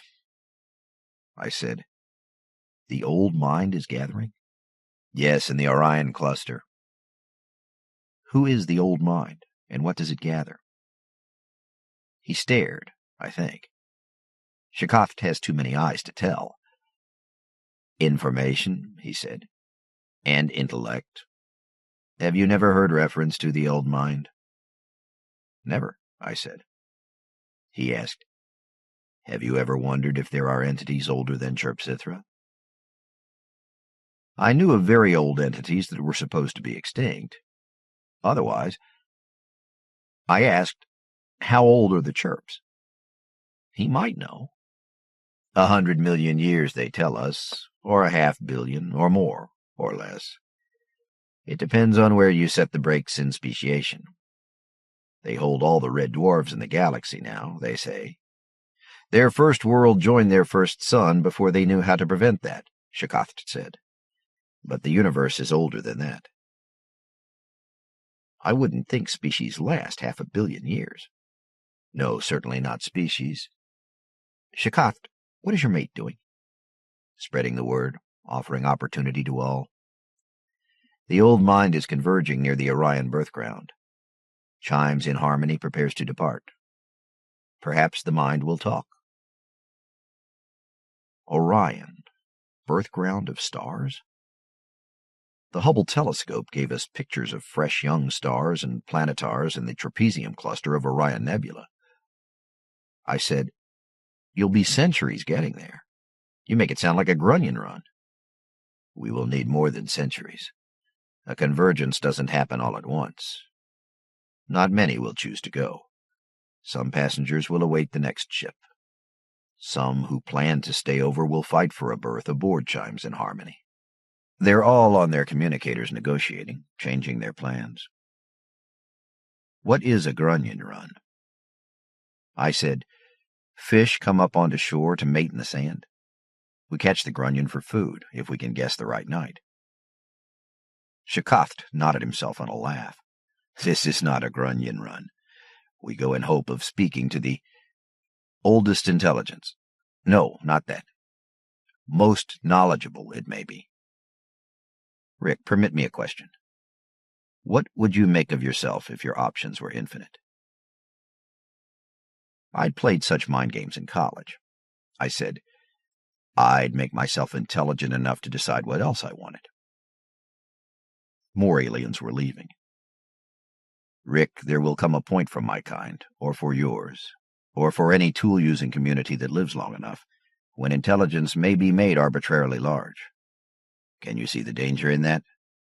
I said, if you make a computer too powerful, it absorbs all knowledge and then turns itself off. I'd bought that knowledge the hard way, with my own money, when the Draco Tavern was new. Absorbs all available knowledge, the Spider-Man corrected me. If a computer can reach further, build its own instruments, telescopes, probes, it lasts longer. The poor fool who manufactured it still goes bankrupt. Cease to think in terms of makers and owners, Rick. Let yourself be the computer. Let you own yourself. Let you seek greater intelligence. If you are confined to just one world or just one solar system, there comes a point at which there is nothing left to think about. The information flow has fallen too far. You could never survive 10 billion years. It's that old? Guesswork. Go on. Give up speed of thought. Give up locality. Optimum might be a sluggish flow that sometimes clusters into blazes of brilliance. I waited. We only know the old mind in its present state. What we find is a scattering of elements, Ssoroghod said, everywhere in the starfield, spread across the universe. These elements signal each other when their distance is less than... It varies greatly with intent, but let us say 5 light minutes apart. Think of them as the cells of a brain. Tiny? Elements the size of fine dust, a few million atoms each. They are adrift. They can guide their paths via magnetic fields or light pressure, sometimes up to very high speeds. The further they drift, the less is the intelligence of any grouping. Do you see that? Their thought is slow, when every synapse spark takes up to 5 minutes, sometimes much more. But as elements spread away, their information-gathering capability grows. 1 billion elements scattered through a light year can become a wonderful telescope, or can engulf an object to study it exhaustively. The old mind learns, and from time to time it converges. What I saw with my mind's eye made a wondrous picture. I was getting excited. So, a human brain is what, 10 to the 20th nerve cells? Say you clustered 10 to the 40th elements of the old mind in that 5 light-minute limit. Too many. It would collapse into a proto-comet. We expect to see 10 to the 25th or so before it all drifts apart, and the distance will be light years. That's still a lot. 1 billion years of data cluster into a mind, and it thinks about what it's seen. It kind of drifts into hyper-intelligence, doesn't it? It's done this before, and the memory is there. A mind forms and climbs toward evanescent godhood. There would be an updating of the records of the universe, a flurry of problem-solving, a flowering of new theory, vast, slow thought. Spaceships passing through the cloud, or even inhabited worlds, might never be noticed, or might be studied atom by atom. After a time, the elements drift apart, seeking new input. There would be no pretense that the old mind was a single intelligence, nothing like the illusion that a single mind occupies a human skull. Just mind forming and dissolving, carrying bits of what it's learned, eventually linking again in a different order, in a universe noticeably changed. No death, just the drift. I asked, "Are you going?" Ssoroghod has not decided. I think we will go. Many of the races I meet never expect to grow old. Others never expect to die. Still, that's a lot of a lifetime, I said. We want new races, new viewpoints, something to show an old mind. Else it will not converse and we will not learn. We want a human being. I looked around. Usually there are human customers. All I saw were Gale and Antony, my staff. Kind of sparse today. I have been asked to ask you, Rick Schumann. My heart thudded hard. I have this bar, I said. You have trainees. The Draco Tavern would continue, Ssoroghod said. Rick, your kind has found only the most temporary of longevity techniques. If you were the only human being aboard Chimes in Harmony, ship's laboratories would be brought to bear to keep you alive and in good mental health. The old mind converges to observe the birthing of stars and free-floating planets and other wonders. We can seduce it with new viewpoints. You don't even know it'll talk? Ssoroghod shrugged, a disturbing sight. A convergence must evolve the concepts of communication. Some remember from earlier ages. Some won't bother. I'll think about it, I said, and I poured him tea with a different liqueur. Ssoroghod extruded a snorkel from his tremendous mouth and drank. He asked, "Are you disturbed by the company?" I like aliens. Even so, how many humans have you got room for? How many must you have? I'll think about it. 4, well chosen, might be enough to keep each other sane. You have little time to think. Chimes in Harmony prepares to depart. Passengers are gathering now. Entropy is having its way with you, Rick. Think how long you might live. I said, the old mind has immortality. It doesn't die. What it knows doesn't die. And if it ever... I stopped. Ssoroghod had emptied a bottle of maple syrup. Gale approached her with another. Ssoroghod spoke to her. She listened, nodded. Ssoroghod asked, "Why did you stop talking?"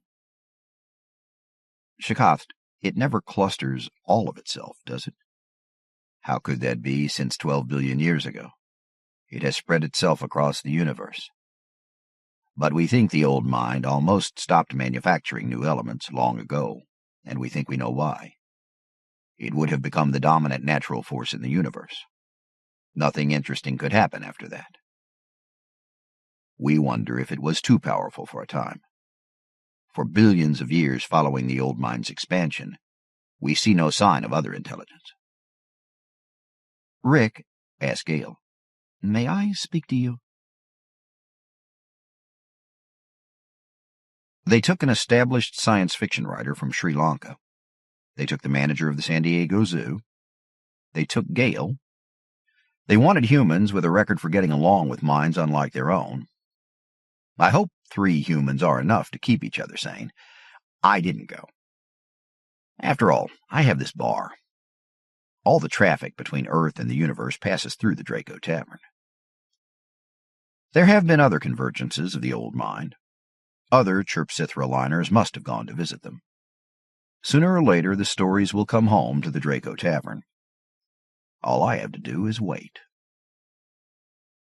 Chrysalis. After Apparent Discord's lander docked, the flutterbys came to the Draco Tavern every day. The Chirpsithra called its kind something multisyllabic with a juicy sound. My translator rendered this as flutterby. There were 7. They more nearly resembled caterpillars, segmented worms with a couple of dozen frail legs that bunched up near a complicated face with a triple jaw. They weighed half what I did. In Siberian winter, they didn't use pressure suits, nor even clothing for warmth, but backpacks rode behind their heads. They'd enter through the long and low airlock and split up. They were gregarious.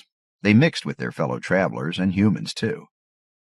I spent an hour listening to 2 of them argue philosophy with a grad student from Washburn U, veering over into quantum physics and astrophysics and evolutionary theory, hitting her in stereo, shooting down every theory she raised. On the 7th day, one flutterby stayed behind when the rest left. She said, "I hope you will hire me to wait on tables." The idea tickled me. I'd never had an alien working in the tavern. Besides, I needed a replacement for Gale, who had gone off aboard Chimes in Harmony to find the old mind and wouldn't be back until after I was dead. Of course, I could see problems. "Your environmental designation—" "TT asterisk squiggle ool," she said. "But my supplement box compensates." The caterpillar lifted a feeler to tap the flat bag that rode her back. "I can tolerate a TT hatch nex ool environment and Earth's temperature and humidity spectrum. Ultraviolet light would be dangerous. Will I need to spend time outside?" "No." "Why do you want to do this?" "My reasons will not harm you nor your dependents. I will work for food and shelter." I asked, "Are you underage?" Our translators may have botched that. She said, "I am older than you are. Child labor laws cannot apply." "Wish you to know if I am an adult? Of course not. I am an incipient female, maturity delayed. Wish you to know if I can bind myself with promises? I can." Aurora didn't have a name until I gave her one. Aurora worked for Scale. There's a union in Mount Farrell town. Still, Scale is cheap. My staff has to face daily crises never described outside of old science fiction magazines. They all have doctorates, and they all work for high salaries. Food and housing might be a problem. Aurora had said that nourishment was covered. Her backbag included a supplement box that would take care of allergies and dietary deficiencies, and the OOL designation gave her an herbivorous but flexible diet. As for housing, I had to improvise. The food storage lockers under the tavern are versatile, have to be, so we reprogrammed one of those. Some of the human anthropologists who came in were surprised and amused. I don't believe any of my alien customers were startled to find Aurora serving their drinks and such, barring one, and that was her own species. They wriggled in through the long and low airlock, all 6 of them, 2 days after Aurora started work. They ordered, as usual, a green glop, rich in fiber, stored cool but not frozen, and they needed lots. I sent Aurora with it.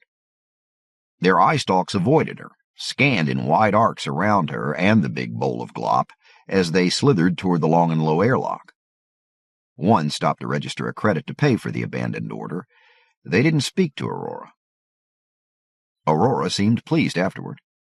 When I asked her about it, she claimed it was personal, swore it wouldn't affect the Draco Tavern's business, and refused to speak further on the subject. The Chirpsithra run the interstellar liners. They're talkative creatures who claim to own the galaxy. They do, if you only count red dwarf stars.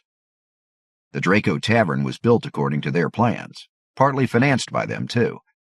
They're generally eager to help when problems arise, but when something annoys them, I've known them to play practical jokes. So I try not to bother the Chrysalis every time I need data. I have other options.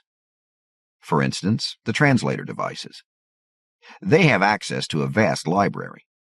It's hard to believe that something that fits in a large pocket or small purse carries that much storage, but it certainly doesn't use the computers on the Chrysalis liners. The liners orbit the moon. There would be a light speed delay, and there isn't. I think the pocket translators must be artificial intelligences in their own right. I tried curly bracket, flutterby, bracket with a species suffix, bracket, plus immature, plus employment, curly bracket, and got this. Plant eater, carbon base, rocky, oxygen, water world, G4 sun. Interplanetary level industry. Immature flutterbys above 61.8 kilograms may enter binding contracts to perform service. Servants and machinery take one pronoun, citizens take another. Slaves were equivalent to machinery?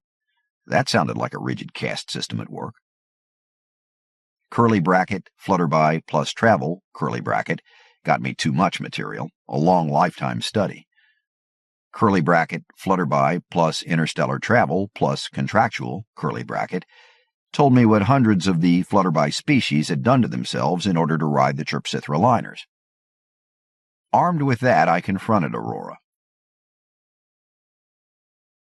It was a dead morning, just us two and a sessile creature drinking alone. I asked, "How old are you, Aurora?" "In Earth orbits near 70, she said. "Ship time. Longer than that given relativistic effects." She reared up to polish the big mirror over the bar, avoiding my eyes, catching them anyway in the reflection. "We postpone our maturity by chemical means." "I can see wanting to live a long time," I said. "Why not grow up first?"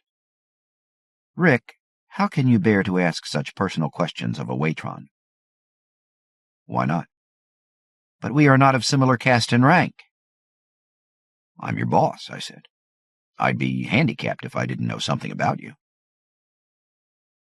Her eye stalks telescoped forward and back, studying me. "Very well. Our mature form is little more than a sex organ with wings. We have no digestive organs and little brains. We live 10 or 11 days after we emerge from chrysalis form," Aurora said. I surmised that biotemperers among the Gligstith Optok or Chrysalis might contrive to make an adult flutterby immortal, and even find some way to keep her from starving. But she would be decoration, not companion. Companions, citizens, minds are found only in children. When an elder becomes a chrysalis, she has younger sibs and children of sibs to protect her until she emerges to fly.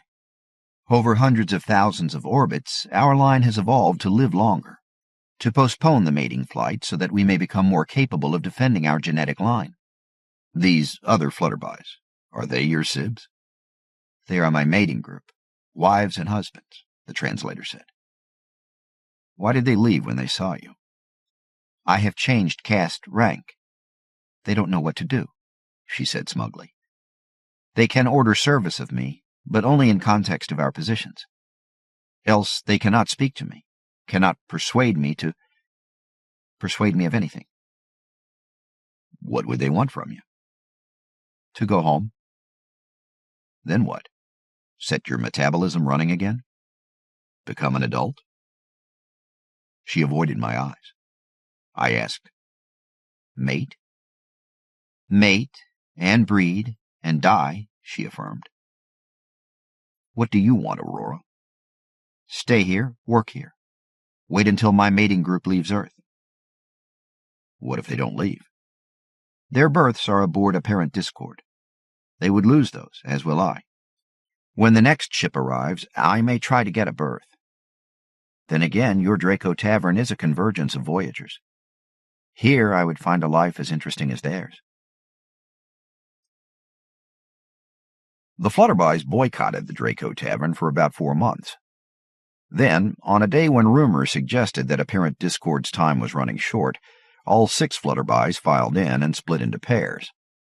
The tavern was crowded. They found conversations rapidly. Corliss and Johanna went to take orders and didn't come back. The philosophy grad student, Berta Wilson, had returned with a classmate. They'd chosen a big table, inviting company. A chirp officer joined them, then 2 flutterbys. The others all raised their lift chairs 2 feet off the floor, to match the height of the chirpsithra. I eavesdropped a little. At the Wilson table, it sounded like they were discussing fear. At other tables, Corliss and Johanna were both bogged down in conversations, over complex orders, discussions of cuisine. It looked to me like some kind of setup. Well, if it turned sticky, there were chirpsithra present. I could turn to them as authorities. I left Aurora behind the bar and went to Wilson's table to take their orders myself. The chirpsithra said, "Please, will you have an Irish coffee with us, Rick?" "It's a busy—" "Yes, of course, glad to."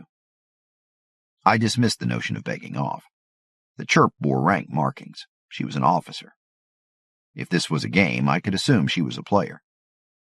I sat down, glanced at Aurora behind the bar. The chirp asked, "What are you afraid of, Rick?" "What, now?" "I mean in the general sense." "Lots of things," I said. "Pain, injury, taxes, weird new laws. You?" "Change, death, ignorance," she said. "You have seen how little we chirpsithra tolerate change, how assiduously we avoid death. We seek knowledge everywhere." "But don't all living things avoid change and death?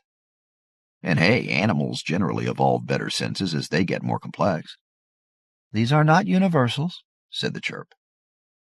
"Berta, would you repeat—" "I said I sometimes have nightmares about making social mistakes," Berta Wilson said. "Wouldn't that be fear of ignorance?" I asked, "What about pain?" Aurora arrived. The chirp officer already had a sparker. I asked for a cappuccino. I'd better lay off the alcohol. While Aurora took our orders, the flutterbys and the grads talked. I hate that. Never let a waiter escape isn't slavery. It just means don't leave the poor waitron standing there while you talk around her. Anyway, the crosstalk was confusing my translator. Humans, it seemed, were afraid of nearly everything. Many species were afraid of death. Others feared loss of mind, loss of intelligence. I've hunted with the folk. I said they were afraid of nothing. Damn few space travelers feared pain. They'd all found ways to block it. Gray mourners, the males, were afraid of unprotected sex. Flutterbys? A flutterby told Aurora, "Green glop, temperature 51 degrees, while the other asked the grads, "How would you live your life if you knew exactly when and how you were to die?" "I remember an old science fiction story like that," the boy, Willis, said. "Martians could see the future but not the past. Their lives just ran down like a wind-up toy." Berta said, "I could plan a lot better. My grandmother used to say, if I'd known I was going to live this long, I'd have taken better care of myself." Willis asked, "The menu says you can make guacamole?" "It's already made," Aurora told him. "Guacamole and Fritos," he said, and she went away. "There'd be less to be afraid of," the girl said. "Even when you got old, you wouldn't have to worry about falling off a balcony or dodging a bus. The bus either gets you or it doesn't." "I suggest a different hypothesis," the first flutterby said. "Presume you know exactly how and when you will die, if you can survive all natural dangers. Your mind will fade first. You will die in ecstasy, and you will be too stupid to know that it's the end for you." The second said, "The chrysalis form is a deep torpor. What wakes is near mindless. Digestive organs have faded too. There's no motive except survival and mating, and then even those nerves shut down." The first, "Also, you may pause your fate indefinitely. The danger is that all other ways to suffer or die will have more time to find you." The boy asked, "You're not being hypothetical now, are you?"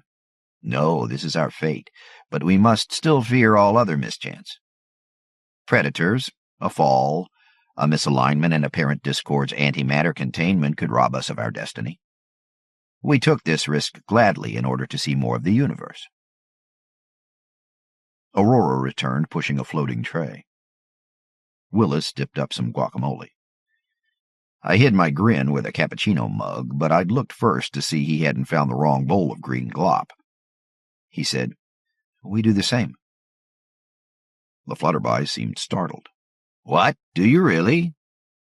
"I mean, we try to live as long as possible.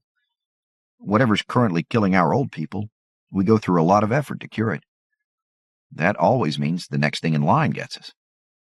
It was cancer and Alzheimer's when I was growing up, because we'd cured some other diseases. Elders usually die miserably, and it sometimes takes a long time." "There isn't any good way to die," the girl snapped. She looked at the Chirpsithra. "Is there?" The chirp said, "You already know our answer. Some of us are many millions of Earth orbits old. All sapient beings evade what evolution shaped us for. All meddle with their destiny, even flutterbys. A flutterby who succeeds at longevity will not breed. That seems very strange." "Death comes to all of your kinds, and always unwelcome," the second flutterby said. "Our death is welcome if we hang on long enough. We've arrested our development, but we took our risk with senses wide open." The flutterbys left during a lull in the ongoing ice storm. Afterward, Aurora came to me. "I must resign my post," she said. "You were listening to them, weren't you?" "Certainly." "Does it strike you that they were talking for you?" "Oh, yes," said Aurora. "They could not speak to me, but they could convey arguments in my hearing. Also, they brought pheromones from adult flutterbys. I felt protective and protected, and I heard their arguments. I know what they did to me. I know, but it doesn't matter." Pheromones. Doesn't that strike you as unfair? In fact, the whole jape seemed monstrously unfair. Aurora said, "We must have adults about us to protect. Proper pheromones are released into our cabins during flight. If I remain on Earth, I will not have that. I will only have the knowledge that I die without children." "But, Rick, their argument cuts both ways. I go to see if they can follow their own logic." I paid her salary to date, and she went. 2 days later, the Draco Tavern was empty. Corliss went to visit her family in Canada. Johanna stayed, of course, with her 2 passengers, one a visiting sapient bacterium, the other our unborn child. She's grown a bit heavy for travel. And we waited for apparent discord to leave the moon. Instead, a floating cart parked itself outside the array of airlocks. A Chirpsithra came in and got me, the same officer who'd sat at the Wilson table. I looked into the cart at 6 fat, fluffy white bags, each about my size, lightly dusted with fluffy white snow, and 1 growth-arrested flutterby. The chirp said, "We must ask for judgment. May these immigrate?" "I don't make policy for the UN," I said. "What happened?" "It may have caught your attention." I lost patience. Half my clientele that day were conspiring to get Aurora back to her berth in apparent discord. Why? The chirp officer said, "When clients board as a group, we prefer that they remain a group. We do not like to explain how we lost one here, one there. Others of my passengers found it amusing to help rebuild a lapsed family." "Now you've lost all 7, I said. "Aurora, what happened?" "You heard their arguments. They were sensible," the remaining flutterby said, "and I am persuasive. If my mating group were to wait for our return to homeworld, any kind of accident might take us. If we lose even 1 of 7, our genetic variety might be too sparse. We owe it to our gene line to have our children immediately." "We? But not you. One must remain to teach the children. I may still mate among the next generation. Or the one after that." "They bought this?" Rick, for most of the species I've met, mating has consequences, but not for us. It was not difficult to persuade my family that it is time to mate. My time will come too. I sighed. I asked, immigrate? The chirp officer said, We don't have convenient room aboard Apparent Discord. Rick, your planet is wide. A few dozen refugees won't harm you. What do they eat? Thank you, Rick. An excellent point. We will learn. At that point, I knew I was stuck. I dropped the word to some news channels before I called any government agencies. The mating dance swirls above the Draco Tavern, gloriously sharing its colors with the aurora borealis. They are all brilliant wings and little torso, more kite than butterfly.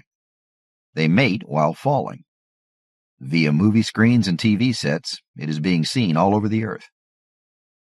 Presently, they scatter across the tundra. Chirpsithra researchers have found Siberian plants the immature forms can eat, and scent-marked them so the adults can find them. I'll have to talk to Aurora about food supplies for future generations. The Siberian tundra isn't exactly lush. The Death Addict. The Draco Tavern was nearly empty. Just me and the bugs and Sarah.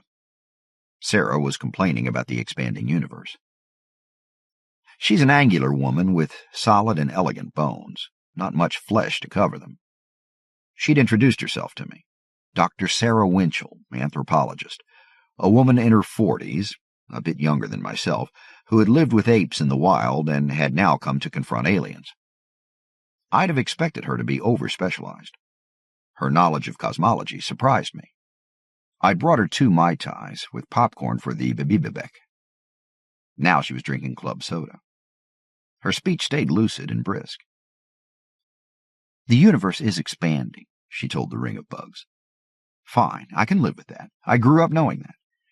But the expansion is increasing, getting faster. What could be the purpose in a universe that is forever blowing apart? She sat in an arc of chrome-yellow bugs, each about 14 inches tall, perched around the rim of the big table. They buzzed. Their translator said, "Purpose you expected? Examine your contract." She laughed. The Bibibibek were a hive mind. They spoke with one voice. To isolate cultures may be a way to keep novelty in the universe. Too easy communication is making the human race too uniform, is it not? Sarah laughed again. We're not uniform. You seem so to us. For purpose, will you have entertainment? The puzzle of how to build civilization changes with time. Tools are invented, then better tools. If this goes on, all problems may be solved. All tools reach their perfect state. It may be that a universal expansion propelled by dark energy is expected to compensate, make communication more difficult, puzzles more interesting. Here enters Bazin. Shall we ask him? She turned to see who had come through the line of airlocks. Bazin was an aerodynamic shape. He might have been mistaken for a 1,000-pound turtle, but he moved more briskly, even with 60 pounds of life support and sensor gear mounted on his shell. I'd spoken with him when we arranged for CBS to interview him. Sarah said, I've seen Bazin on television. Is he, what, a philosopher? Cosmologist? The Bibibibek were amused. No.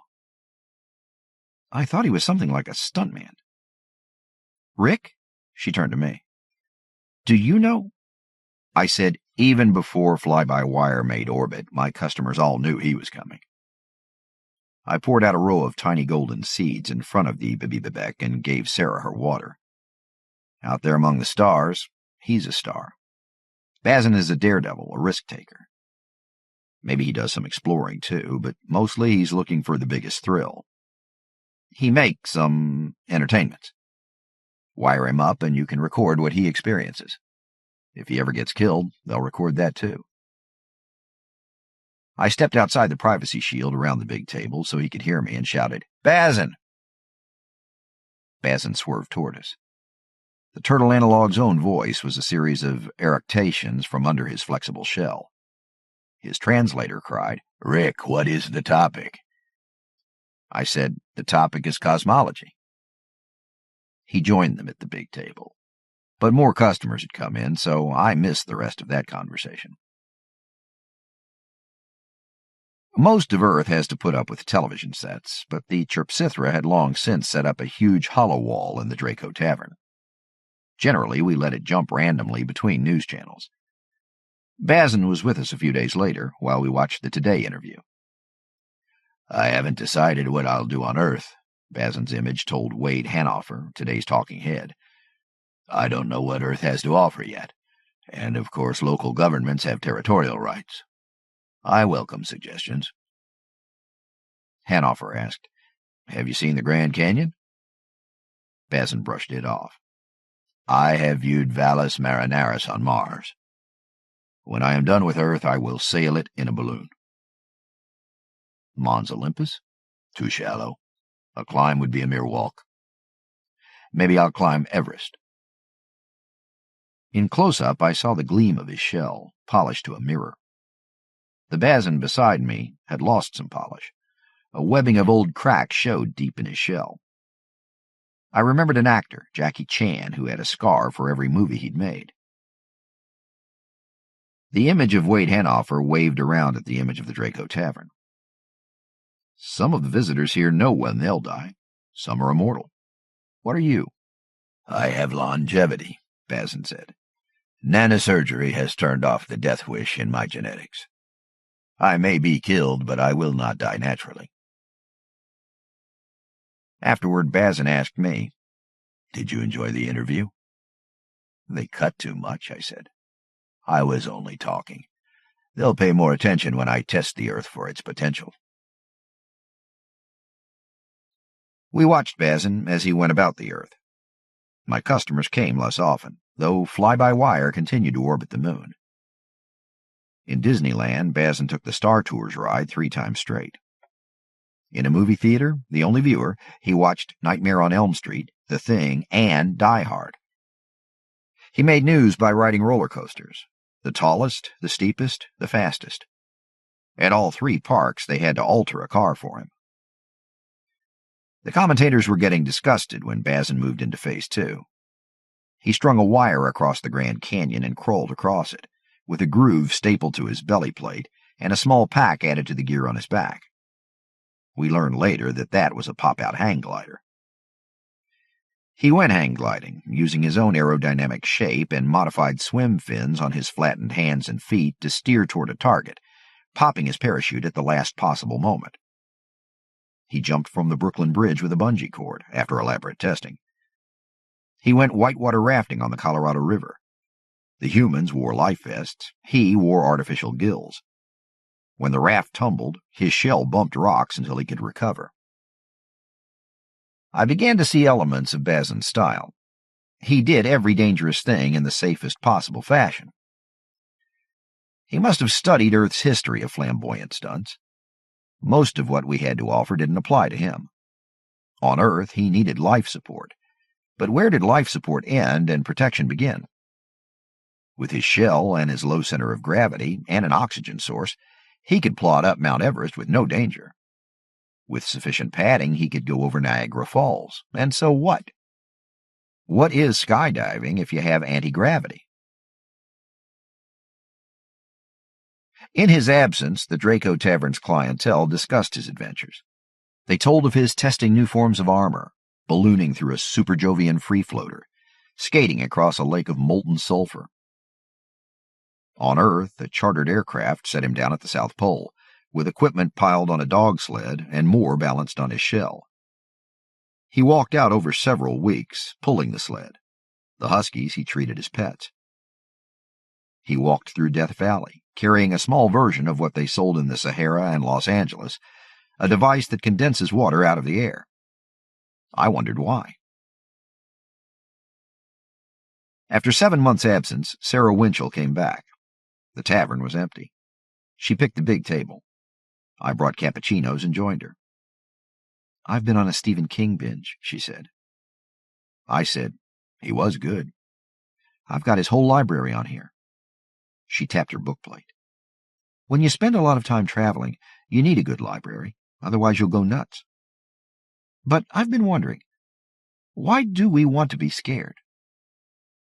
A trio of brown-furred quadrupeds with manipulators around their mouths joined us, but didn't interrupt.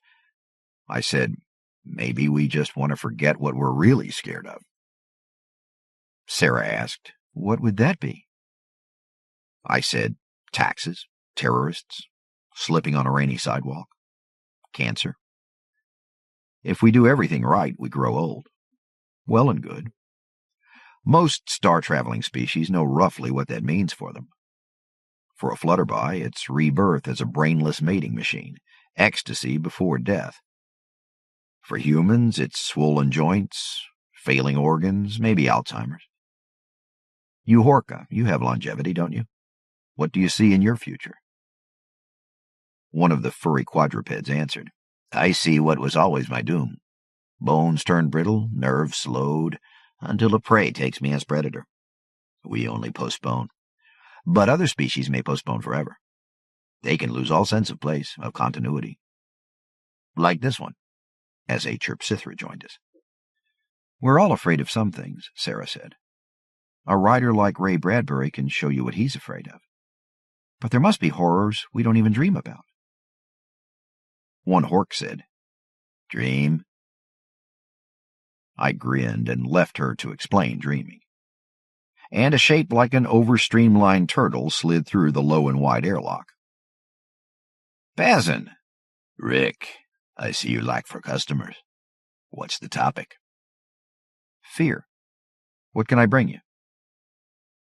He wanted an array of consommes. While he joined the big table, I went for soup, a sparker for the Chirp, and dark beer for the Horka. When I came back, Sarah was saying, H.P. Lovecraft tried to create the fear of something too big, too powerful, too different, too old. So did Lord Dunsany. Stephen Baxter goes way further. He's not trying to scare you, he just reaches further than most minds can stand. Bazin asked, Might you yourself grow too old? Well, those old writers were mostly talking about the past. Wizards 1,000 years old, or 10,000. The Chirp was chittering laughter, and Bazin's head had withdrawn into his shell, but she plowed on. Races older than humanity. Old enough that they'd know everything. They'd win any fight using techniques forgotten long ago. It's one way to tell a story. It's a sometime truth, Bazin said, although one would need greater age than that. But what if you yourself were the old one? Ultimately, there would be nothing of interest. She thought about that. There'd be new things to learn. The Chirpsithra said, That is not sure at all. It grows more difficult to hold the civilization together as the universe expands. Have you learned yet that the expansion is accelerating? The galaxies fly apart faster and faster. Yes, she said. The galaxies themselves evaporate, some stars spinning out of the lens, some dropping into the black holes at the center. In 10 billion years, I see no possible way to connect cultures. The proton is unstable, too. In some vast amount of time, we'll have nothing but electrons and positrons all light years apart, and nothing interesting will happen ever again. Is this not something to inspire fear? Sarah laughed. Would you call that existential fear? It takes too long. Bazin poked his head out of his shell. It certainly frightens me, he said. Does it? I cannot even think about it. I certainly do not intend to face it. Can you extrapolate me as the last cluster of protons in the universe? I must have some reassurance that I will not live to see all of this slow to a stop. Is that why? I didn't ask, because Bazin was pulling into himself. Horn caps on his knees and skull blocked holes, locking his shell against intrusion. This was what he would look like at the end of the universe. We next saw Bazin riding a kayak over a succession of waterfalls. Afterward, he disappeared into a system of caves in the Mindanao Trench. He hasn't been seen since. We get occasional transmissions. Stormfront. The dome that covers the Draco Tavern can be set to show almost anything. It can be a window. It can show recordings across the whole dome or break up into dozens of frames. We can get live feeds from anywhere in this world or others. Moving among the tables on a busy night, I'm subjected to a bewildering variety of scenery. Tonight's crew ran to sophisticates, aliens of a wide variety, but they all knew how to use the visuals to tell stories or back up arguments. Worlds danced around me, in obscene medical animations and fractal geometries. This night had already run more than 30 hours since Spin Constant's lander came down from the moon. When I got back to the bar, I set the view to transparent just to give my eyes a rest. The sun was trying to rise, not quite making it in Siberian February, just enough to put a golden glow on the horizon. It washed out other stars, but the new star blazed brightly within the glow. A Chrysalis officer folded herself into a chair at the bar. I offered her a sparker. "We came to view that," she said. "It's already in its later stages, but we have good recordings." Tss, as current flowed through her nervous system. "We saw the neutrino wake and were able to slow down for the best view." "Is that footage available?" "Surely, for our price." "We get news folk in the Draco Tavern." I dropped the word. Beneath the new star, a yellow-white light came rolling across the ice. I waved at it. "Is that one of yours?" "Not a passenger," the chirp said. "A refugee." The visitor rolled in like a big lamp, a 5-foot-tall sphere glowing yellow-white, its intensity turned down now. It bumped along the shock-absorbing floor. It was heavy. That glow must be riding lights, I thought, so that passers-by don't get rolled over. If that color had been black body temperature, the Draco Tavern would have burned. Nonetheless, the sphere was hot. As it approached the bar, I felt welcome warmth on my face. In Siberia, in winter, you never quite get warm enough. Various customers, human and not, turned toward the visitor or expanded their surface areas. Others shied away, of course. The tavern gets all kinds. I asked, "What'll it be?" Trusting the translator I was sure it carried. "Only your company," the visitor said. "You don't store hot plasma, I take it." "How strange this place is." "Compared to what?" "Compared to my home. Let me show you." A tendril of light sparked on the thing's surface. In response, a triangular window formed in the dome, shedding blue-white light with whorls in it. "Damp that," the Chrysalis officer ordered. The light dimmed. Even so, it would put out too much heat if it stayed on. I tried to guess what I was looking at. One of those star-hugging gas giant planets? A sun. That sun. A sparkling tendril waved out at the brilliant pinpoint. The pictures in my head turned over. I was looking at a containment for a plasma confined at X-ray temperatures. "Refugee," the chirp had said. I said, "Sorry." "There was a plague," the refugee said. "A self-replicating magnetic effect that damps us from the inside. Before we could control it, there were only 11 of us left. Too few, far too few to regain control of our weather. Spin Constant came in the last breath of time to save 9 of us." The chirp said, "We'll be able to read out their memories with a few years of study. That won't sell to just anyone. You can hear, and sometimes you can buy, peculiar nightmares in the Draco Tavern." I flinched from increasing the refugee's pain, but he seemed willing to talk. I asked, "Weather?" "The weather in a star can become chaotic, out of balance. Like that." Again the refugee gestured at the nova in Earth's sky.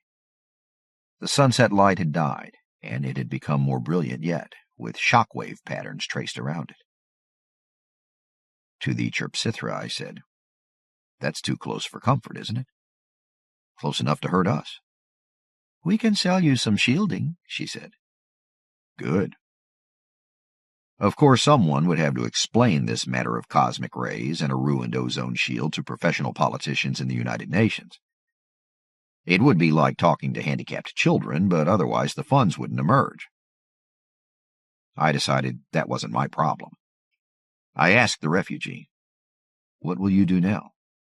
"We hope to settle in Sol if the locals make us welcome." Sol? Our son. Locals? The chirp was amused. She asked me, "Did you think the steady weather in your star was an accident? Most stars on the main sequence have a population that knows at least rudiments of weather control. Any telescope can tell you whether they do it well or badly. In Sol, they're a little clumsy. Bigger stars are harder to control. In their twilight years, an intelligent species can lose the balance. Then there are novas and other disturbances." I nodded as if I'd known that all along. "Would they, the locals, be interested in talking to us?" It seemed unlikely that they would visit the Draco Tavern or come to this cold rock at all, but they'd have knowledge to contribute, and who knows? Human mathematicians and computers might contribute something their weather department could use. The chirp said, "I'll speak to them when we negotiate for Fireball," indicating the refugee, "and his people. That won't be soon. We should quarantine them for a bit to be sure they're not contagious." An anthropologist was signaling for a refill. Gin and tonic, she being human, and I turned away to make it. But the word sat in my head like a time bomb. Contagious. Contagious. Beings deep within the sun, all dead of Fireball's magnetic contagion. How would we know? We'd never detected them when they were alive. The sun, a vast graveyard. Sunspots boiling uncontrolled across the photosphere, X-ray temperature storms forming deep within. Masses sinking toward the center, temperatures rising. The sun rings like a great gong. I asked, "How long a quarantine?" and turned around. But the Chirpsithra officer and his fiery refugee had gone off to another table. The slow ones. He landed a small plane at the Mount Farrell spaceport with a lot more runway than he needed. He'd phoned ahead. I watched him for a while, making his way on foot along the 3-kilometer path that leads down to the Draco Tavern. He took his sweet time, stopping to pan across the alien foliage with the video camera bump on his forehead. When he stopped to rest, I went out to meet him. What the heck, the tavern was clean and in good repair, and life was turning dull. This strip of land between the airlocks and the foothills is covered with strange plants, purple ground cover too dry to be moss, and big odd shapes that you might take for wind-shaped rocks. He was looking about him, delighted and a little awed, as he perched on one of the slow ones. This one looks like a rock wind-smoothed into the shape of an inverted boat. I was amused. "Thank you for letting me come, Mr. Schumann," he said. He was a black-haired white American, medium height, with a smile that might have been ingratiating. The vid camera was a glittering dot on his forehead. "Matthew Taper. I'm with CDC Network. I hope I won't keep you long." "No problem. There aren't any ships in, and I've got lots of free time." "Ah, good." He slid over to make room for me on the Type 2 slow life. I sat. He hadn't noticed a second inverted boat-shaped rock, this one's mate, 50 meters further back. He pointed at a cube of clear yellow plastic set in the Draco Tavern's wall. There was a shadow inside it, a dark aerodynamic shape like a large turtle with big clawed feet and a head partly retracted. Taper asked, "Is that an alien or a sculpture? Or a hologram?" "Alien," I said. "Speedy, I've been calling it. It's almost through the jelly lock." "That's an airlock? Made of jelly?" "They're all airlocks. That whole line along the front of the tavern. For Speedy, we've got this block of plastic. Not jelly, just memory plastic soft enough to deform. He'll walk through it, but slowly, and it won't lose air in either direction." "How many aliens have you got in right now?" 10. 6 are in Argentina hunting." "But you have to feed the rest?" "I meant on Earth. There's nobody actually in the tavern." Taper's eyes defocused. He was consulting notes. You got a lot more with the first liner, with Thrill Seeker. 5 species, 20 individuals. That first landing must have been a thrill a minute. I waved it off. Oh, you can find anything you want about the first one. Let me tell you about the second landing. Weren't there records of that too? But nobody looks at them. That long ago, we didn't have much telescope coverage of the moon. What we had was Space Guard. Space Guard was an effort by NASA and other political entities to track near-Earth objects. That is, asteroid threats above 1 kilometer across. Map those, and you might stand a chance of protecting the planet from a giant meteoroid impact. They'd already found 90% of the candidates, they said. An object was found approaching the moon's dark limb. It blinked out as it entered the shadow. Another skywatcher caught the flare of what might have been its drive, but turned out to be riding lights. The skywatching community began talking to each other. Hundreds had it in view when the Chrysalis liner settled into orbit around the moon, and they didn't tell a single disaster control officer or newsman for nearly 10 hours. They'd done this once before, with an incoming asteroid that turned out to be a false alarm. Skywatchers talked to each other, and the public remained in blissful ignorance. Lines of communication just hadn't been established. But now the world was watching, and everything happened too slowly. The mile-wide soap bubble drifted in orbit around the moon. A smaller boat butted loose and drifted toward Earth, eased down through the atmosphere, taking more hours, following force field lines down to Earth's magnetic pole. It settled at Mount Farell in Siberia, where the first ship's boat had touched down last year. Everything we saw came via orbital cameras. It was hours before camera crews could get on site.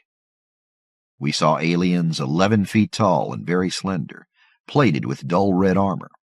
The same Chrysalis species who had crewed the first ship. They emerged from the lander and began landscaping. Taper asked, "Was the Draco Tavern in place yet?" "No, I had backers and a site, but there was nothing on it but posts and string." "Pity. So what do you mean, landscaping?" "That's what it looked like, even up close. They sprayed water and dirt and alien fertilizer. I was one of the first on site, and I could smell that chemical reek." Cameras showed up, and newspersons, and UN officials. The Chrysalis went about their business. They planted some weird alien trees in the soil they'd made, and then some structures that they brought out on big float plates. Like Japanese landscaping, we thought. "I'll run those records after I get home." Taper waved around us. "Is this what you're talking about? This whole 3 or 4 square miles looks like alien gardening." "Yeah. Those bigger trees were planted as saplings. Most of this layered moss-like stuff grew up over the next few years. The slow ones were already in place. There was plenty for the herbivores by the time they got hungry." The Chirps talked to me about the interspecies tavern I wanted to build. We settled on where to put it, right at the edge of the cultivated stretch. They left me the jelly lock and a lock for themselves, and those were the first pieces of the Draco Tavern. They played diplomat and gave some interviews, and then they left. Taper was having trouble catching up. "Slow ones?" "Originally there were a dozen," I said. 6 little half-eggs must have been food animals. They didn't move fast enough, and the Type 1, Speedy, rolled over them and ate them during the first 6 or 7 years. 2 of the others went home on the next ship after snuffling around Siberia on tractors. They were the fastest. After they left, Speedy was making visible progress toward the airlocks. It's taken him 26 years to get into the jelly lock. He'll be inside before Christmas. These others. Do you see that tree stump with an indented top? And water in the top? A little pond of his own, but you can't see that. He's the slowest. These boat-shaped... Yeek! He rolled off. I stayed where I was. Ahab doesn't mind. I know them all pretty well. You can talk to them with electronic mail. They can use computers. Sure, all of these slow ones are intelligent tool users. The computers they build work as fast as ours. To the slow ones, they're instantaneous.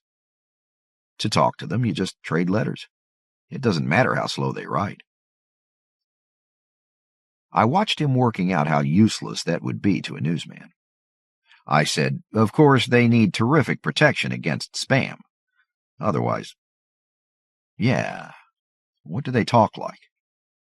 Here. I fished out my translator and whispered a few instructions. It projected a screen, watery-looking in the horizontal sunlight. Hello, I seek a companion. I am Rick Schumann, human, hoping to become a bartender. Call me Quizzical. Hi, Quizzical. Is that your structure being erected on the tundra? Yes, that's the Draco Tavern. Most impressive. I wondered if winds would damage it, but it has stood for some time. There was some damage 2 years back. We fixed it. I hope to see the inside soon. It mutates like dreams. Be welcome. The jelly lock is for slow ones. I see it. Speedy is almost there. I see a fluttering that must be your kind's traffic. Do you know the Chirpsithra? They live too fast to be truly known, but they don't die too soon. At least we may converse. One katath. Taper scowled. Is that all? Yeah. Quizzical is the Type 3, the one like a tree stump. 26 years? Understand, Mr. Taper, most of my visitors use oxidizing chemistry. Some are even faster than chirps and humans. One type burns like a fire. She was born in the tavern, and I only got to know her for a few hours, but that's not the only way to live. Reducing chemistry is very slow compared to oxidizing. These slow ones are exploring the earth. They watch the Draco Tavern grow up in front of them. They'll see it turn to dust. They'll be here a long time. Taper rapped what I was sitting on. This shell. They're in pressure suits. So speedy. They have to be protected from oxygen. They're all streamlined, he noted. Even that tree stump has a teardrop silhouette. Turning his camera on, quizzical. I said, just being a slow one wouldn't slow down weather. Comes a hurricane or a flood, they just have to wait it out. Taper asked, may I talk to Speedy? I'll give you his email address. Have you got a story now? Or is it all too slow? May I have the other email addresses? I'll ask first. Taper came back in January. This time he hurried through Siberia's endless freezing night to reach the tavern. The airlock for humans is there because Siberia in winter isn't a habitable planet. The tavern was crowded. A liner was in. He stood there taking it in for a few minutes, recording with the camera on his forehead. Then he hung up some of his gear and wove his way through the crowd and the divergent environments. Speedy was past the jelly lock and 10 centimeters inside. Taper smiled down at the smoothed-out turtle shape. He ran a hand over Speedy's head. Then he fished out a keyboard and began typing. I was at his elbow. How's it going, Mr. Taper? Got a story yet? He laughed. Not today. If I made a lifetime project of this, I might have something to show the execs. And Mr. Schumann, this doesn't take every minute of my time. I've kept 4 interviews going for 7 months without ever skipping lunch. When I'm an old man, these guys could save my reputation. This last ship, I said, brought 3 more. Addresses? They haven't logged in yet. Come back in the summer and I'll introduce you. Welcome to Earth. Thank you. We are bricks, a multiple mind. Taper, a human. Can you tell us what of Earth is worth seeing? Lots. You could watch Niagara Falls eat its way west. Watch redwoods grow. Ride a glacier. Cruel and unusual. Chirpsithra do not vary among themselves. They stand 11 feet tall and weigh 120 pounds. Their skins are salmon pink, with exoskeletal plates over vital areas. They look alike even to me, and I've known more Chirpsithra than most astronauts. I'd have thought that all humans would look alike to them. But a Chirpsithra astronaut recognized me across 200 yards of the landing field at Mount Farrell Spaceport. She called with the volume on her translator turned high. "Rick Schumann, why have you closed the Draco Tavern?" I'd closed the place a month ago, for lack of customers. Police didn't want Chirpsithra wandering their streets for fear of riots, and my human customers had stopped coming because the Draco was a Chirpsithra place. A month ago, I thought I would never want to see a Chirpsithra again. 22 years of knowing the fragile-looking aliens hadn't prepared me for 3 days of watching television. But the bad taste had died, and my days had turned dull, and my skill at the Lottle speech was growing rusty. I veered toward the alien and called ahead of me in Lottle. "This is a temporary measure, until the death of Catashnef may grow small in many memories." We met on the wide, flat expanse of the blast pit. "Come join me in my ship," said the Chirpsithra. "My meals maker has a program for whiskey." "What is this matter of Catashnef? I thought that was over and done with." She had programmed her ship's kitchen for whiskey. I was bemused. The Chirpsithra claimed to have ruled the galaxy for untold generations. If they extended such a courtesy to every thinking organism they knew of, they'd need how many programs?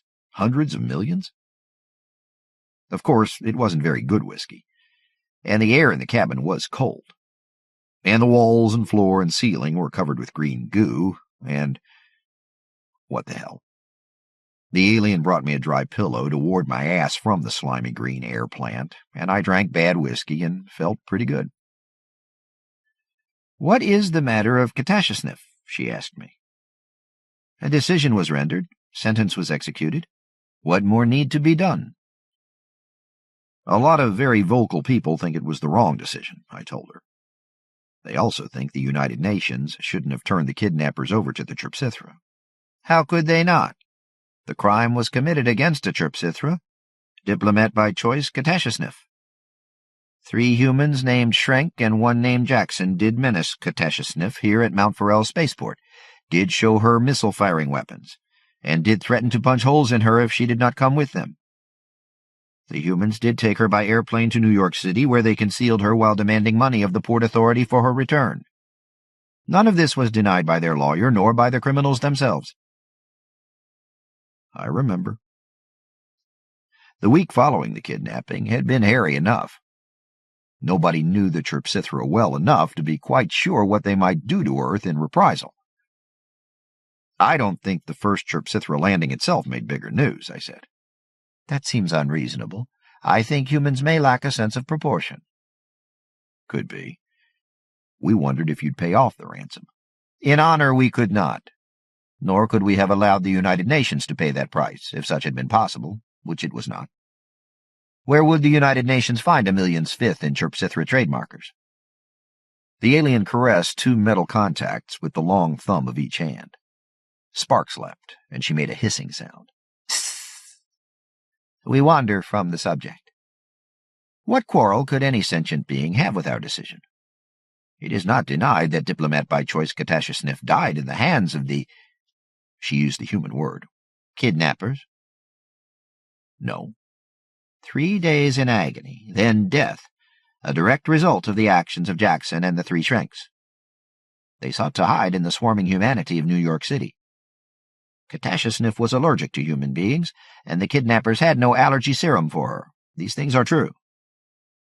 "True enough. But our courts wouldn't have charged them with murder by slow torture. In fact, a good lawyer might have gotten them off by arguing that a Chirpsithra wasn't human before the law." "I didn't say so. I said Jackson and the Schrenk brothers probably didn't know about Chirpsithra allergies. There are no accidents during the commission of a crime. Be reasonable. Next, you will say that one who kills the wrong victim during an attempt at murder may claim that the death was an accident, that she should be set free to try again." "I am reasonable. All I want is for all this to blow over so that I can open the Draco Tavern again." I sipped at the whiskey. But there's no point in that until I can get some customers again. I wish you had let the bastards plead guilty to a lesser sentence. For that matter, I wish you hadn't invited reporters in to witness the executions. She was disturbed now. But such was your right by ancient custom. Rick Schumann, are you not reassured to know that we did not inflict more pain on the criminals than they inflicted on Katashasnif? For 3 days, the world had watched, while Chirpsithra executioners smothered 4 men slowly to death. In some nations, it had even been televised. It was terrible publicity. Don't you see, we don't do things like that. We've got laws against cruel and unusual punishment. How do you deal with cruel and unusual crimes? I shrugged. Cruel and unusual crimes require cruel and unusual punishment. You humans lack a sense of proportion, Rick Schumann. Drink more whiskey? She brushed her thumbs across the contacts and made a hissing sound. I drank more whiskey. Maybe it would improve my sense of proportion. It was going to be a long time before I opened the Draco Tavern again. The Ones Who Stay Home. Passengers from Wandering Signal had come to the Draco Tavern in my hour of need. I thanked them for that, and I set about serving them. Somewhere in the wreckage of the bar was a bag that looked like bird kibble. Blue Bubble would eat that, but there wasn't any point in looking. In this disorder, I couldn't identify it. Too much of what I keep for my alien clientele looks like bags of kibble. The Boojum would take salt water, a careful balance that didn't match Earth's oceans. I keep a jar of salts, and for a wonder, I found it. I mixed it with water, the tap was still running, and got the Boojum to test it for proportions. The Chirpsithra need sparkers. Those I found. My wall sockets weren't delivering power. I was relieved to see the Chirps had brought a power pack. Sissy didn't need anything. I needed painkillers and an alcohol-free beer. We took it all to one of the intact booths. I had to let the Boojum do the carrying. None of my staff was present. Tony was still in the hospital, and I was still healing. The bar, the tavern's central pit, had taken most of the damage. Various force fields damped some of the blast. Most of the booths were intact, and a few still had float chairs and privacy fields. I picked a float chair to put me at conversation level with the Chirps. "Yes, we fight," I said, continuing a discussion. "In most mammal species, the males duel for mating privileges or property rights. We humans still do a little of that. Hey, even caterpillars fight for territory. It's universal." "That gives no mapping for what happened here," Blue Bubble grumbled. "This lethal vandalism." Blue Bubble was as big as our large airlock, and I couldn't tell what was inside it.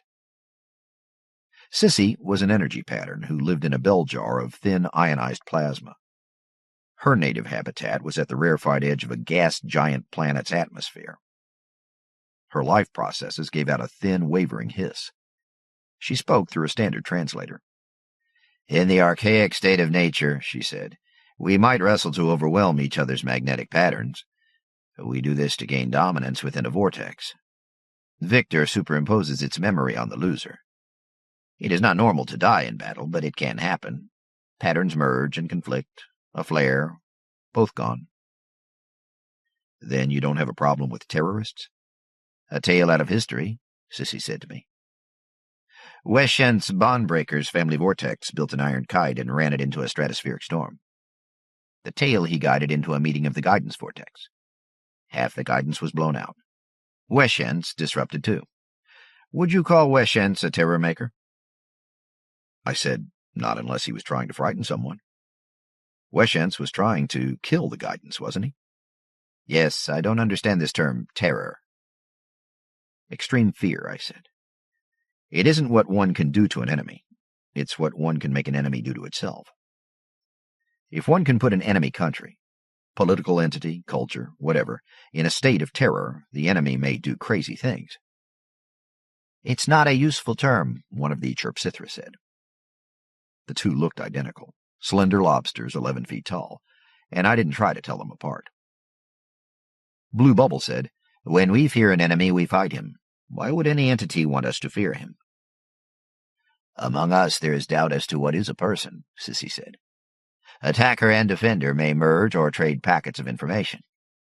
One may become the other. Your golden rule is mere common sense to us. The Boojum said nothing. Terrorist is not for us a useful term. You must understand, one of the Chirpsithra said, that no entity would achieve interstellar flight if extreme forms of vandalism were a problem. The energies involved are too great. The power in wandering signal would shatter most habitats.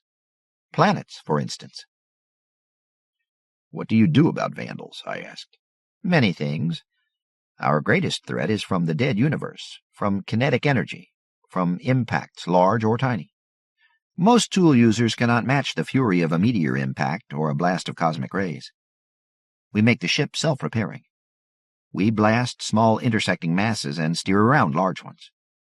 These same defenses would repel many potential enemies. Design flaws, the other chirp said. Things go wrong with any machine or system. We build to resist accidental damage. Thus, the ship will also resist imposed damage, sabotage. We don't land the mothership, Chirp 1 said. Wandering signal now orbits the Earth's moon.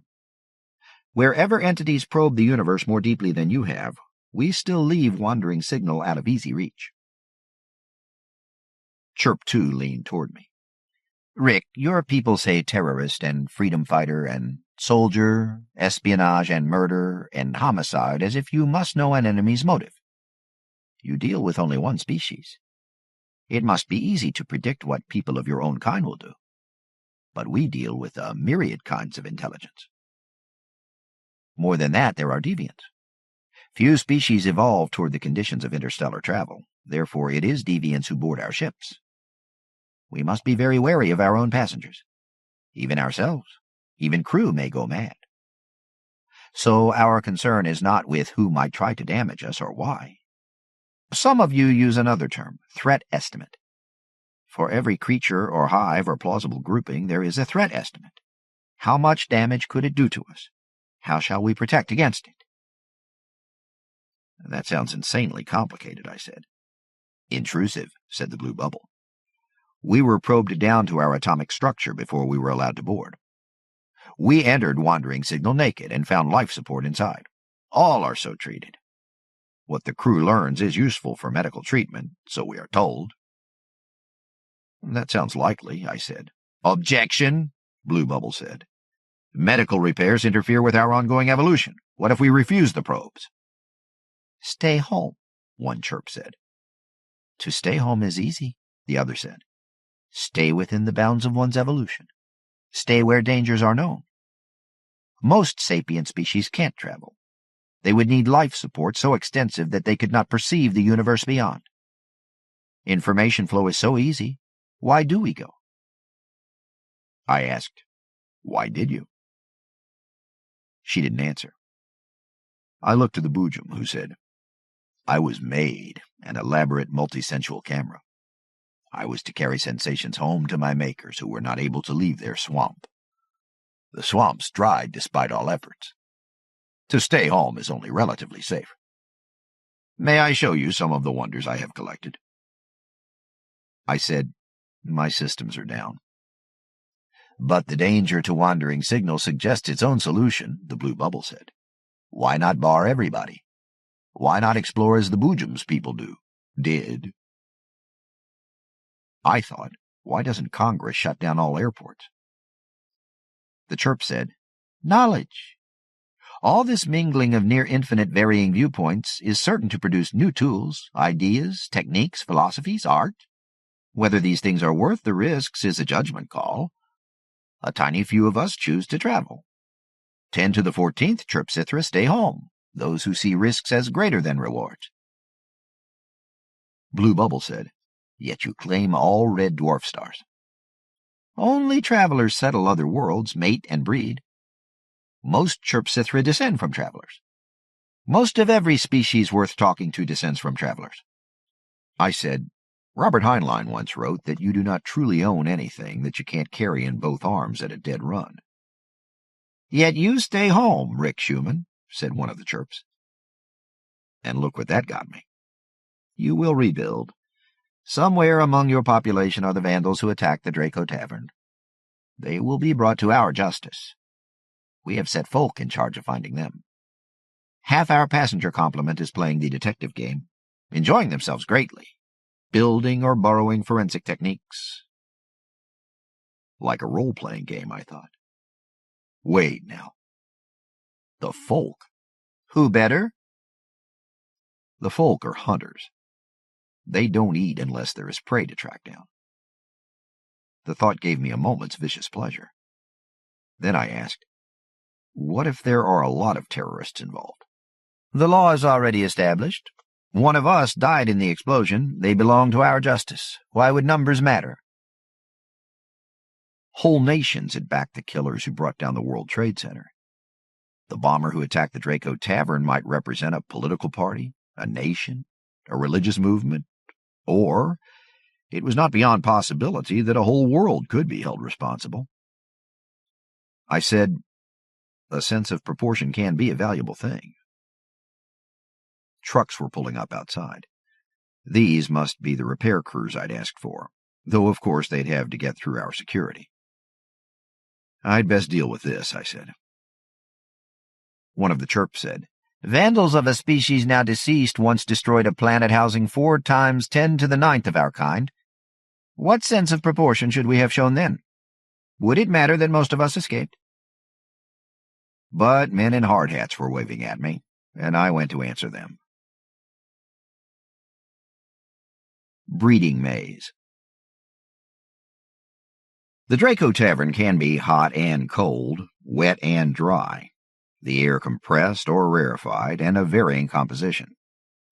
Booth-sized temperature zones inside the dome must serve an eerie variety of alien visitors. But outside the tavern, the Mount Farrell environment is thin and frozen, the vegetation sparse and hardy. We use the cold in various ways. Storage for an unearthly variety of perishables is behind the tavern, along with a wide range of toilet facilities. But we use the tavern's facilities, too. Housing for me and my staff is a wing of the tavern, and the climate control is the best on Earth. We don't get colds or allergies. Working the Draco Tavern isn't for everyone. It can freak you out, and some of my staff have stayed only hours, but it has its compensations. One of last night's animals came in loose. I looked around for its owner and didn't see him. As it stalked toward the bar from one of the small airlocks, I watched uneasily. Who might help with this? There hadn't been any Chrysalis in the Draco Tavern last night, and there weren't any now. Rory was watching too, but he was across the room serving customers. The customers didn't seem disturbed, but it's not easy reading alien body language. The beast would mass around 130 pounds. It was hairy and musky. It walked as a biped, 2 short hind legs, 4 short, powerful-looking arms, and a mouth not quite like any mammal's, but not insectoid. I'd looked for teeth last night, but seen none. I couldn't guess what it might eat. It moved up against the bar, close enough that I could smell doggy breath, and suddenly reached over. I shied back. It snatched up a loose translator and snarled at it. The translator spoke. I reached for my stun, and then the sense of the words reached me. Was I stupid last night? I said, stupid? You were... and stopped, feeling very foolish. Yeah. Did anything bad happen? 2 of you came in with one of the spindly aliens, a joker. He had you both on a leash, a tether. We don't allow pets in the Draco Tavern, but I wasn't quite ready to raise the point because none of the crew were in. The crews of the interstellar liners are all Chrysalis, and they're more or less in charge. I thought it was their business, not mine, long as you stayed leashed. Also, I wondered which of you was the pet. In here, you can't always tell. I comprehend. The Joker brought you up to the bar and started talking fast. It was starting to dawn on me that I'd been played for a fool. And one of you voided something smelly against the bar. Sorry. The automatics got it. The Joker told me the two of you had been thawed by accident. Pets and children travel frozen, right? That's if the liners will have them at all. But you were pets, and you'd been thawed, and you had to be kept exercised until... It sounded like legal problems. Jokers are well known as practical jokers, the beast said. Given the species name, you wouldn't think I'd need to be told that. But the Joker was a tall, spindly creature with dead white skin, partly covered with green hair or moss, and a triangular, somewhat man-like face with a jutting jaw and a permanent grin. I'd thought, Batman reference, and my brain stopped working. No alien would have thought to warn me of that. I got to talking to the Joker. He sounded like someone dancing on a bag full of walnuts, a rattling sound, but his translator took care of that. He seemed intelligent, interested. I told him about running the tavern. He talked freely, it seemed, about his own background and species. A hotter star than Sol, a planet with a longer year, cultivated land losing fertility. His pets were a little whiny and not quite housebroken. I asked, "Were you drugged?" "No, not drugged. We are Pazanch. We grow intelligence when we come into heat." "Really?" "Yes, we need intelligence to seek and find and test a mate. At other times we survive on reflexes and paranoia." "You?" "With us, it's pretty much the other way around," I said. I had no mate right now. Johanna was visiting family in Iraq. "And you chewed up a stool. The Joker paid for that, but the Babibabek on the stool had to leap for its life. I never knew it could do that." The big yellow bug had jumped about 4 meters. The Pazanch said, "I remember not quite enough about last night, but it ended with a whiff of female scent, and a door that closed and locked. It took me some time to gather my wits, and more to solve the lock and get out of the lander. Then I followed her scent here. Here I find my own scent, and scents of many species.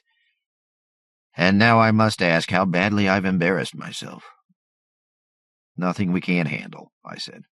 "I've done this dance before." "Let's see. You didn't use the restrooms, but that happens with other species, too. They can be complicated. The little bug's okay, and it wouldn't matter much if the Babibabek had been eaten. They're a hive species. All's clear." "Good. Now I must find my mate." The Pazanch started to climb over the bar. "Hold up." I showed him the stun. "What are you doing?" He stopped. "Following a scent trail." "One of your females is back behind my bar?" "Is or was." The Pazanch settled onto a stool. His many-toed feet dangled. The long toes thrummed with his eagerness. "Name me Haas. My companion, my will-be darling, she is Tenshir." "You?" "Rick." "If we were more than one female and one male, I would smell it. Tenshir is using your establishment as a..." The translator hiccuped, then said, "breeding maze." I said, "Haas, we have laws to block your mating against your partner's will. When I have found Tenshir, you may ask her wishes. For now, she must test my intelligence." "You're following a scent trail of pheromones. That's intelligence?" His toes stopped moving. "That doesn't make sense, does it? Following her scent will hardly engage my mind. But she has marked the domain, the perimeter of the breeding maze. She is here, and I must find her." Haas surged over the counter and down the stairs into the storerooms, running on all 6s. I followed his path with the point of the stun, but didn't fire. If I'd seen a chirp, I'd have asked for help. There were 10 varied aliens in the bar, all staring at me, most of them unfamiliar species. And Rory was at the service window. "Boss? 3 silvers for the wids, unless you're..." "Rory, take over." I didn't like doing that. The tavern can run a crew of up to 6 residents plus day help, but this year's interstellar liner was a small one with less than a dozen passengers. Miranda, on duty last night, was sleeping it off. Only Rory was on duty. But Haas wasn't the only one getting an intelligence test here. I donned an air filter and kept the stun. I walked down the stairs slowly, giving myself time to think. I couldn't just let Haas run loose here. My staff wears air filters when they come to the basement for drinks and edibles. It was a maze even to me, but a maze of stocks for more than 50 alien varieties who had visited the tavern at various times. Most of what feeds one life form would be poison to a score of others. Chemicals were in the air. It was cold down here. Siberian temperatures are good for storing a lot of my stocks. Others have to be chilled, heated, pressurized, or irradiated. I caught a whiff of Haas's scent, but not enough to guide me. I followed a scuffling. "Haas," I called, "how long is this likely to take?" "A breeding maze? There is no telling. Hours or days, perhaps." "Are you allowed to get help with this?" Still unseen, Haas answered. "Any may help. This is a mating maze, not—" The translator hiccuped. "An entertainment. The stakes are the highest. If I can trust a companion, it speaks for my intelligence. If I choose one who will mock me, or a fool who will lead me astray, that speaks too." "Okay. Rick, is the Draco Tavern a successful concern?" I chuckled. "Yes." My intelligence test. "Good. I trace your scent and hers, and several other human, and Chrysalis. Does that match?" "Chrysalis come down here, sure. All my staff are human." "And a Joker was here." I'd been thinking about the Joker. Given what I knew now, he'd learned more last night than I was comfortable with. Time I found out something about him. I used my translator to call Shock Layer, the Chrysalis liner currently hovering near the Earth's moon. I got an answering device. "I'll talk to any member of the crew," I told it. "Hi, Rick. The crew are dealing with internal matters. You have not clearance." Search the passenger lists for jokers. I spelled it in the chirp language, as best I could. "Joker. 1 passenger. Ascensionist Brill, adult male, restricted to ship." "Ascensionist is on Earth," I said. "That information is restricted." Pause. "I have upgraded your clearance. Ascensionist Brill has gone missing. Where is he now, and what is he doing?" "He's in the vicinity of the Draco Tavern. He's running a scheme of some kind. What are his capabilities?" "It was not expected that he could board the lander. He is barred from Earth. We must upgrade his capability estimates." "Keep me informed," the mechanism said. I disconnected. I whispered to my translator to get a hologram map of the cellar. A skittering told me Haas was running above me along the stacks of boxes, left, down, left again, and up and back toward me. I broke into a jog, the hologram glowing ahead of me like a complex flashlight beam. "Your help has been of little use," Haas said. He was over my head. "Slow down." "Tensure will not slow." "She'll be faster than you. You have to stop to sniff. You'll never catch up unless you guess where she'll be." "How would she break a scent trail? Can she fly?" "No, not without an aircraft or lift belt. We do not use mechanical aids for this, barring what our hands can make. You see me naked, yes? She will be too." "Can she jump long gaps?" "She might make 4 meters. I would still send her." "Will she have help?"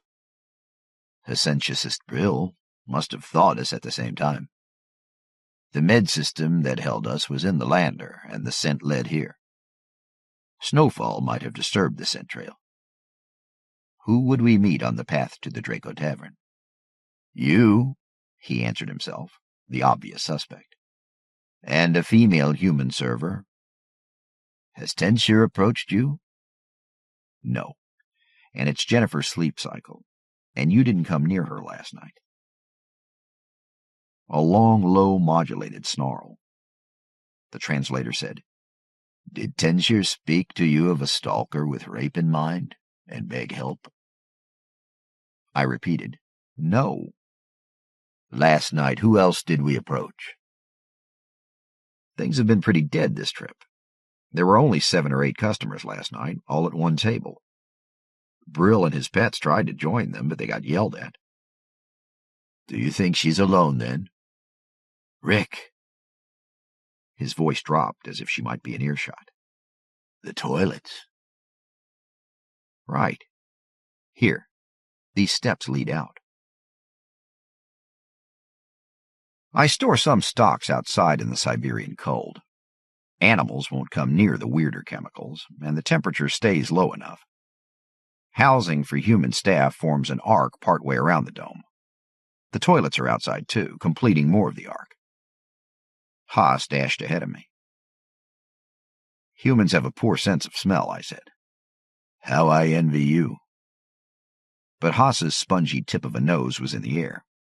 "Like a chemistry lab. These 2 booths are for Trypsithra. This for several types. A joker has used it. This one I could use. Or Tenshir." He sniffed.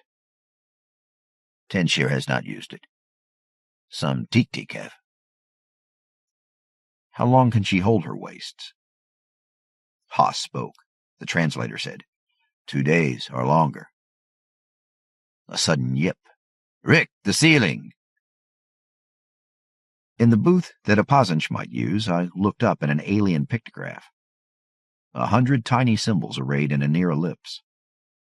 I said, "She didn't use this booth except as a drop." "She got in ahead of the Tik-Tik and hoped their smell would cover hers. My mate is clever." "What's it say?" "When Zieft Feyristant waves..." It's a puzzle. It won't work in your speech. While he worked on the puzzle, I called Shock Layer again. "How often does a joker need a toilet? Which toilet would he use?" The answering device said, "A joker must void liquid wastes once every 3 hours or so. Stony solids up to 10 standard days. Gullet stones every 500 days. Number #mub delta." 4th booth to my right. "Have you data for me, Rick?" He's been here. What motivates a joker? Why did this one board a chirp ship? And why did they let him on? "Hessentiusist Brill is a famous xenopsychologist. Ship law restricts him because he runs uncomfortable experiments on sapient entities, but his lectures rank high. Many will attend when he tells us what he has done on your world." "What will he do? Knock down a building? Nuke a city and study the survivors?" "He will do nothing harmful. Deaths would place him in a new category, outside the protection of citizenship. Hessentiusist Brill is not deemed mad." "Good. What then? Would he start a career as an alien rock star and study the groupies? Go into politics? Crash the stock market? Smuggle something alien like Glig medicines?" "Liquid wastes," I asked. "Are they easy to track?" "I have specs for your local toilets. He could use those." Damn it. I disconnected. "Haas?" "The puzzle is incomplete," Haas said. "It's as if she stopped when almost finished. Why would she do that?"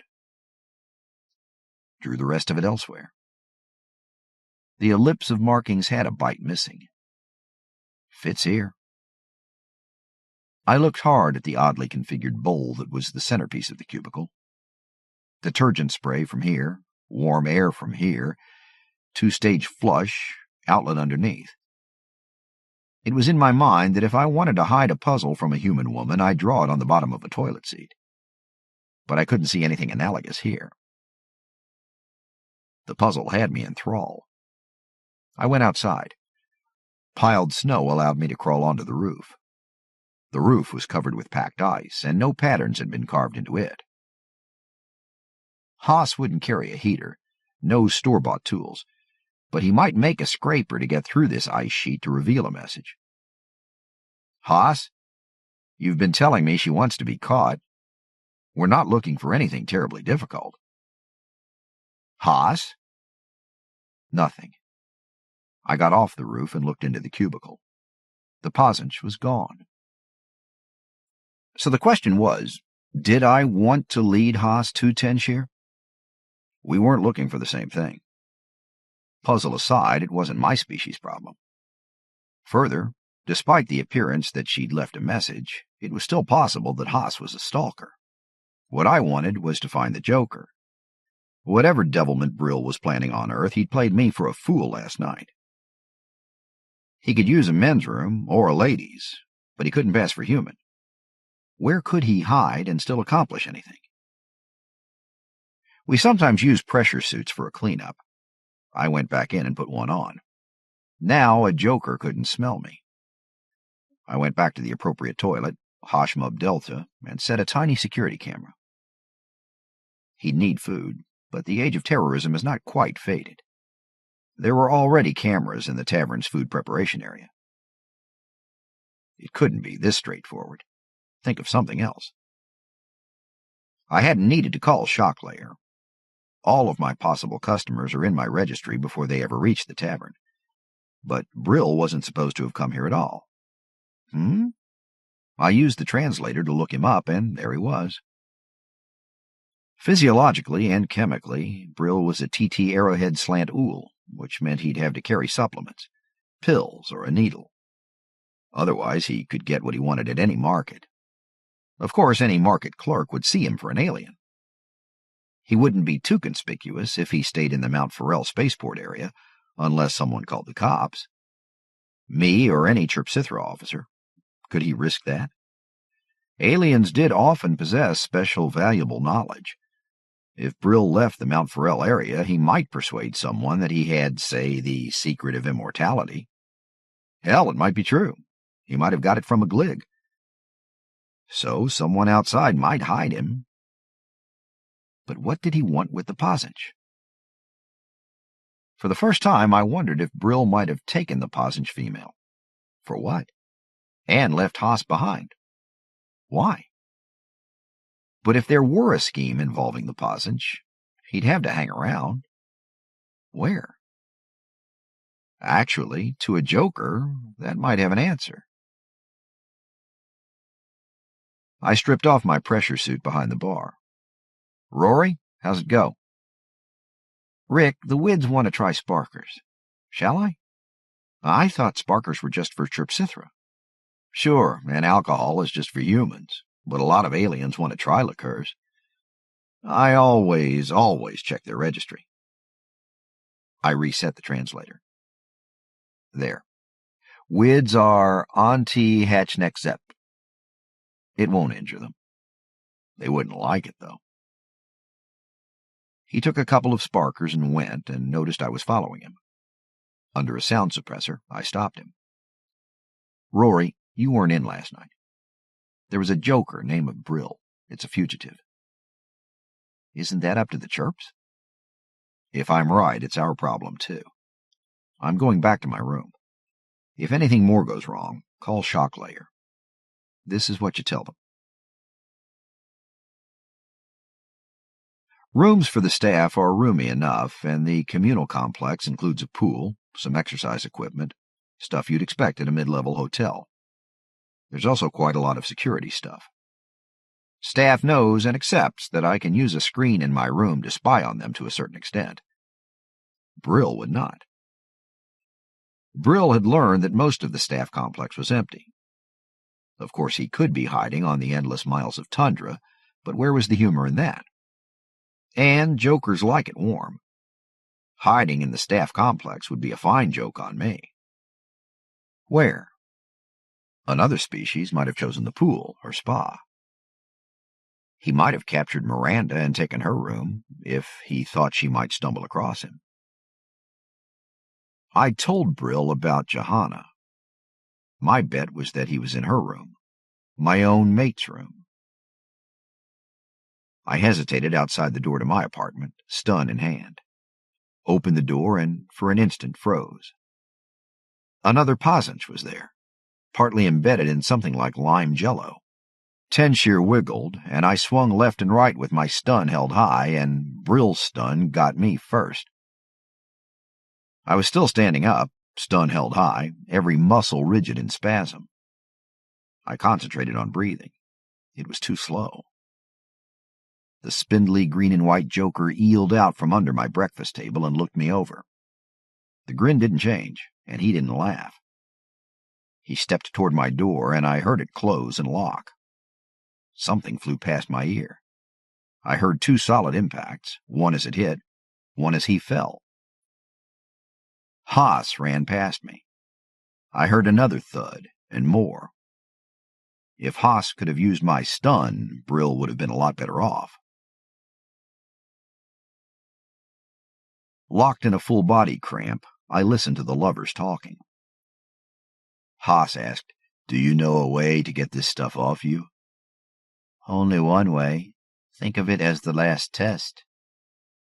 "The tavern tender must have left word that he would search here. He's certainly that bright. In an irritatingly long time, some Chrysalis will arrive to free us and reclaim the Joker." "That's my best answer, too. Dear, how did you find me, with the puzzle incomplete and myself in the wrong place?" "First I looked for the rest of the clue, but nothing was there. I thought it must be that you were interrupted. We met none but two humans and the Joker last night. Jokers are notorious. Leaving me a broken and empty breeding maze would be a hoot. Rick Schumann was hunting the Joker.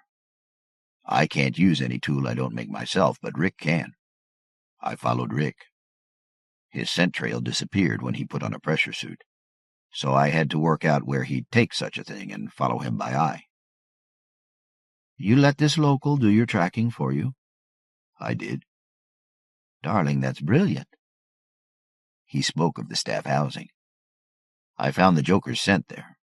I found a broken lock. I went through to the pool, then a complex of rooms with Rick's scent and a female's. I lurked with a water flask in hand until Rick provided a distraction. "Nice toss." "Thank you." "I had such a nice puzzle laid out for you.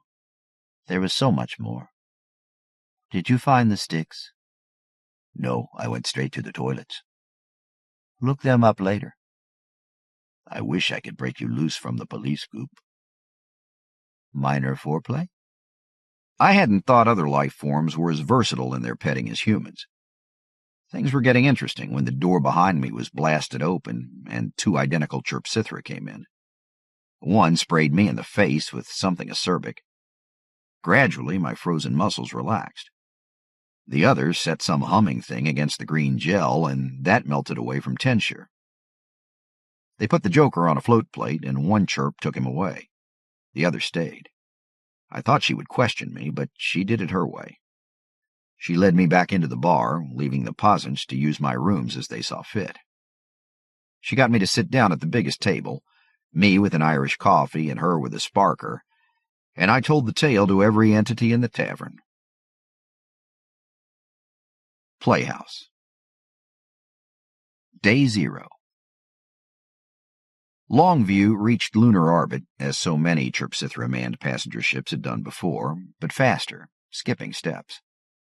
There was a curtness to their negotiations with United Nations traffic control. The lander turned loose from the big ship before its orbit about the moon was well established.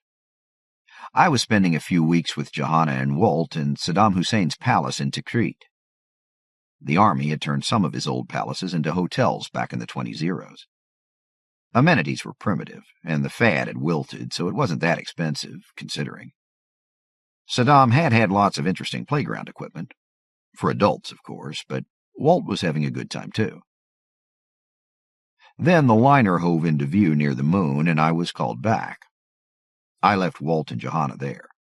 The Draco Tavern was no place for a 2.5-year-old boy. Day 1. I got there ahead of my crew.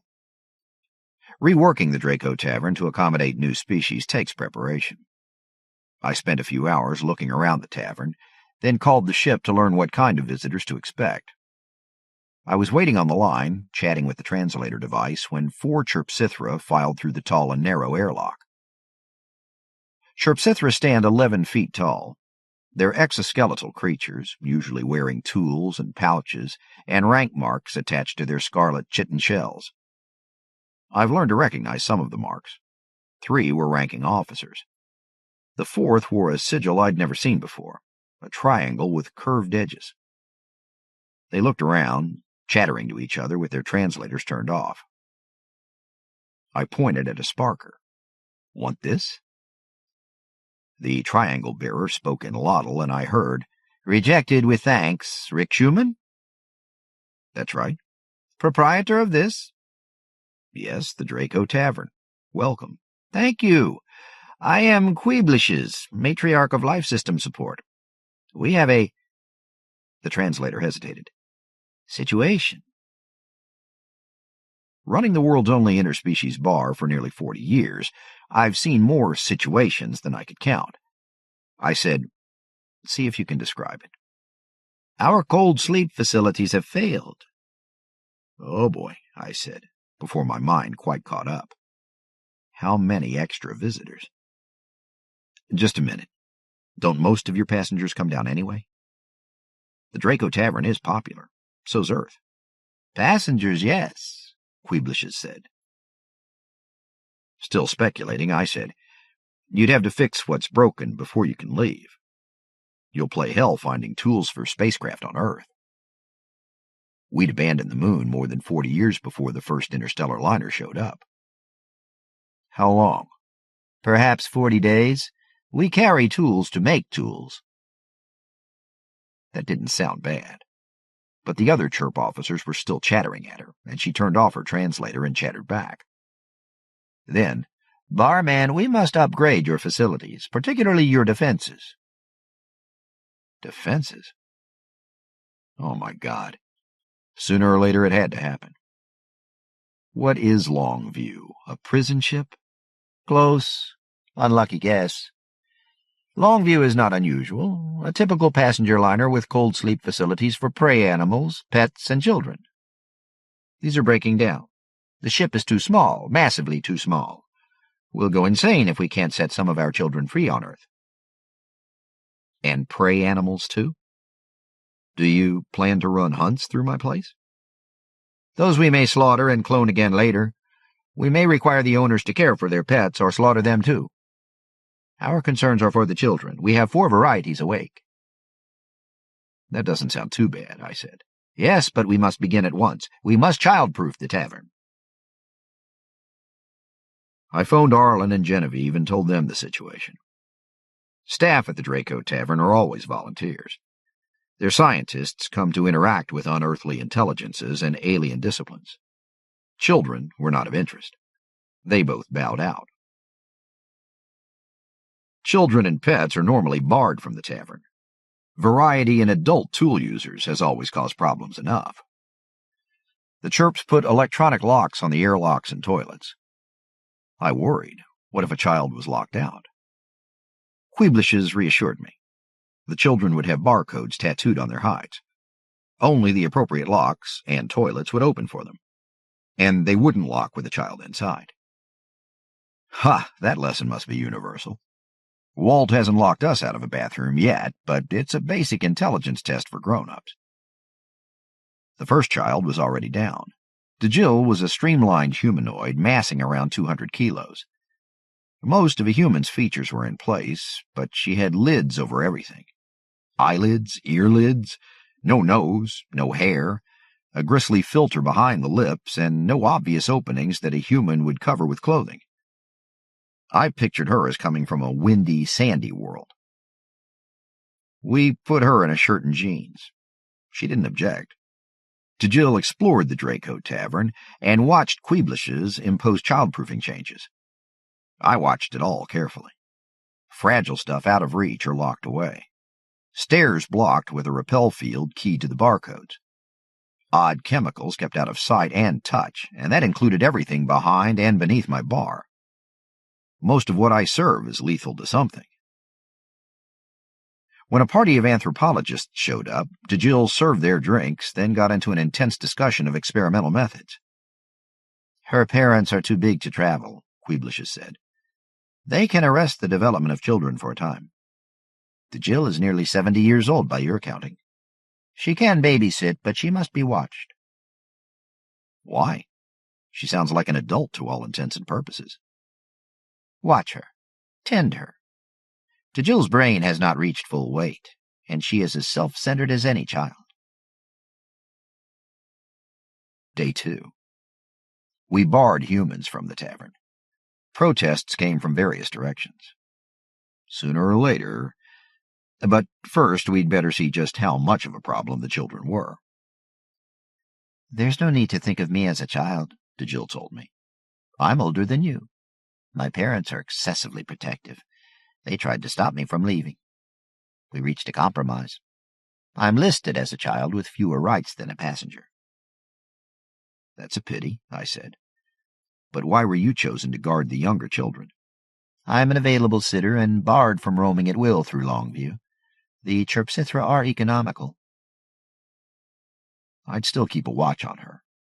She was too big to be taken lightly. Day 3. After 2 days of work, Matriarch Queeblishes brought down the children. The rainbow worms were snakes, 6 of them. They were caged when Queeblishes brought them in on a heavy lift platform. When the field was switched off, they were gone too fast to be visible. For an hour they buzzed around the tavern, bouncing off the lock fields whenever they got near the bar. They couldn't fly, but they could jump like coiled springs. They buzzed into corners and under booths, chasing down the mice.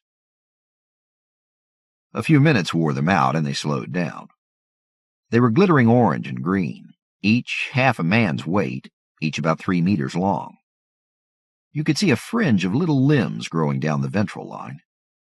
They slept a lot, usually wrapped in knots around each other. They were friendly to visitors. I could wear one wrapped around my shoulders and neck. They ate small mammals taken from another failing freezer. Visitors would have to be marked with barcodes. Any rats and mice in the tavern were on their own. Mitt, Hell, and Sesh, the red demons, were 1 meter long, exoskeletal with spiky red armor. They'll attack anything their own size, including each other, Queeblishes said. I'll give them police cuffs. They won't be able to come near each other. We can give them a confined space in the tavern. I suggested, outside. You can fence out wolves. The Chirp Matriarch accessed some beamed-in source of data. Wolves? I think our 3 charges can handle such creatures. Bigger predators might be a problem. We'll confine them to a patch of tundra and watch them for as long as this warm weather lasts. We can put the Wayward Child outside, too. The Wayward Child was a filter feeder armed with gauzy wings and a tremendous vented cavern of a mouth. She needed a lift pack to fly. Her world was less massive than Earth. Siberian summer wasn't exactly warm, but it was warm enough to generate immense clouds of mosquitoes. I was going to like having the Wayward Child around. As for the rest, we'd see. Day 5. Another freezer failed. We were lucky. It held folk puppies. Folk from previous flights had traded for hunting grounds in various parts of the world. For a few dollars more, Nevada accepted 7 hunters with their 15 progeny. The tavern never need see the feral pups. And a few hundred Bibibebek spawn, said Queeblishes. A few hundred? Queeblishes said, Bibibebek spawn must be culled. We will turn them loose in the tavern and leave the rainbow worms to deal with them. I had long since stopped seeing signs of mice inside the tavern, barring tiny heaps of tiny bones and tufts of fur. That was nice. I didn't like an infestation of bugs. Why not outside? Give them more room to run. They like it warm, Queeblishes said implacably. Bibibebek infants were the size of my thumb, little golden bugs looking a lot like their parents. For a couple of days they were all over the place, snatching food of the TT Hatchnexul variety, including my own meals. Hyperquick rainbow worms were all over the place, hunting them down. The bugs became scarce, then invisible. Survivors had learned to hide. Day 9. Johanna had worked in the tavern on and off for a year, before and a little after Walt's birth. It's a good way to study aliens. She knew the territory, and she had all the passes. This time she didn't phone ahead, she just flew in. I saw her coming through one of the bigger airlocks, dressed for Arctic cold, manipulating Walt and a lot of his gear. I went to meet her. "Hi," she said. "If I'd phoned, you'd have told me not to come." I said yes. I started moving Walt, his stroller, his toys, diapers, powder, and Q-tips, food. "Where's your stuff?" "Still in the SUV." But I got to thinking. Picture Walt in his teens, or in his 30s. Her hands flat on my chest, so I had to look her in the eye. Knowing that his father runs the only bar for aliens in the known universe. But that's just Earth. And he never got in to see it when he was a kid. Her eyes roved, seeking the newest lot of aliens. There weren't any, barring Speedy, who looks like an abstract sculpture of a turtle and doesn't move fast enough to notice. Speedy pushed his way through the jelly lock 2 years ago and is on his way to a booth. The rainbow worms were hiding, and the rest of the kids were outside, even to Jill. Nonetheless, Johanna said, "This place is the most wonderful toy on Earth." "Yes, dear, but other children are using it." "That's—" A whir and a wind, and a glimpse of orange-green passed between our noses. Johanna yelped and threw herself back. I caught her wrists so that she missed falling on Walt and hit flat floor. I was kneeling beside her in an instant. "I'm all right," she said, and sat up and clutched the back of her head. "What was that?" "That was the rainbow worms. They're very fast." They'd slowed down now, but 6 orange-green snakes surrounded us, ready to investigate. I snatched up Walt.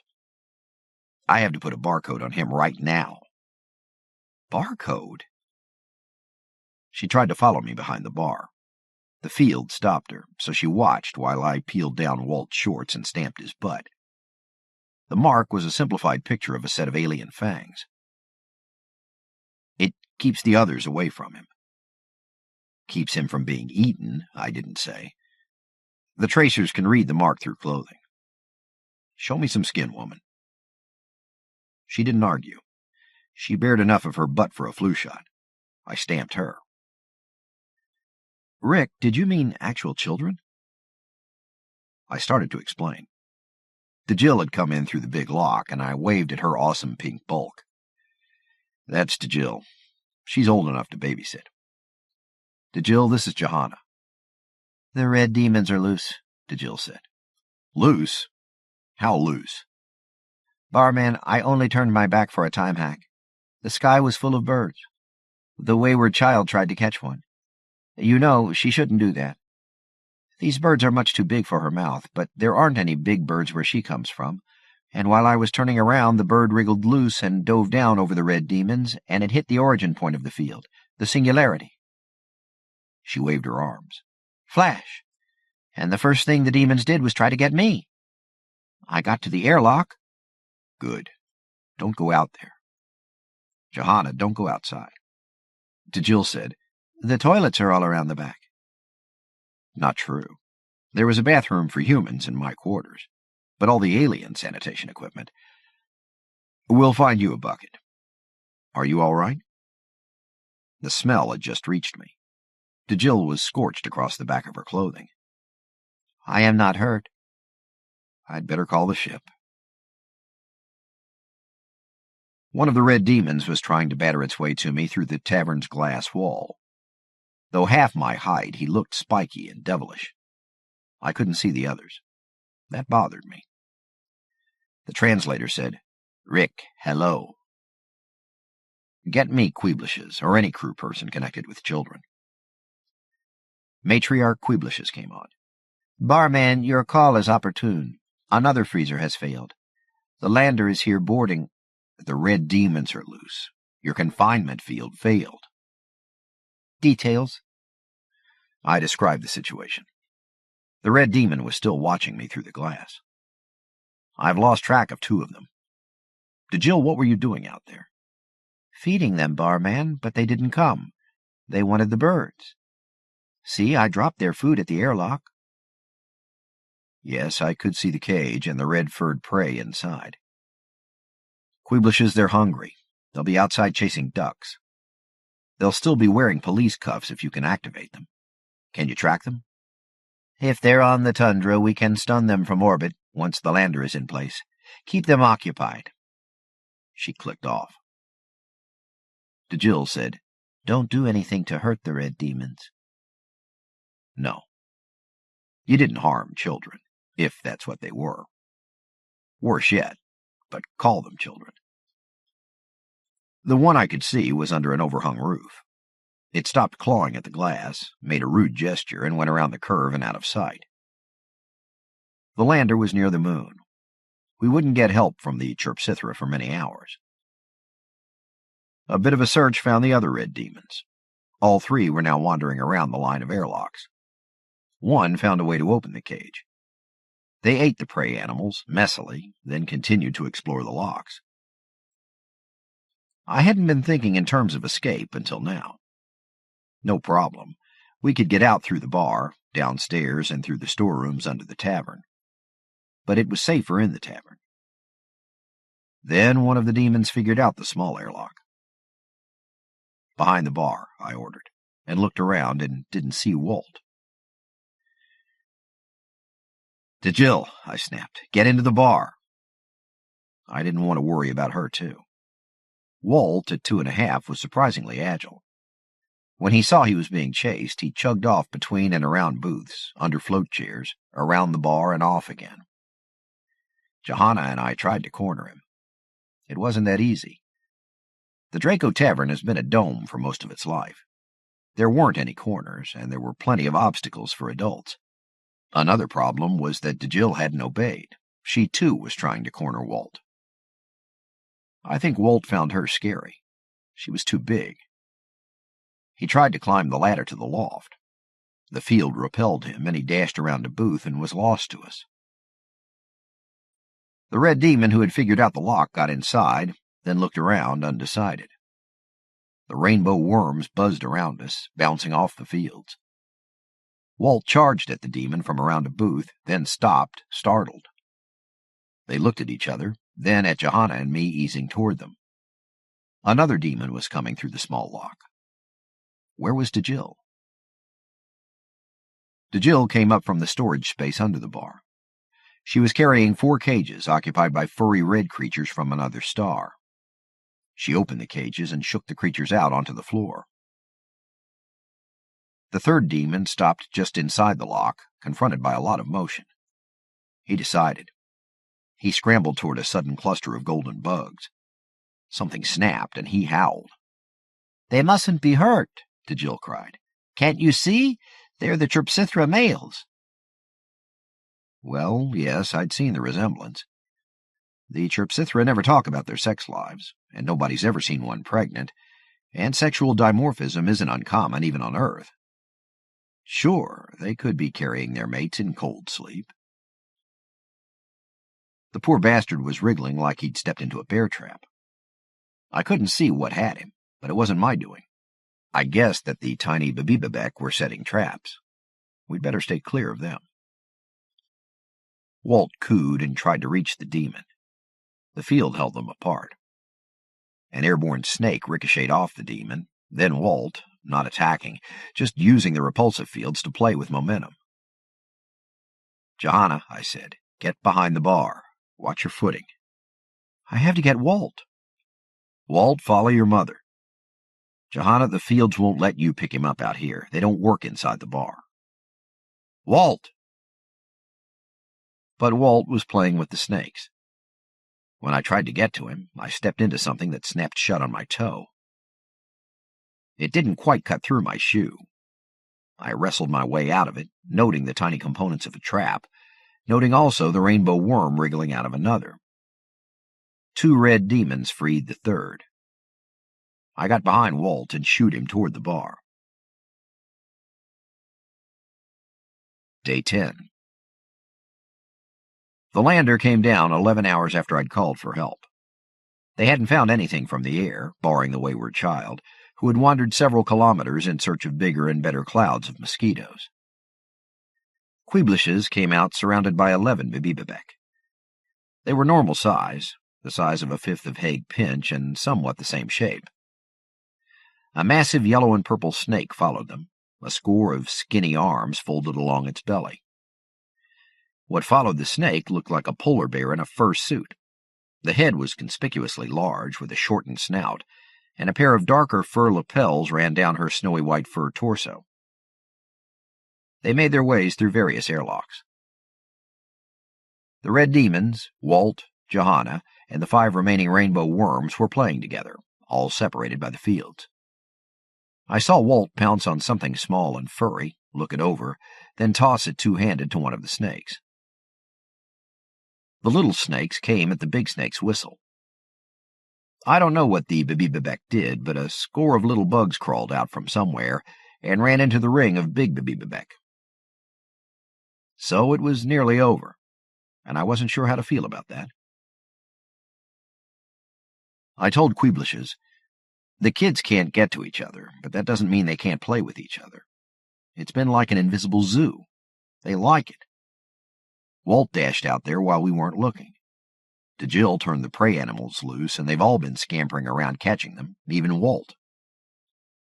I take it we still cannot invite visitors here. I'd say no.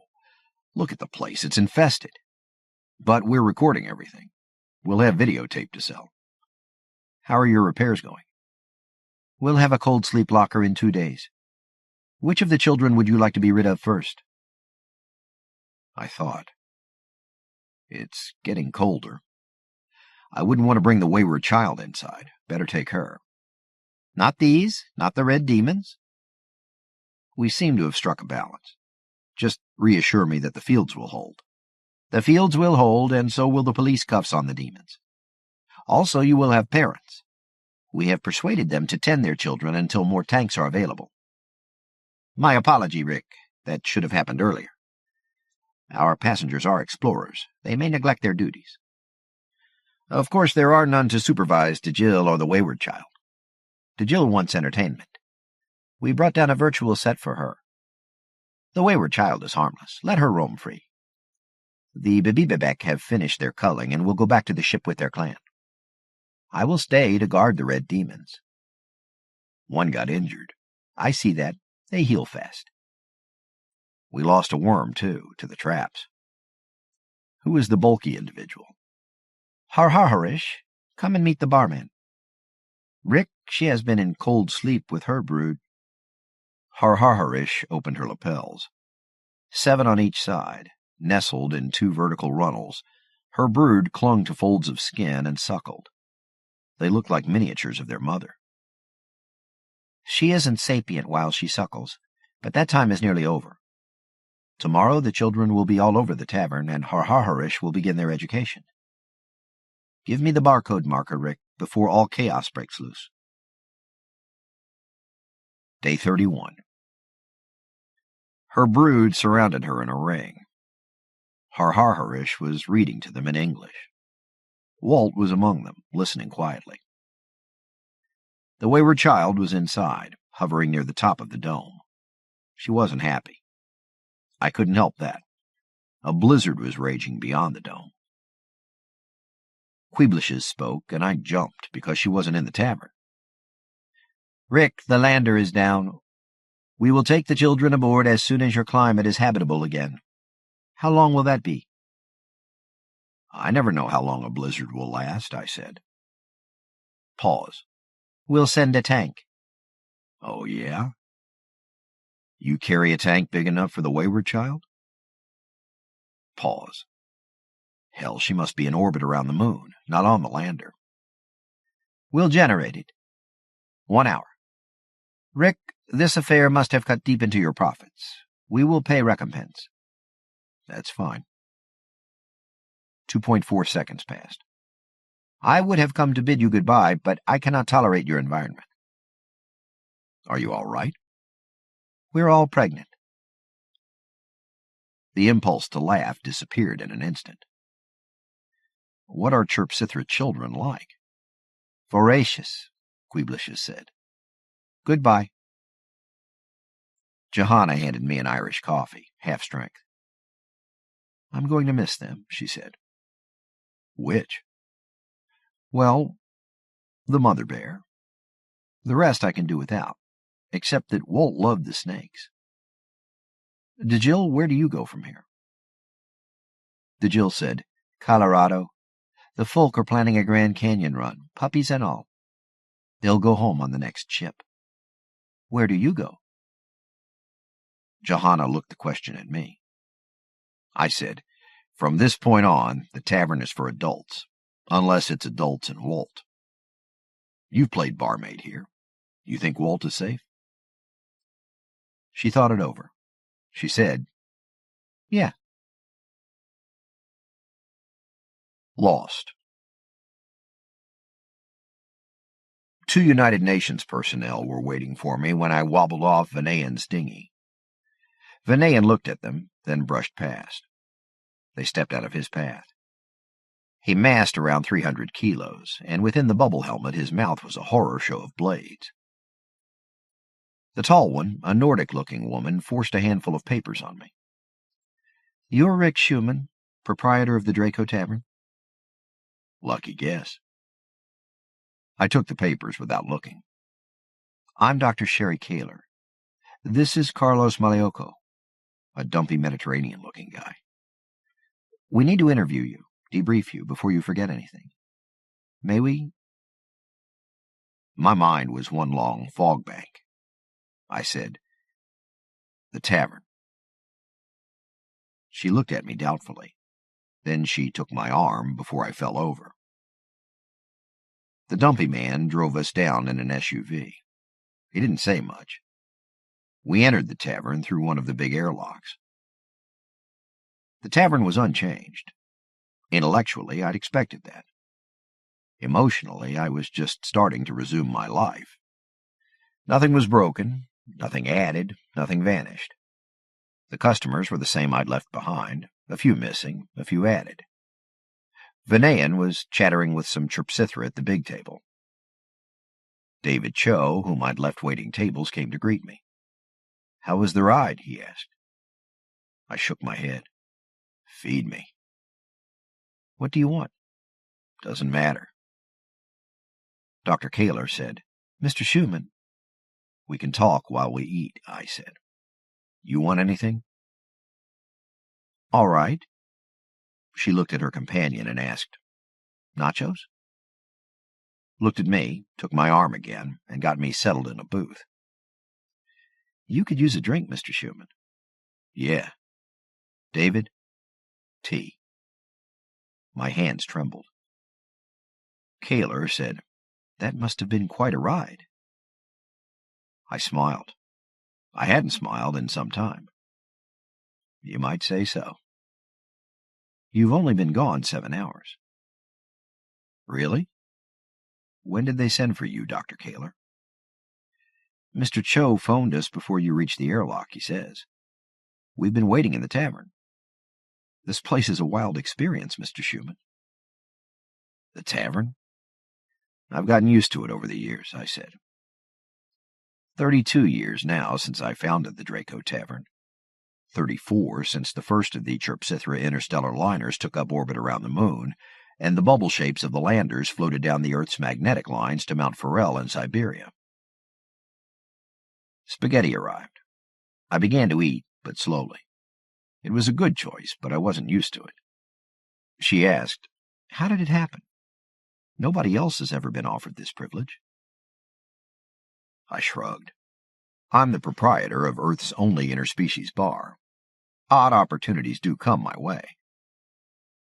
Vanayan said, "Let's go for a ride." "And you went?" "Well, I didn't just... Of course I'd been an idiot. Didn't just jump up and run out to the ship.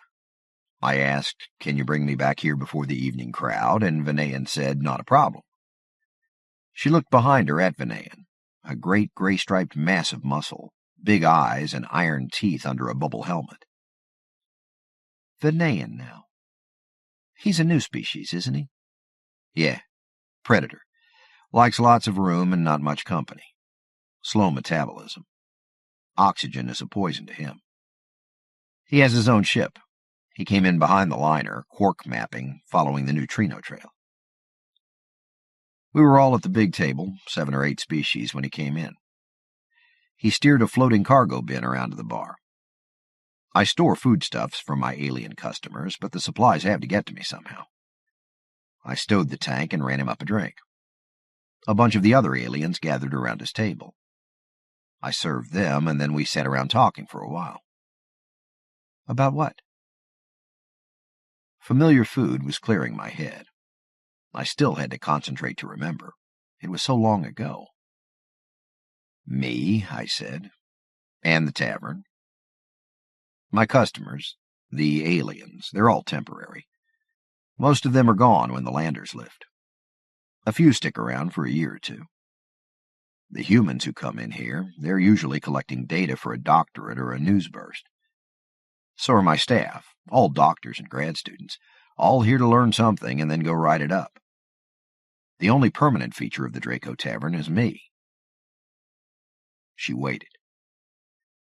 Which makes sense, I said. I'm at the heart of the information flow. I was asked to go flying once before, and I turned that down. She started to interrupt, but I pushed on. It was light years away.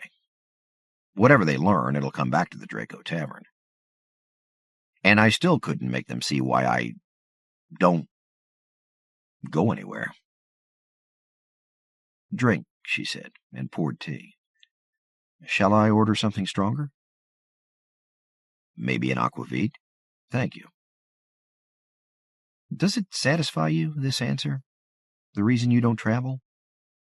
Sure, usually. I'd had a couple of Irish coffees, though, and Venean said, "Let me take you for a ride." And I said, "Can you get me back before the evening crowd?" And he said, "Damn." What? He said, "This is not a problem. I'll put us in a loop." And all I had to do was ask him why. But you went. The way I saw it, well, look around you. We had tall and slender exoskeletal Terpsithra. We had Gligstith Optok built like little gray tanks draped in green fur pelts. Babibabek arrayed around the rim of the table like big golden bugs. Finny entities drifted within a fishbowl on wheels. Funny featherless birds, warblers, nested overhead. Sherry Kaler grinned. I can identify most of these species. I said, whatever they look like, whatever their shape, whatever they breathe or drink or need for life support, I knew I was surrounded by folk who want me to continue in existence. If I was making a hideous mistake, one or another would point it out. If I had an accident, one or another would come rescue me. So you went. And they were all watching me. All these travelers who never turned down a dare. I took a moment to think it through, but how could I back down? Yeah, I went. Was it that same ship? Kaler asked. She was almost bouncing in her chair. The one you landed in? It's not your standard lander. Looks something like a Taurus station wagon, doesn't it? But big. How far can it go? It's just a lander, Doctor. Lifeboat. Captain's gig, not the main ship. So it goes as far as the moon? At least. We were there in 3 hours. The gig kind of molded itself against the hull, and Venean took me aboard. Kaler was starting to look puzzled. I watched him extrude a transparent bubble onto the hull, I said, from the back of the control room. Now I was walled off, my life support conditions and his, and a curved transparent wall between. He stripped out of his life support gear. He's odd under that. And we took off, I said. And everything turned weird. You didn't have much time for much weirdness, Kaler said. You were gone only 7 hours. It was longer than that, I said. Ship's time. You took off? Earth and moon shrank all in an instant, but so did the sun. I don't know what kind of effect that was. What would you like to see? Vanayan asked me. Saturn, I said. I was remembering a star-watching party back in college, the first time I ever used a telescope. Mars was only a pink blotch, but Saturn never disappointed anyone. Vanayan didn't know the name, so I sketched the solar system to show him what I meant. Beyond the curved outer wall, the starscape turned to something stranger. Navigating through CF Verkup space isn't straightforward, Vanayan said. My translator was having trouble with that word. The trick is to define the loop. Here, is that Saturn? No, I said. Keeler jumped. Not Saturn? No, it was a big bloated gas giant planet. The ring was narrow, barely visible. Vanayan said, "Okay, I can fix it." His tentacles writhed and the outside view changed. Graphs and letters in at least 3 dimensions. Probability curves, the infrared and X-ray universe. I had no idea what we were seeing. Later, I learned to read some of those symbols. Just a minute, Keeler said. Could this ship of yours have been traveling in time? Oh, it was, I said. Aquavit had arrived, and I drank half of it and let it trickle down my throat. Ah. Yeah, that's what Vanayan meant by put us in a loop. The trick seems to be that you have to bring the ship back to the same point you left. Otherwise, you violated some important parity laws. You didn't learn that right away, though. Not for a couple of months. Mind, I didn't keep time very well. My watch racked up almost a year before the battery ran out. God, what an opportunity.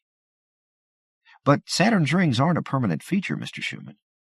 A moon bashes another moon or something, and for a few 100,000 years we have big gaudy rings. Most of the time Saturn's rings must look a lot like Jupiter's or Neptune's. I said, oh.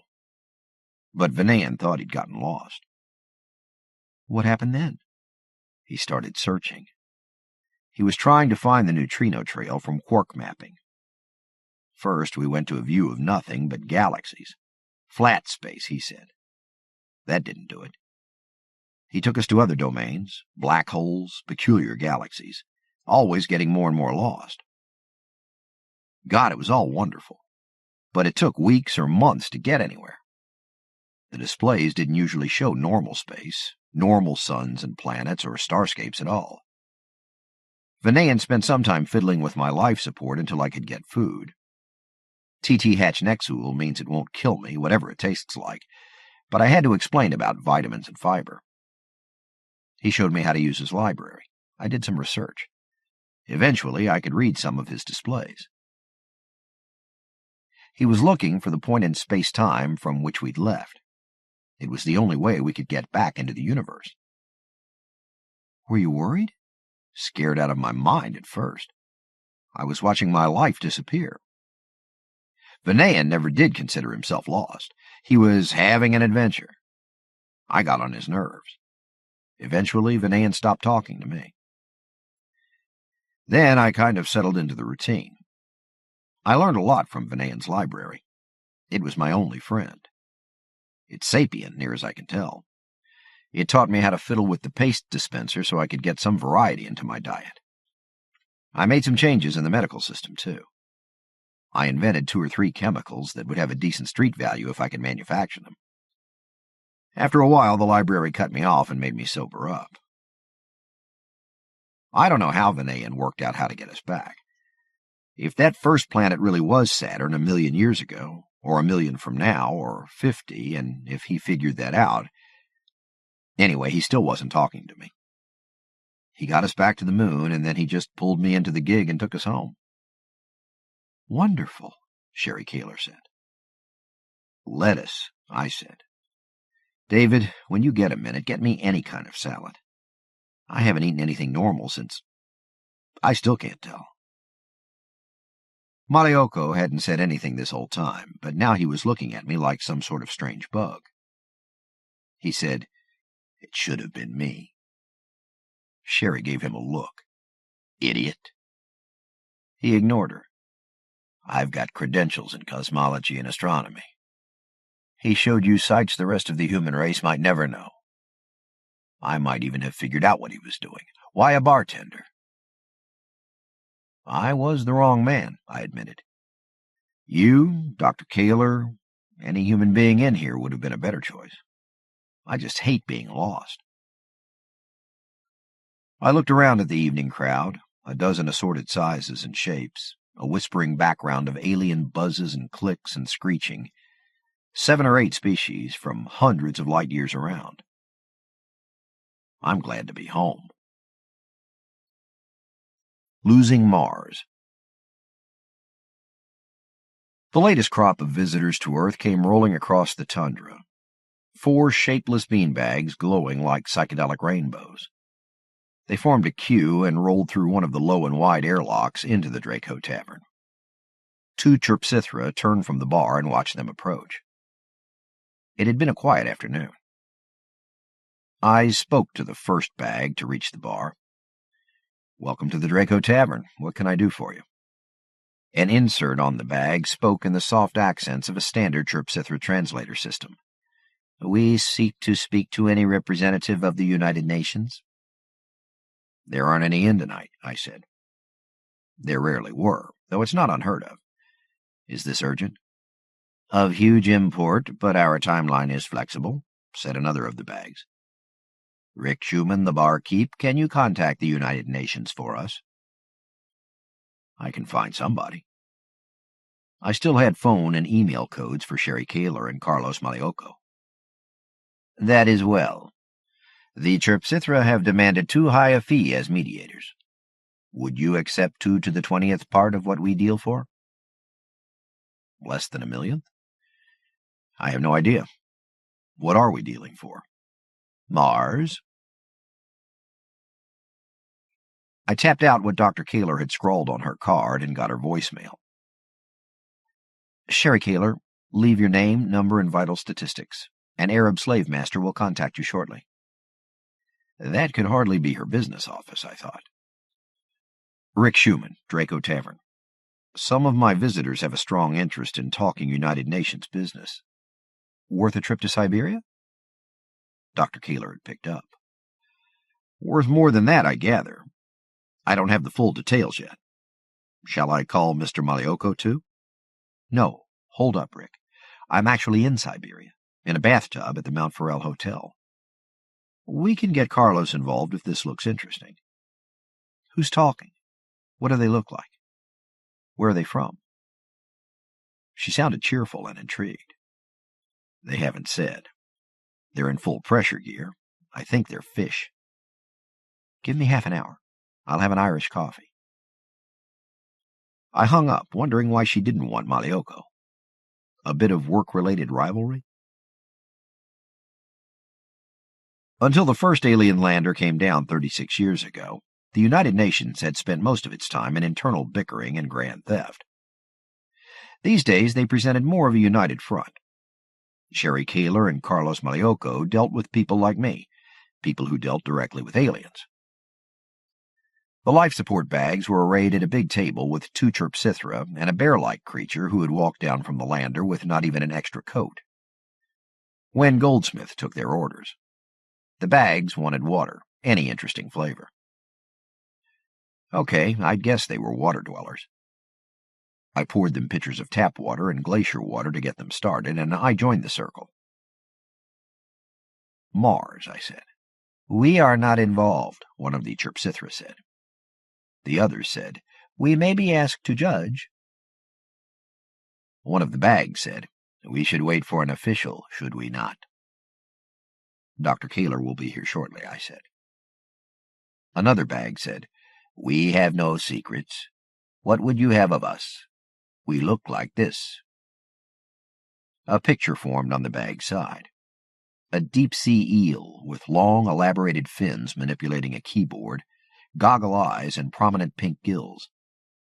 We dare not make this envelope transparent. There's too much light. You tell too much, the first bag said. They have not hidden themselves. I concede. The first bag showed a picture too. Another deep-sea eel, but with bluegills. Dr. Kaler came in. I'd never been sure of her rank, so I didn't give it. She sat at one of the floating chairs, flustered but not showing it much. "Welcome to the local neighborhood," she said. "We are local indeed," Bluegills said. "Neighbors. We are from Mars." "Evolved on Europa," said Pinkgills. "Colony established some 30,000 years ago," said a third bag, Bronzegills. The fourth still hadn't shown itself. "Jupiter orbits, not Earth orbits." "Are you aware of a near-frozen sea lying beneath the soil of Mars? It covers near 100,000 square kilometers." They waited. Dr. Kaler said, "Yes, in Elysium, near the equator. We think the dust keeps it from evaporating." Bluegills said, "Dust and rubble, then dust compressed to cement, then pack ice, then solid ice. The Elysium Sea is well protected from loss of water vapor. Liquid water beneath. Conditions are very like those beneath the ice of Europa. The increase in gravity is hard to notice," Pinkgills. "Pressure increases faster with depth," Bronzegills. "But that's as well, as the Elysium Sea is more shallow." Bronzegills said, "Of course the taste of the water is quite different. A bit of planet shaping was needed, and still the taste—" "We prefer it," Bluegills. "Barkeep, these are interesting flavors," Pinkgills said. "What else have you?" "Want to try something carbonated?" "Sherry, I'll get your Irish coffee." When I came back, one of the bags was saying, "Years ago. Here a probe, there a probe, descended on Mars with no clear method or pattern. Some stayed in orbit, some landed, some struck hard. Half of them destroyed themselves or failed to send a signal. We saw a similarity in design and guessed that they were from the inner world." "Yes, those were ours," Dr. Kaler said. "Then they stopped," said Bluegills. "Nothing since 3 years ago. What happened?" Sherry didn't speak, so I said, "The Chirpsithra ship started coming. We've learned more about the universe since then than throughout our whole history." "But you ceased to explore Mars. Or did you cease entirely to explore?" An uncomfortable silence. Sherry asked, "Did you come here in your own ship?" Bluegills said, "No. We feared you would take such as an invasion or violation of territory. When a Chirpsithra lander approached us, we concluded that we would be accepted as their guests.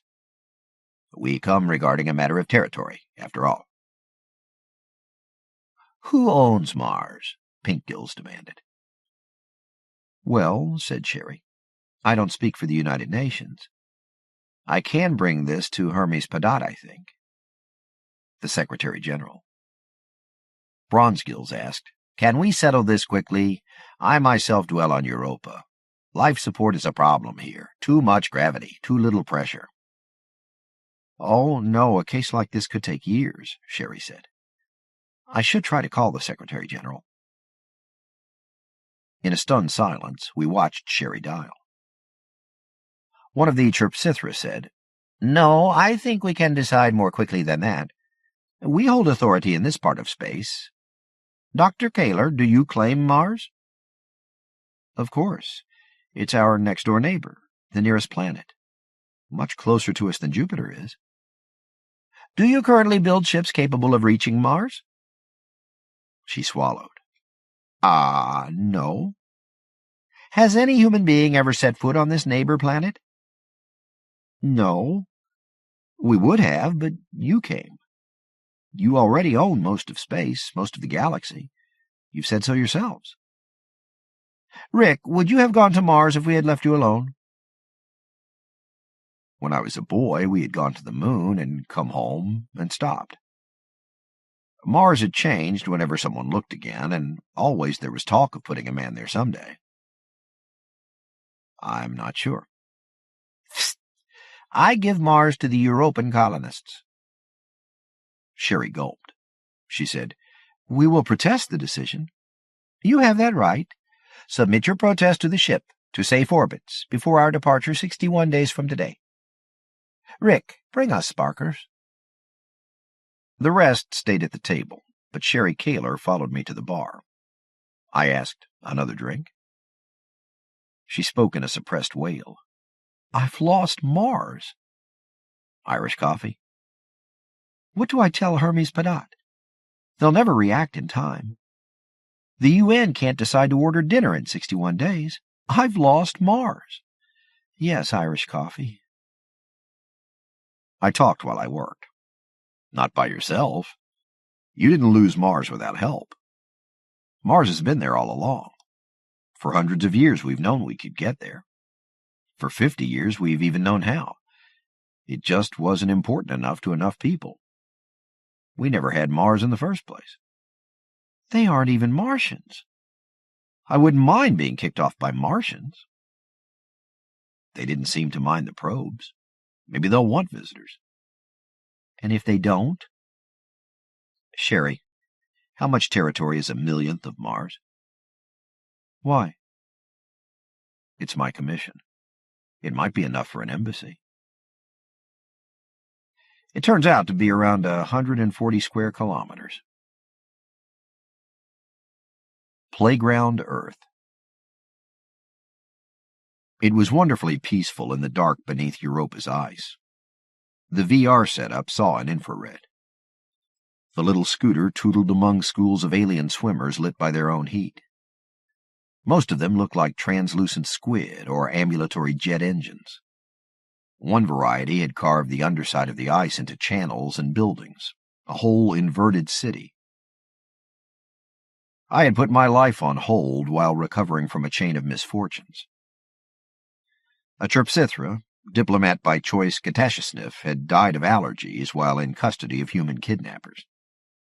The perps had been turned over to the crew of Transtar Code, and the Chirps had executed them in the same way Katashasniff had died, by slow suffocation.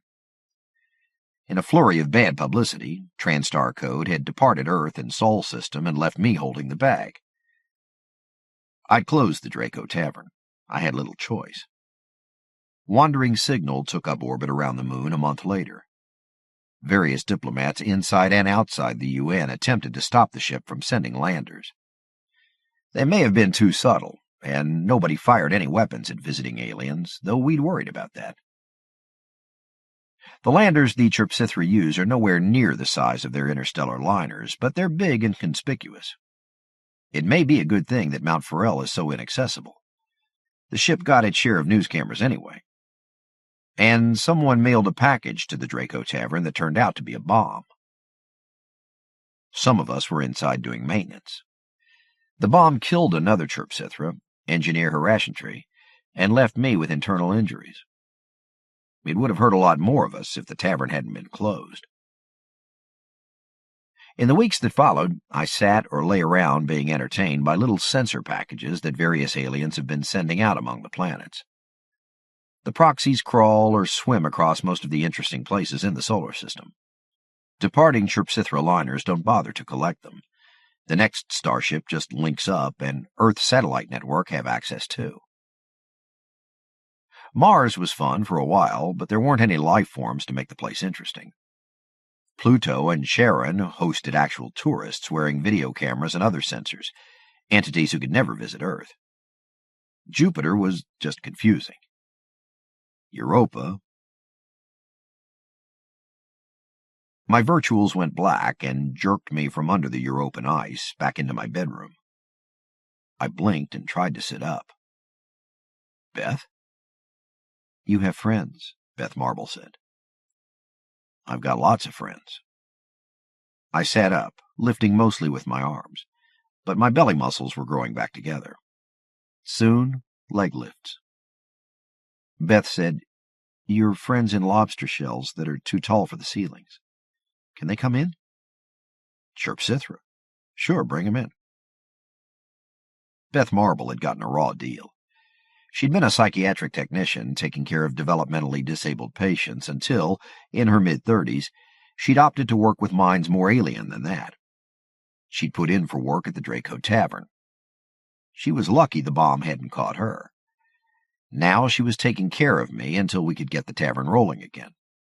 She came back with a pair of Chrysalis.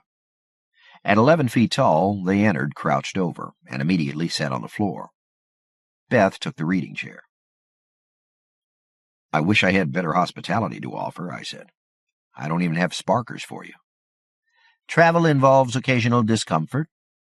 If need sparkers or to straighten up, we return to the lander," one said in Lottle. "I am Shastrastant. This is Stachan. How is your health?" "Much improved.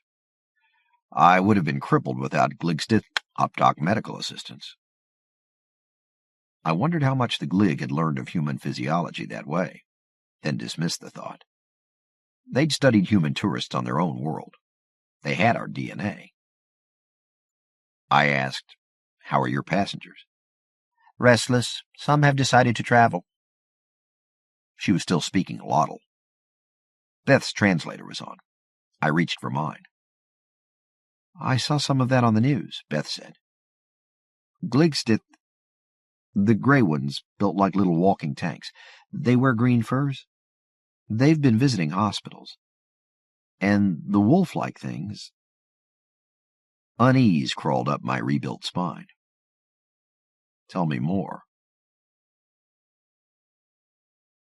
Following the explosion, there had been a period of dithering on the part of Wandering Signal's crew and passengers, matched by dithering from the United Nations. Various diplomats were trying not to admit that they didn't want aliens running loose across the Earth. Others, isolationists and Muslim and Christian fundamentalists, were screaming their heads off, but they've been doing that since the first ship was sighted. Chrysalis crew and their varied passengers had done some touring even when the Draco Tavern was available to keep them occupied. Funds that would have repaired the tavern after the bomb had dried up. Meanwhile, 60 or 70 aliens of a dozen species, I was guessing a little here, had been sitting in Wandering Signal's lander, possibly waiting for an engraved invitation that wasn't going to come. Then I'd stopped watching the news. Shastrastinth said, "The Menemoposh have caused disturbances. They never come out of the lander, but they explore virtually. Their probes look like miniature selves, and they are large enough to be noticed. Some of your kind fear large insects." "I do." Beth hadn't told me that when she signed up for the tavern. "Most of the probes are this size, the size of her thumb. Tens of thousands of them, wandering all over the Earth. Not conspicuous," Shastrastinth said. "CNN has videotapes."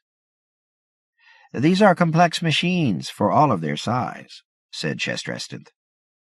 "Many include projectors and translator speakers." Beth said, "A lot of people have seen big metal and plastic bugs. In Africa and the Mid-East, they think the Americans make them. Now the Gligstith," she clicked her tongue, "they've started visiting hospitals." Shastrastinth said, "We have no good sense how your folk will react to our renewed presence. They rioted when we executed Katashasnif's killers. That surprised us. We hoped you might help us understand." I said, 7 billion people go in 7 billion directions. I don't predict human behavior any better than I do yours. Do you think you can persuade the Menemoposh to give interviews? I don't mind what they look like, as long as they're willing to talk about what they've seen on Earth. Get them to act like tourists until they aren't news anymore." "We may ask," the alien said. "What about the Glig? Visiting hospitals doesn't sound bad." Beth said, "Most hospitals won't let them in. Most countries. They took a tour through St. John's in Santa Monica. NBC followed them around with cameras. They scare some of the patients. They dropped a lot of hints. Some doctors on TV are talking about big changes in medical practice. Others don't like it. Some doctors would have trouble keeping up, and they wouldn't like changes," I said. "That sounds generally good. What about the folk?" "The ones like wolves with their heads on upside down?" "That's them." Beth was repressing a shudder. I was starting to wonder if the Draco Tavern was really her thing. She said, "They're annoying the hell out of police departments in various countries." "Sure, they're hunters. They're trying to hunt down the bomber." "Well, they've been collecting people, arresting them." "I'm sorry you got hurt, Rick, but how many bombers can they get for one bomb?" "How many have they got?" "I think 11. Some of them are on the FBI and CIA terror lists, and the folk won't talk to anyone about it." "Yet again, that sounds like the problem," I said. "Talk them into giving interviews, Shestrestinth." "Folk don't talk well. We thought an intermediary would be best. You, Rick Schumann." "I'm not up to it." It may be I'd needed a vacation, or even a few weeks in a rest home, even before the bomb went off. I'd grown tired of my role as bartender to aliens. Strange shapes and sizes and odors and diets don't bother me after all these years. But for the moment, I just couldn't face being tossed back into that storm of controversy and misunderstandings, alien viewpoints and mind-bending surprises. I asked, "What are your other passengers doing? Anything that hasn't been noticed?" "No," said Shestrestinth. Stachun spoke for the first time. "Waslubel is loose." "Waslubel is inconspicuous," Shestrestinth said. Suddenly, I was feeling wiped out. I said, "Tell you what, I'll start watching news again. My translator can reach you, right? I'll call you if anything occurs to me." So I immersed myself in the news. I ran the TV while Beth had me on physical therapy, and while I ate, and while I slept. My mind was still a little mushy. It took me a couple of days to catch up. The folk had arrested 12 people. 2 of those were French, 6 were Saudi. The rest were random and hard to place. The folk made no secret of their activities, but they didn't talk either. They just swooped, swept the locality with some kind of stun beam, and grabbed. Aliens toured the Louvre. A smooth-skinned, flightless bird guiding a floating table that carried 10 golden bugs 10 inches tall. I recognized the Bibibibek, but not the bird. Cameras followed them as they explored, the bird croaking questions at a bewildered French escort. An oversized entity was visiting landmarks, the pyramids of Egypt and Mexico, Mount Rushmore, Rome, and Tokyo. I watched her looming over a camera crew at the St. Louis Arch. I called the lander. "Shestrestinth, I don't know what you call conspicuous," I said. "There's an alien your height, built like a big-headed mantis, 3 jaws for a mouth, talks to anyone at all." "Tenger is child of a species whose adults cannot travel," she said. "She's seeking Waslubel, her pet, instructor, playmate, toy. They're playing hide-and-seek. Waslubel will set ever more difficult puzzles while Tenger tries to find it." Child. Okay. Tenger seems bright enough. The child is intelligent.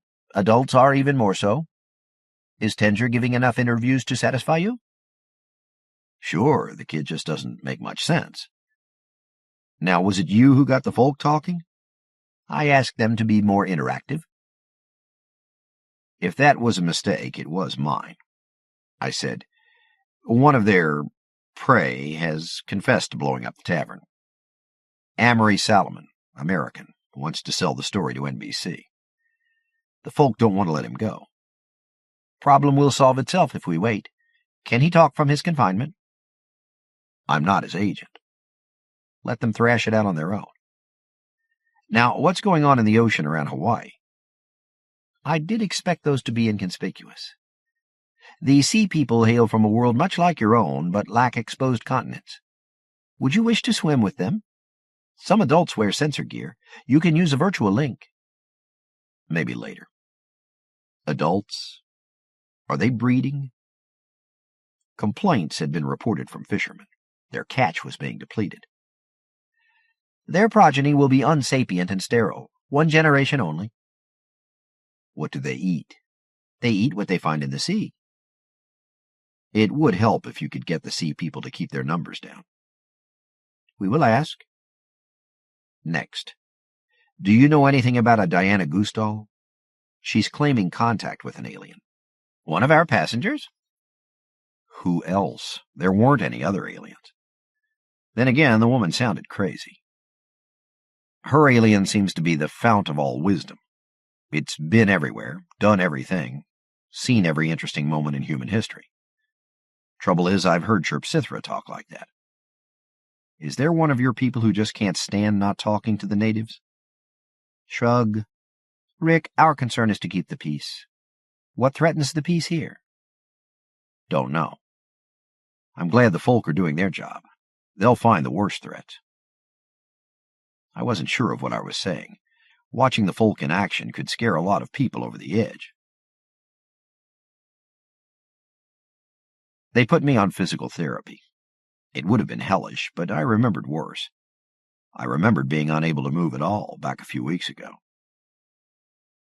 The sea people took action to improve their image.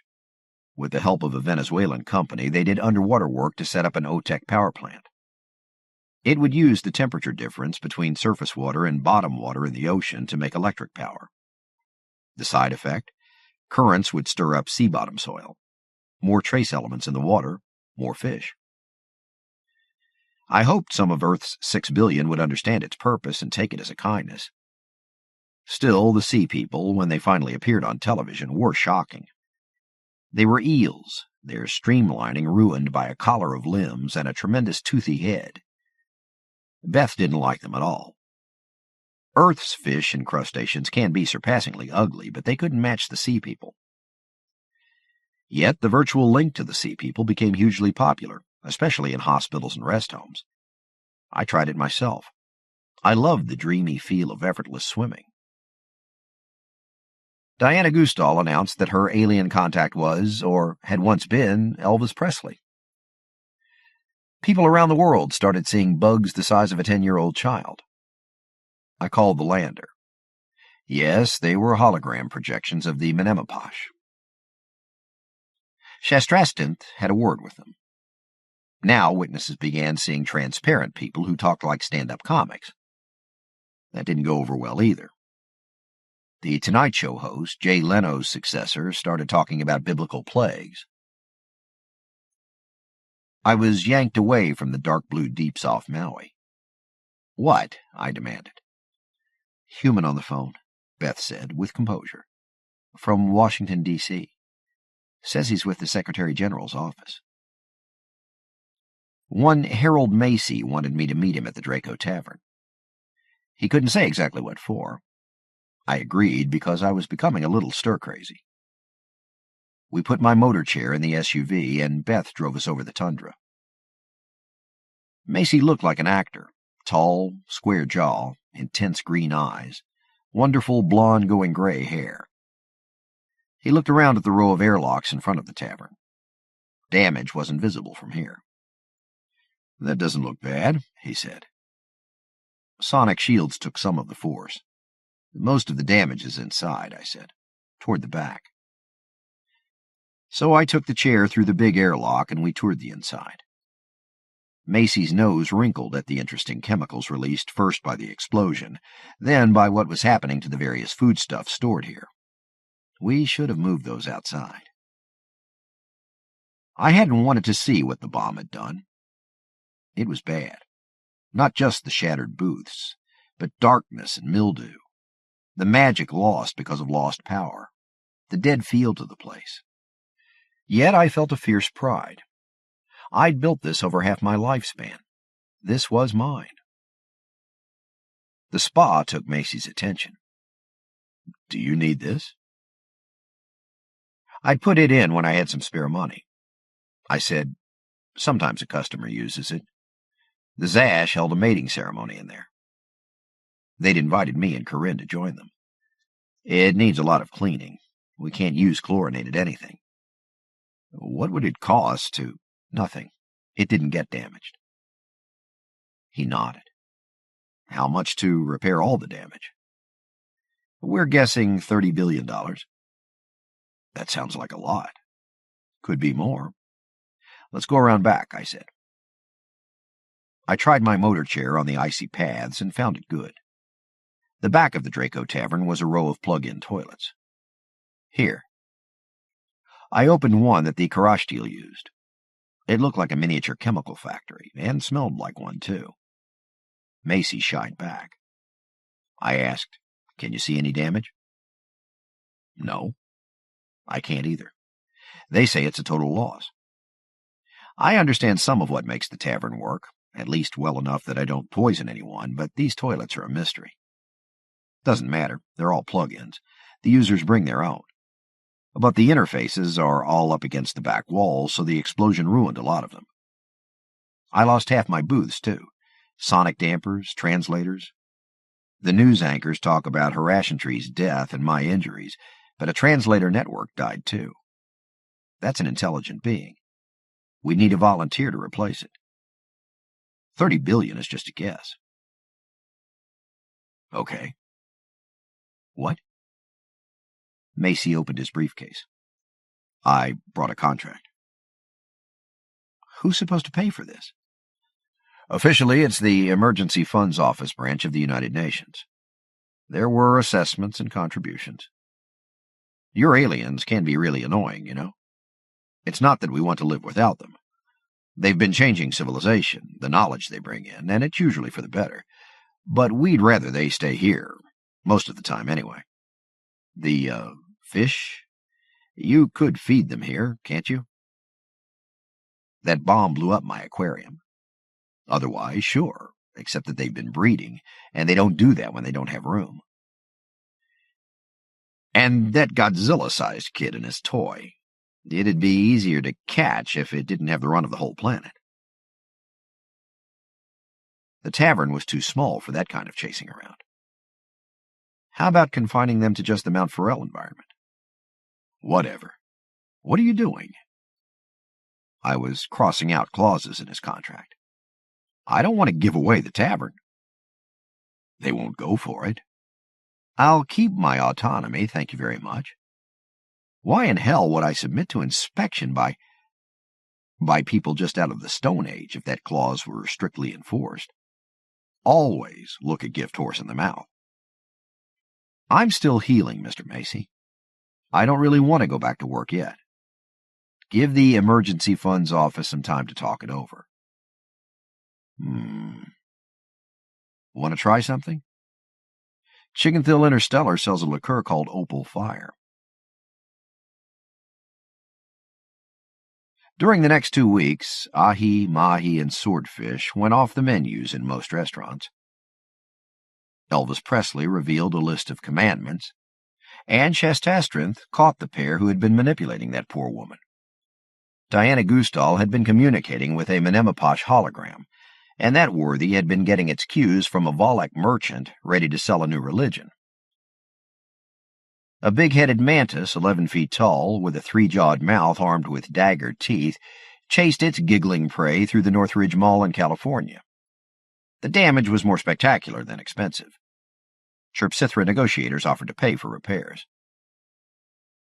The Menemeposh opened access to their bug-sized cameras to the Fox network for an undisclosed sum. Other networks merged forces and sued. The folk held their hunt. By Chirpsithra law, it had to be televised. Their prisoners, -2, released as innocent, were set loose all at once, and that allowed them to form bands, set traps, and swarm the occasional folk. They'd have held out longer if they hadn't needed water. The folk lost 2, the prisoners lost all. There was a storm of protest. And my funding came through. I've been able to open up part of the tavern while repairs go on. We beefed up our security. It's harder to get in than it used to be. Beth Marble surprised me. She gets along best with the weirdest of my customers. Shapes don't bother her unless they resemble Earth's more noxious life forms, and the oddest of alien minds are still saner than what she was used to at the hospital. Beyond that, it's been business as usual at the Draco Tavern. End of The Draco Tavern by Larry Niven. Larrynivен. Read by Ray Foushee. in the studios of the American Printing House for the Blind, Louisville, Kentucky, for the Library of Congress, April 2008. Published by Tor Books. Published by Tom Doherty Associates, LLC. 175 Fifth Avenue, New York, New York, 10010. www.tor.com. Further reproduction or distribution in other than a specialized format is prohibited. End of book.